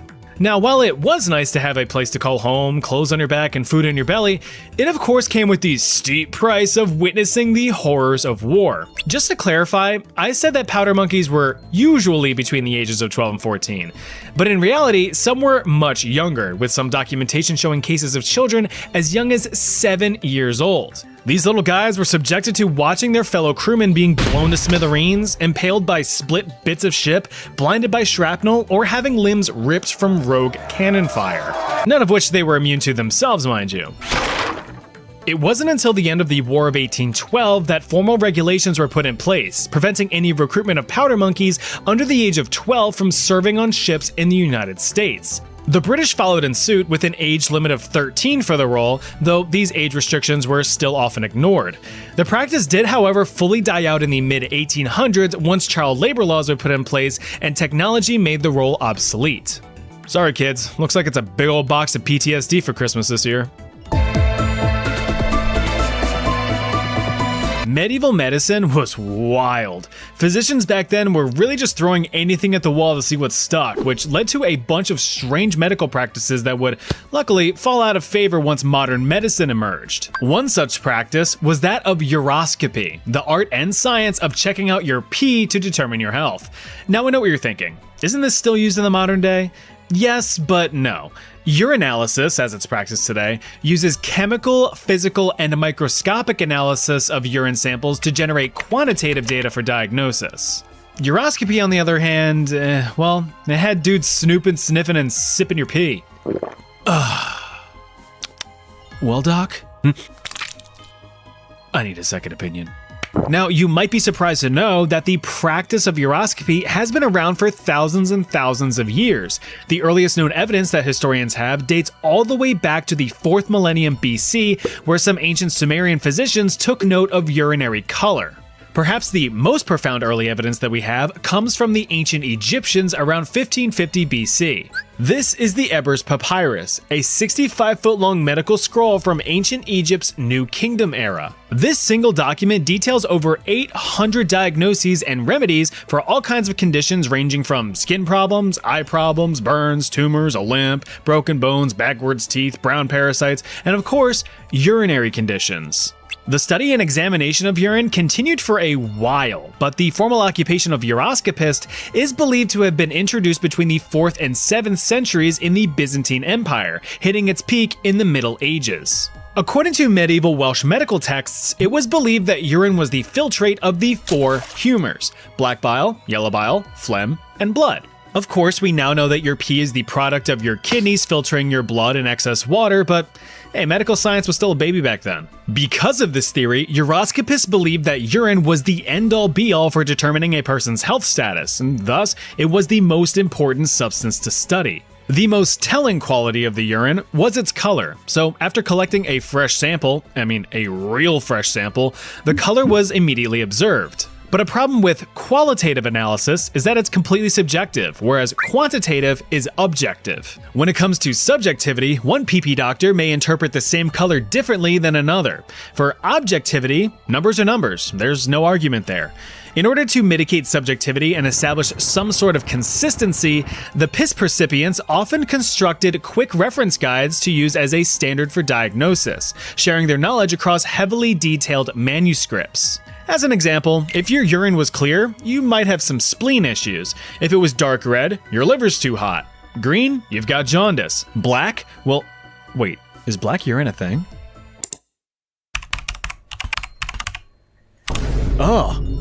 Oh God. Yeah, I don't think you're gonna be doing too well if you're inking out your dink. While you had the visual aspect, uroscopists also ventured down the avenues of smell and taste to solidify the reasonings if a diagnosis couldn't be immediately deciphered from color alone. Urine that tasted sweet was evidence of diabetes, whereas stinky pee-pee usually meant infection. Now, while this may seem silly looking at it through a modern lens, there was some validity to the practice. Uroscopists were able to properly diagnose conditions like diabetes and jaundice through their practices. Diagnosis was great and all, but without proper and effective treatment, you're not going to be making much progress, except just being closer to the grave. It's like if someone tells you, hey, your car's broken, and then proceeds to offer no meaningful solution. At that point, they're just taking the piss. The ultra wealthy really love spending their money on stupid shit. They love it, in fact. When you've got more money than you could spend in 50 lifetimes, why not? Dumping the most expensive champagne on luxury watches, a fifth mansion on the beach, rigging elections, whatever tickles their sacks. But ostentatious spending is nothing new. You see, back in the 1700s, wealthy estate owners in England, Ireland, and Scotland were bored out of their skulls. I mean, think about it. The extent of dopamine rushes back then were what? Attending yet another opulent ball, hunting some wildlife, racing a horse or two, then putting them down when they don't win. And when you felt like a real degenerate, you had excessive gambling. But these frivolous activities got stale real quick. There needed to be something fresh, something grand, something right in your own backyard. That's when the idea of the English landscape gardens started to bloom, transforming sprawling grounds of estates into picturesque and serene scenes. Replacing the clear-cut and formal gardens of their French counterparts, English landscapes were to appear engineered by nature itself, with natural slopes, ponds, groupings of trees and flowers, a nice boulder or two, and organic decoration. These established wonderful getaways for owners and guests alike to retreat and get in touch with nature. But for some, all the stone and trees and grass just wasn't cutting it. Something was missing, something human, like a person. Believe it or not, some wealthy fellas sought out to hire real-life people as decorations for their gardens. Take, for example, one Joseph Pocklington. Born into a wealthy banking family and receiving his inheritance at just 26 years old, his priority was to just spend the shit out of it. After all, what's the point of having money if you don't spend it? As my dad always tells me, you only live once, son. Enjoy it. Well, Mr. Pocklington over here made damn sure he was going to enjoy the life he was given. After purchasing his own private island on a lake, he commissioned the construction of his own armed fortress, a druid temple, and several natural grottos. In order to make the estate seem more lively, he advertised employment for a man to live in his garden, demanding that the man, quote, live for 7 years without washing or cutting his hair or nails. The man was to never speak or interact with any guests and would spend his lonely days in an artificial cave.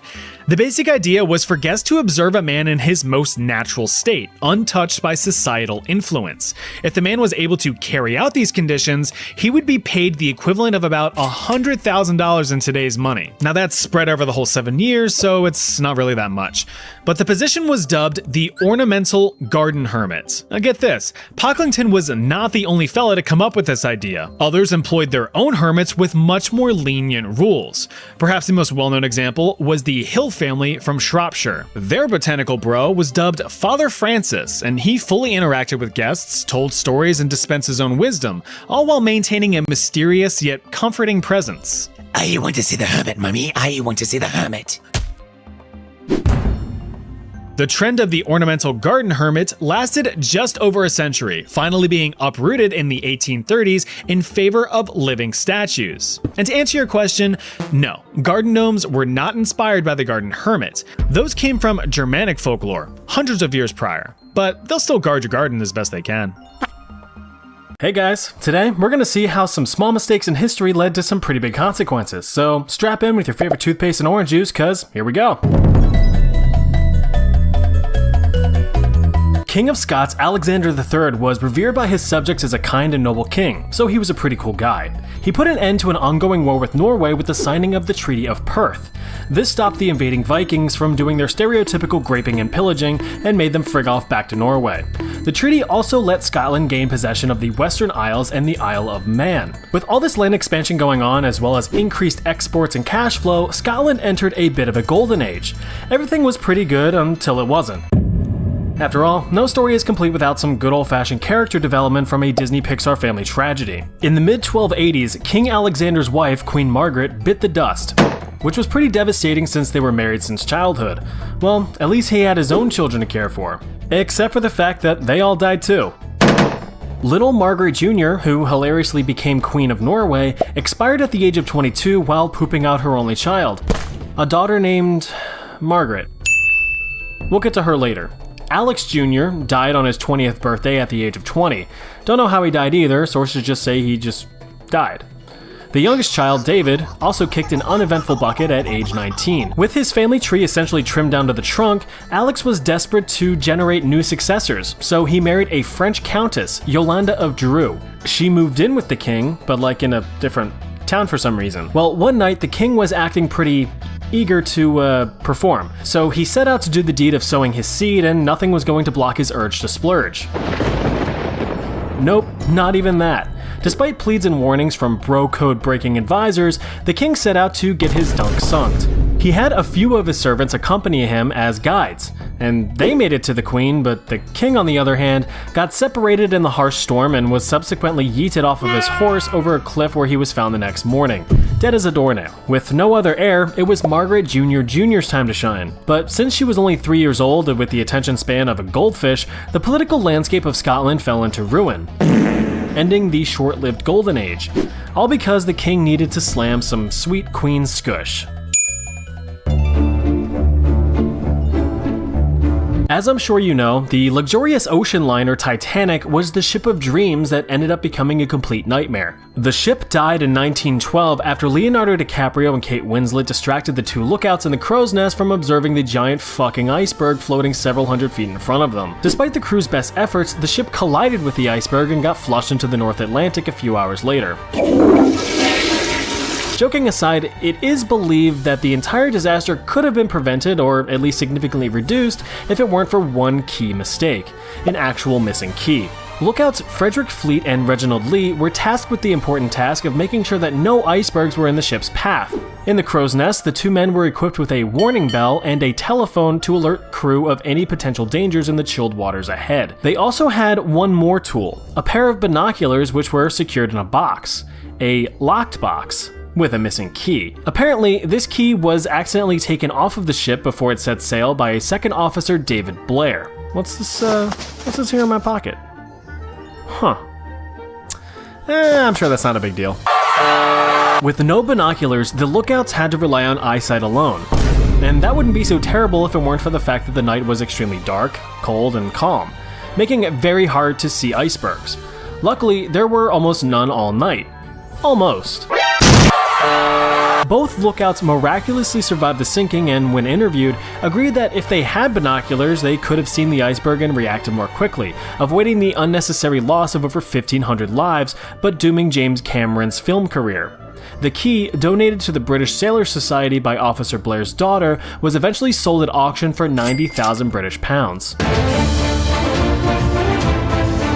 If you've ever dealt with the trouble of remembering how many tablespoons are in a gallon or that there's 660 feet in a furlong, you probably long for the ease of the metric system. Being an American myself, I'm genetically inclined to detest the anti-freedom units, but getting an engineering degree made me appreciate the simplicity of the metric system. I mean, guys, it's really great. Everything is just a multiplicative of 10. Kilogram, it's 1,000 grams. A meter, it's 100 centimeters. Like, wow, amazing. Anyway, that convenience was stolen from us by a band of scallywag pirates during America's infancy. In 1793, Secretary of State Thomas Mother Effin Jefferson recognized that the United States needed to standardize their units of measure as multiple systems were being used, making commercial trading a logistical nightmare. Luckily, the French of all people had an answer. Scientist Joseph Dombey was dispatched to the United States with a special gift, a carefully crafted copper cylinder which would serve as the revolutionary new standard in weight measurement, the kilogram. Just one component of France's newly developing metric system. While sailing to the States with his cylinder in one hand and the kilogram in the other, Dombey's ship was blown off course by a storm. Now headed for the 1700s Caribbean. British pirates at the time usually attacked non-British ships to impede their trade, and unfortunately Dombey was one of those victims.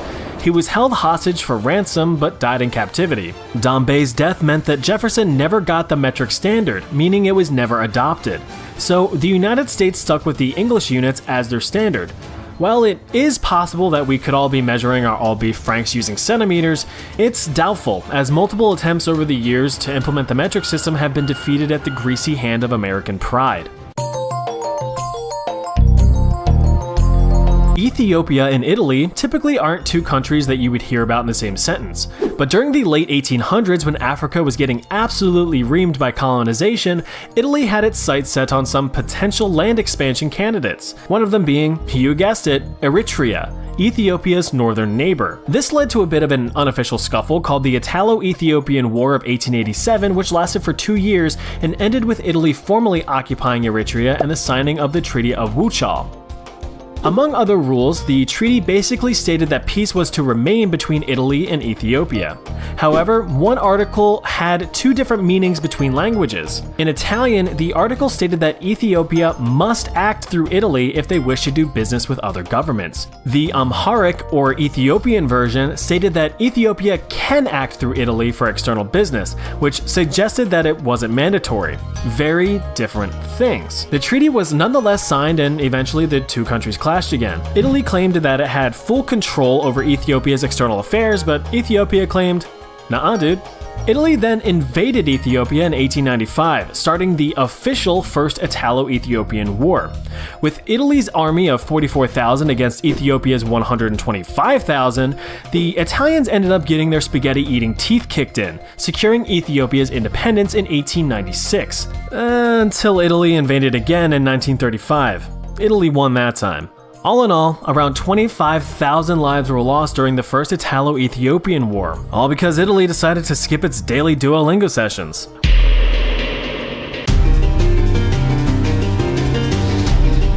When you're a power-hungry dictator to millions of food-hungry citizens, your people will probably hate you, which is something that Joseph Stalin was shocked to find out when leading the Soviet Union from 1924 until his death in 1953. Although he came into power with some strong initial support, it quickly dried up as his first few years sucked eggs. He went balls deep into national industrialization and uprooted the agricultural system. No food means famine, and famine means people die. So, people died. Millions of them. Stalin was now officially an asshole, and assholes need to be wiped clean. His political rivals demanded his removal, prompting Stalin to switch to defense mode. In doing so, he began stringent investigations of the government for anyone who might even toy with the idea of questioning his policies. Yes, hello, I have question. No one was safe. During what came to be known as the Great Purge between 1936 and 1938, Stalin expanded his investigations to anyone he deemed a threat to the Soviet Union. By the end, there were over 700,000 documented executions of workers, artists, teachers, whoever, while in reality it is estimated to be about 1.2 million. Even his own Red Army saw 37,000 soldiers executed or sentenced to labor camps. And these weren't just lowly foot soldiers either, I'm talking like commanders and generals, his top guys. Stalin was absolutely unhinged, with his paranoia destroying his mental and physical health. He ended up surviving a severe heart attack and a stroke in 1945, with his health never fully recovering. On the night of February 28, 1953, Stalin was chilling with some bros, watching movies and having dinner. After a long night of joking and smooches, Stalin retired to his private quarters, specifically instructing not to be disturbed until he woke up the next morning. Well, the next morning came and nothing. Afternoon, nothing. Remember that even his closest friends were terrified of defying him lest they be sent to the gulag. Night came. Still nothing. And by now, they're pretty worried. It wasn't until 11 p.m. that a housekeeper dared to check on Stalin. He was found on the ground unconscious and unresponsive. Still terrified to call the doctor, it took another 8 hours for Stalin to receive medical attention. With an extremely high blood pressure of 190/110, Stalin had suffered another intense stroke. He received around-the-clock care for 3 days before he ultimately despawned on March 5th, 1953. Had he been kinder to his bros and not such a complete butthole, he may have been treated sooner and survived his ailment, even if it was short-lived. The Soviet Union eventually collapsed in 1991. And there we have it. You can clearly see how small itty-bitty mistakes can lead to some severe consequences. So be sure to never make another mistake in your life.